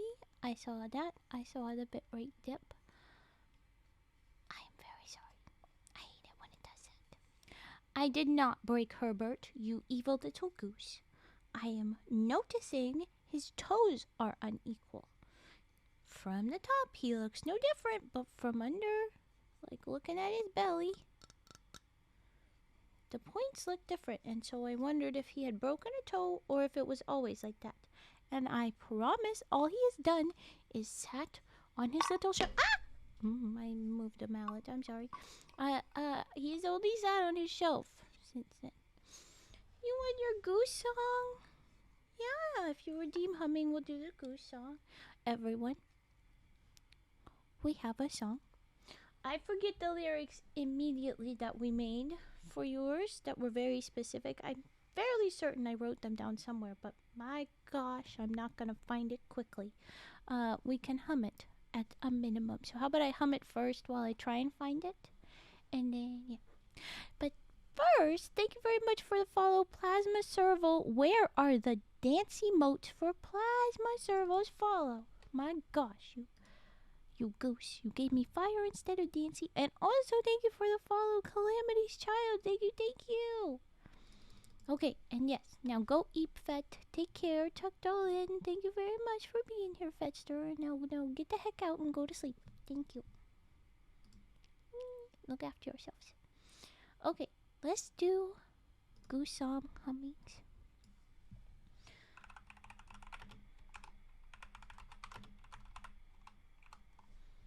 Humming goose song. Let's just try and get that tidied up. Hold on. And then it's a little silly. Okay. They're very important. Very important. Okay. Here's how the tune goes so everybody knows and you might be able to sing along.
Yet to find it still. This is a problem. The ads wish to go. I refuse. I will do them after the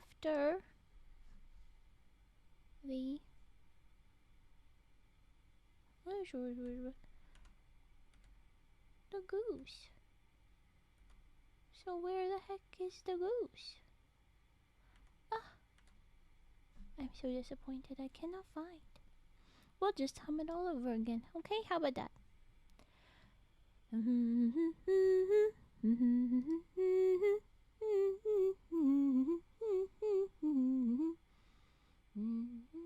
Oh wait, remember what? Huh?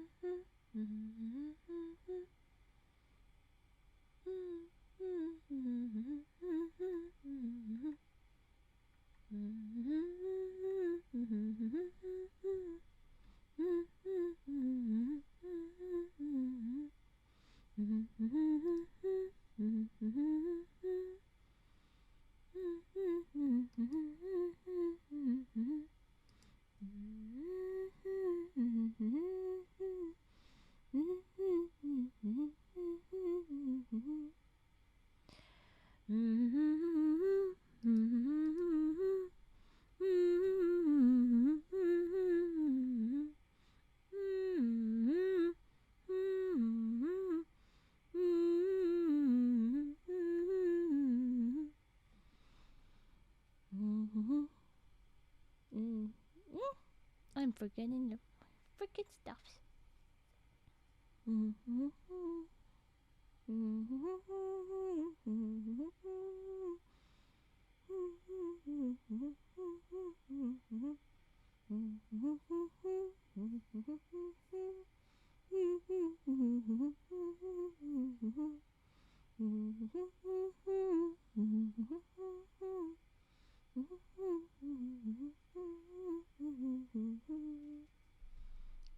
We'll wrap that up right there. We'll say that's done, boom, bam. Hello, autumn storytellers. Welcome. The storytellers are here. Hi. We was reading. We was doing storytellers things, but now we are doing redeems until my end of stream-ish, I think. Because then the story I was reading, it was an SCP, and it is very long. It's very long. And I was going to get stuck either way. Thank you very much for reading. I'm gonna have to split the story anyway. And the next section is I would want to finish it off instead of getting pulled into doing more tonight. I will just wait to do it tomorrow. I'm trying to figure out what redeems to do because I just got affiliated. Oh, okay. Well, Autumn Storyteller, are you doing ASMRs at all? Oh, thank you for the follow. Thank you for dropping the shout out. Yes. We have a tradition to do little dances whenever someone follows, and for you, here's big dances. Thank you, Autumn Storyteller, for the follow. I hope you like the little gentleman frog with his little mustache and top hat and monocle. Yes, okay. I will. Oh, I should put away the boop. I'm not humming.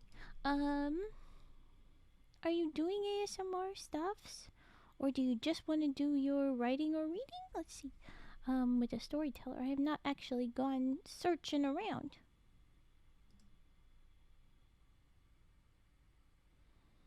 You are super helpful, little thing that is supposed to give me info.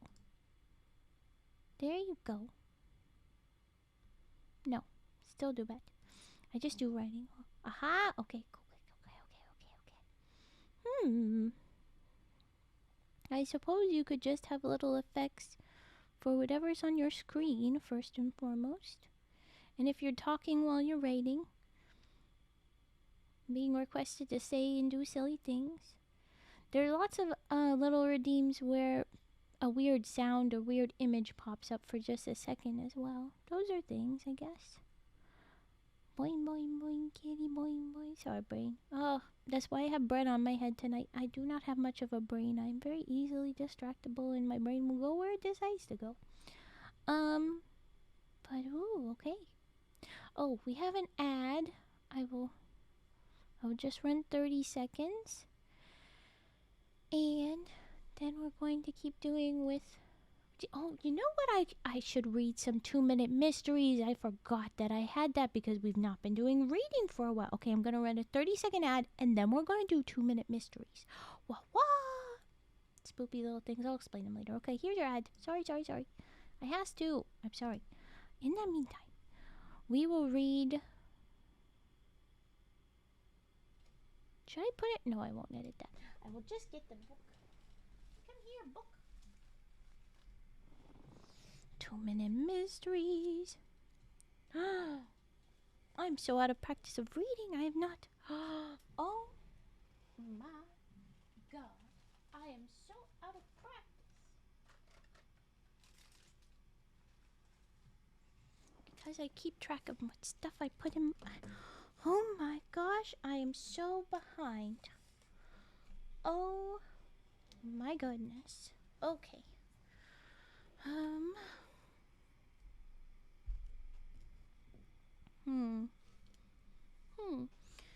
You just we're going to read 2-minute mysteries. I realized I have made a little mess for my little system that I usually use, but it has been a while, and so I have not used it, and that was dumb of me. But I can catch up. It will be fine. I will manage. Okay, so 2-minute mysteries.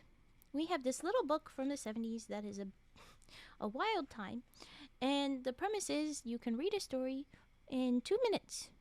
But basically, I'm going to read one of them's, and then it's a mystery. You have to try and answer it. And there is indeed little answers on the bottom upside down of the back of the page. So there is an answer booked in. And we will read about it. It's typically about this one detective, Helegian, and we know what he thinks. He's very smart, like a Sherlock and whatever. But let me prep this. So the one that we are about to read is The Case of the Racetrack Murder. But usually I just put Racetrack Murder, whatever the last title bit is. So here we go. Racetrack Murder. And we have...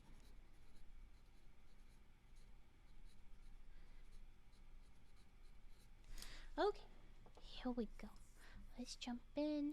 Ooh, bop, bop, bop. Everything's moving around.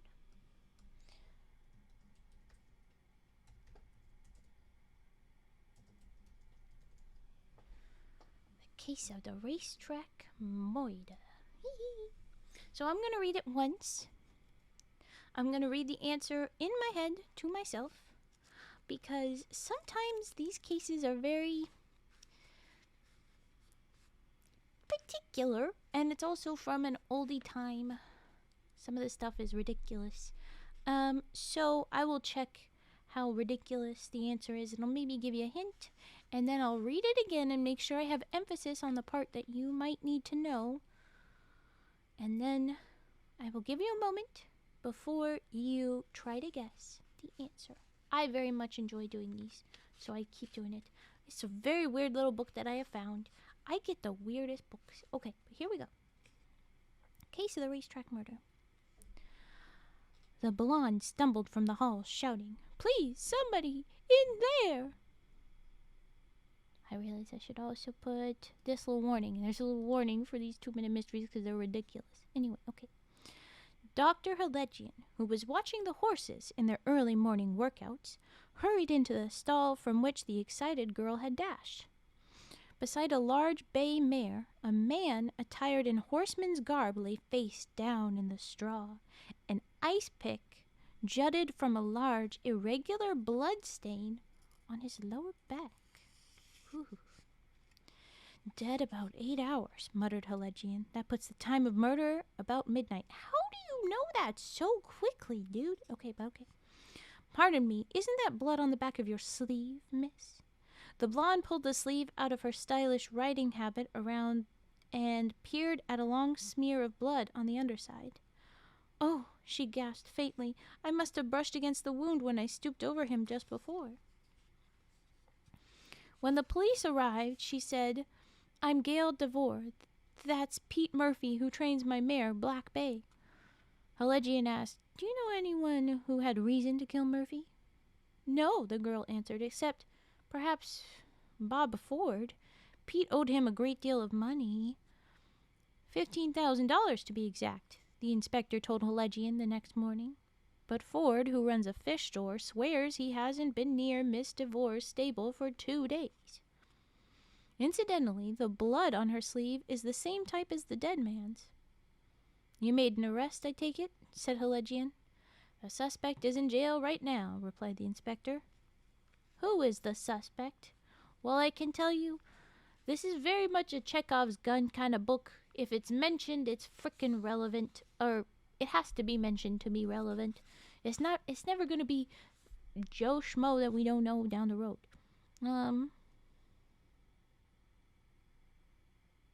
Yeah. Okay. It's what I thought. You got this. It's a basic, reasonable thing. I'm not gonna give you no hints. Here we go. I read again. The Case of the Racetrack Murder.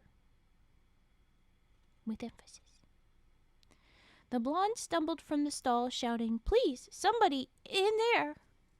Dr. Helegian, who was watching the horses in their early morning workouts, hurried into the stall from which the excited girl had dashed. Beside a large bay mare, a man attired in horseman's garb lay face down in the straw. An ice pick jutted from a large, irregular bloodstain on his lower back. Dead about 8 hours. He somehow knows. I don't think this man is... Anyway, okay, muttered Helegian. That puts the time of the murder about midnight. Pardon me, isn't that blood on the back of your sleeve, miss?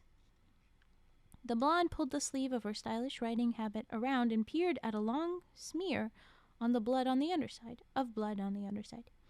Oh, she gasped faintly. I must have brushed against the wound when I stooped over him just before. When the police arrived, she said, I'm Gail DeVore, that's Pete Murphy, who trains my mare, Black Bay. Helegian asked, do you know anyone who had reason to kill Murphy? No, the girl answered, except perhaps, Bob Ford. Pete owed him a great deal of money, $15,000 to be exact. The inspector told Helegian the next morning. But Ford, who runs a fish store, swears he hasn't been near Miss DeVore's stable for 2 days. Incidentally, the blood on her sleeve is the same type as the dead man's. You made an arrest, I take it, said Helegian. The suspect is in jail right now, replied the inspector. Who is the subject?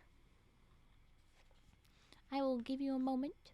I will hum the goose song once more for a bit, while you maybe put your theories into the chat, or you just think before I tell you.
Alright, I read the answer. Hi, Dum-Dum, welcome in.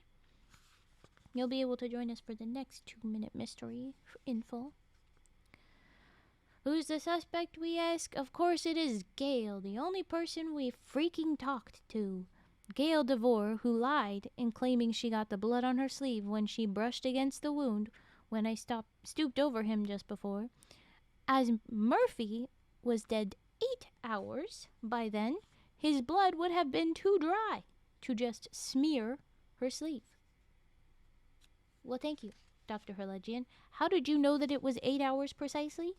Also, the other guy just swearing he wasn't near was enough for you guys this time? But sure, okay, whatever.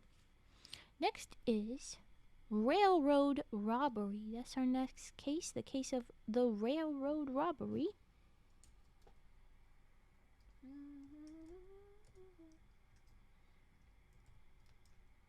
So let's go for it. Here we go. You know how this goes. We're doing it again. What time will we arrive in San Francisco? Asked Dr. Helegian as the conductor passed his seat in the Pullman. In exactly 1 hour, at 20 minutes after 3, was the reply. Your first trip to California?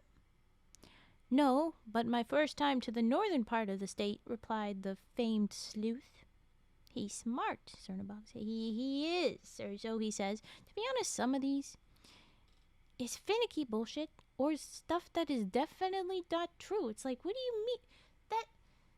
That's nonsense. You need to to redo that. Free that man. He is not responsible. It's ridiculous. But not all the time. Sometimes it's like the last one that's pretty direct. Okay, 1 hour. Yeah, I've been to California, but not the northern part. Yeah. Well, you'll like Frisco, said the conductor genially. Great town. Been living there myself for 32, and then interrupted. Just then, a blonde young man charged down the aisle shouting, In compartment 6. Come at once! I think our train is going to be delayed. It will not be exactly 1 hour no more. With the blonde leading, the conductor and Helegian rushed to the car directly behind them. A white-haired man was slumped in the seat of compartment 6. He had been knocked unconscious. "It's Harry Winslow, the New York jeweler," said Helegian. "He's a bit of a showman, sometimes carries $1 million in jewels with him and makes no secret of it." "Looks like you've hit the motive," said the conductor, stooping. He picked an empty jewel case from the floor. Then he turned sharply to the blond young man. "Who are you, and what were you doing in this compartment?" "My name is Clarence Sweezy. Swezy? I don't know. My compartment is right next door," answered the young man. "I met Mr. Winslow in the dining car, and he invited me in for a drink before we arrived in San Francisco." The jeweler opened his eyes and put his hand to the bump on the back of his head. What? Who hit me?" he groaned.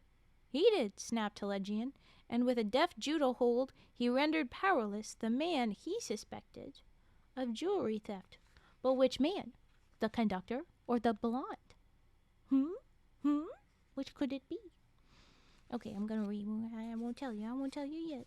But I have a feeling.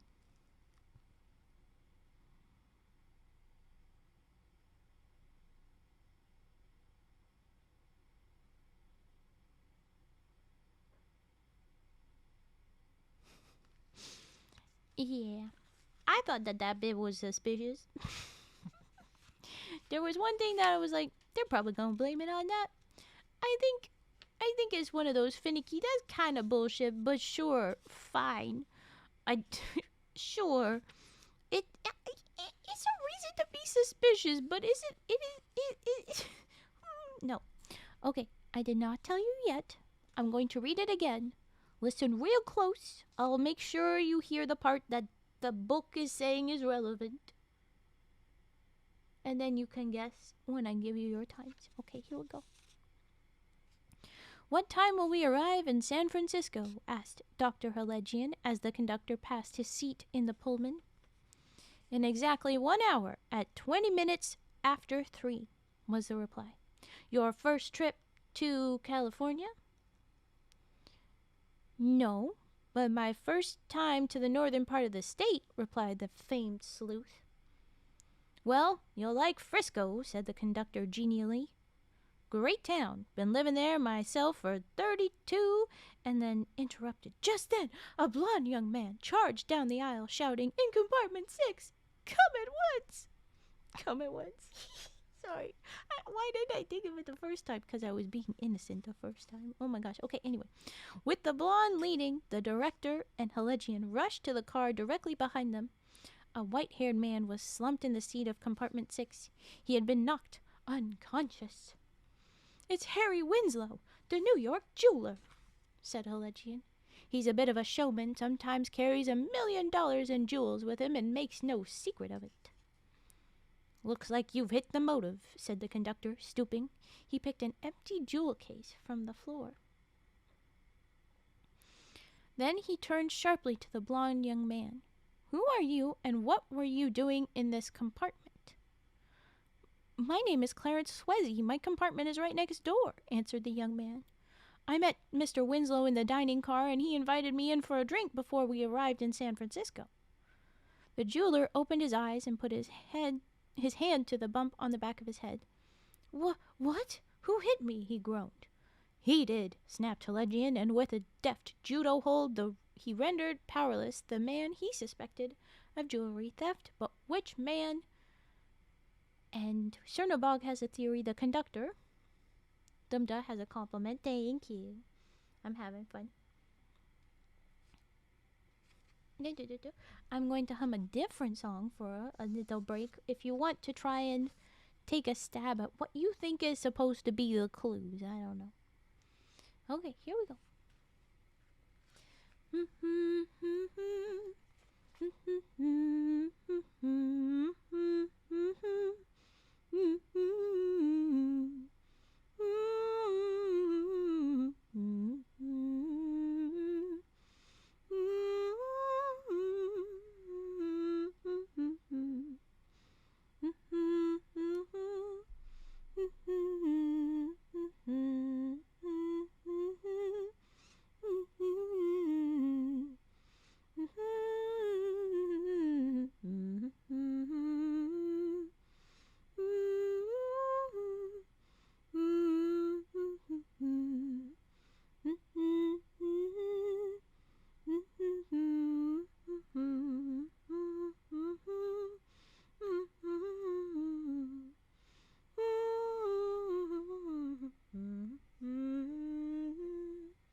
Very adept. It was the jewel thief that was the jewel thief. Okay, it's the conductor, according to the book, whom Helegian suspected of being an impostor for 2 reasons.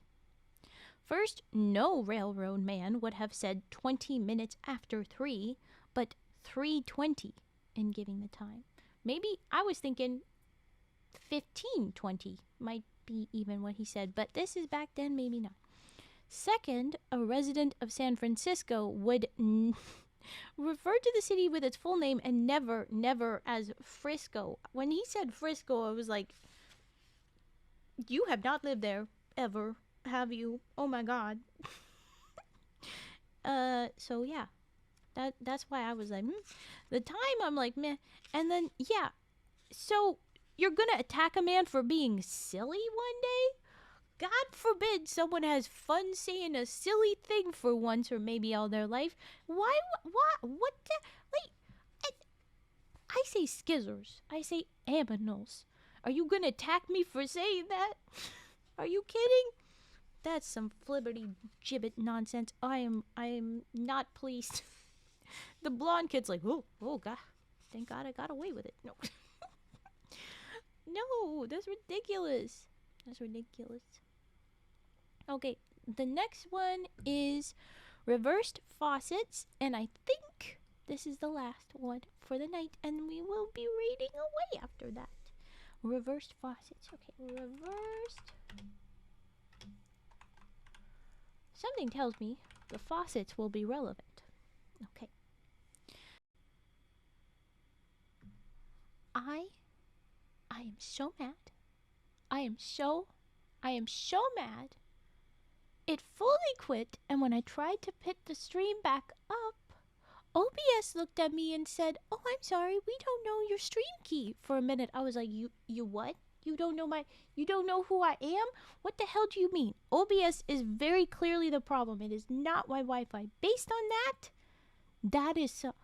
OBS has been the villain all along. I think I have to, like, get rid of it and get an updated version. This is ridiculous. I'm so mad. I am reading this freaking 2-minute mystery.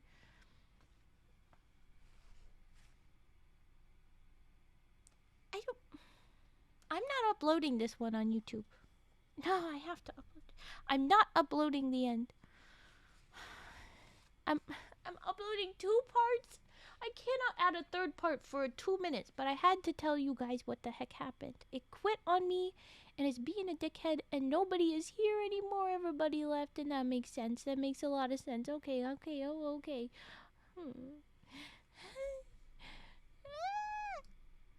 I'm still gonna read this freaking thing. I'm gonna read it because I'm sad. Is everybody actually gone? Is everybody actually gone? Does Twitch recognize that I'm even here right now because OBS is being a complete shit? It looks like it doesn't even recognize I was... Can you hear me?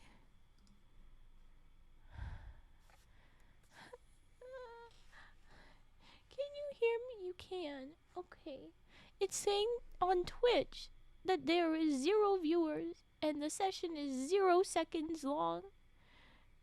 And OBS says the new one is 2 minutes now. Hi, Sylvanesti. This is not going well.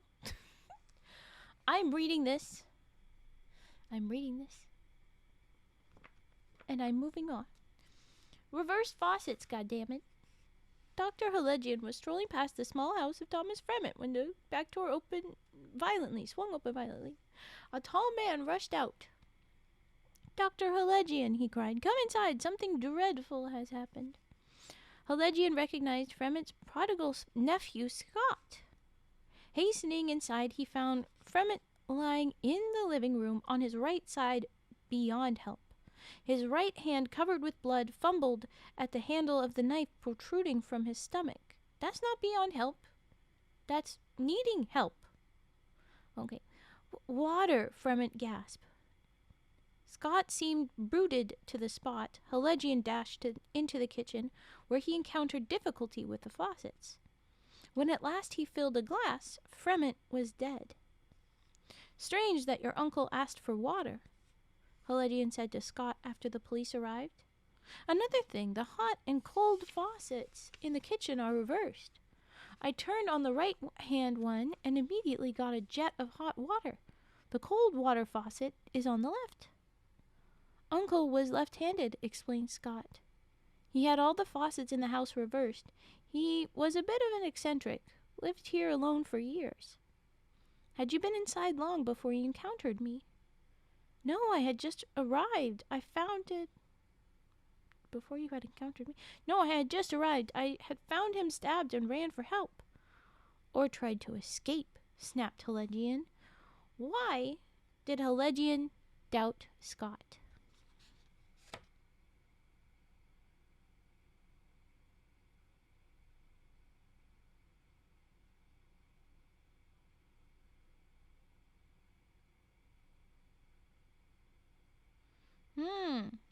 Okay, you can get this one. Think how old pipes work. There you go. The case of the reversed faucets.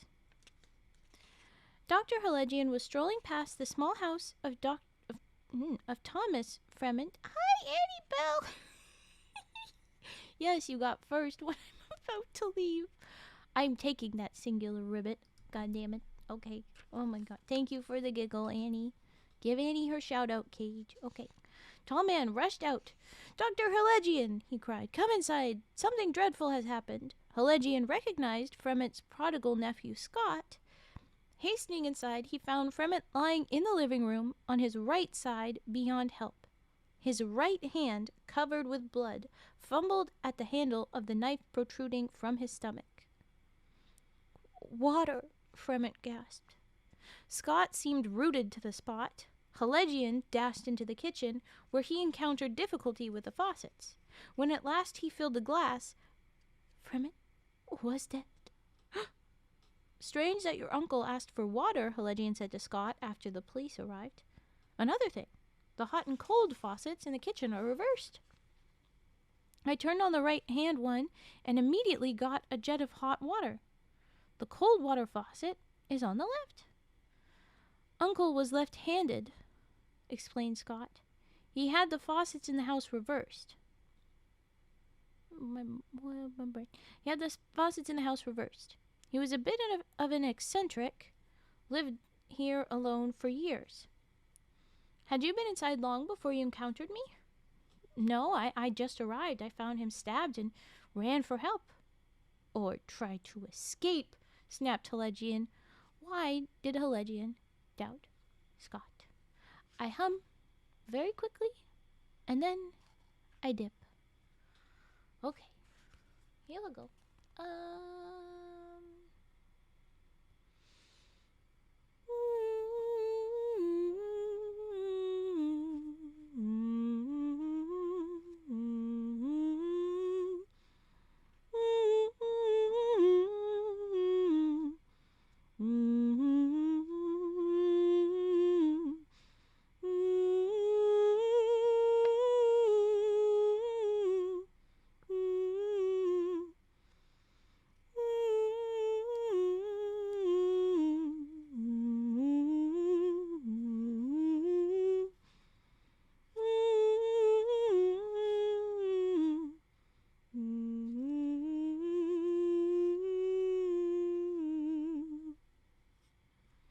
Not humming along. We're getting this done so Cage can go to heck to bed.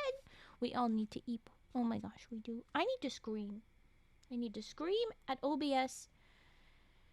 I do not want to deal with redoing it, and I have so much to do tomorrow. I want to cry. Oh my gosh. Okay, anyway, here's the answer.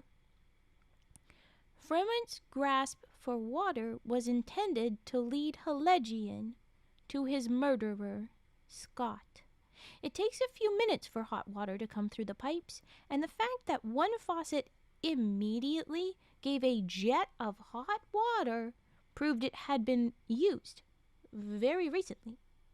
Scott confessed he had washed the blood from his hands before running from the house. There you go. I'm also a little weirded out by, he said he was left-handed, and then when he was stabbed, his right hand is what was holding the knife. I feel like that was also a lie, but then why are the faucets? Did Scott kill him because he wanted the faucet? I don't, that part doesn't make much sense. But yeah, okay. The hot water would have had to been going very recently. And so, him just getting there and yet the water still being warm, yeah, kind of suggests that it's him. But that doesn't actually say that that's definitely him. What if someone else had ran out the back way or the front, the other door? That could have been the person. But oh well. That is your answer. Oh, the next one's called the Screaming Cat. That's fun. We will save that for another time. Alright, everybody. Let's find somewhere to raid. And thank you very much, everybody that came in with raids and stuck around through all of the chaos. We had 66 people before the stuff dipped, and then there are still 30 of you here. I appreciate you. How anyone stuck around, I don't know. I don't know. But okay, let's raid out. I will scream, and we'll figure things out. I am going to be reading again tomorrow. We'll finish off the SCP that I was working through. And who are we gonna rate?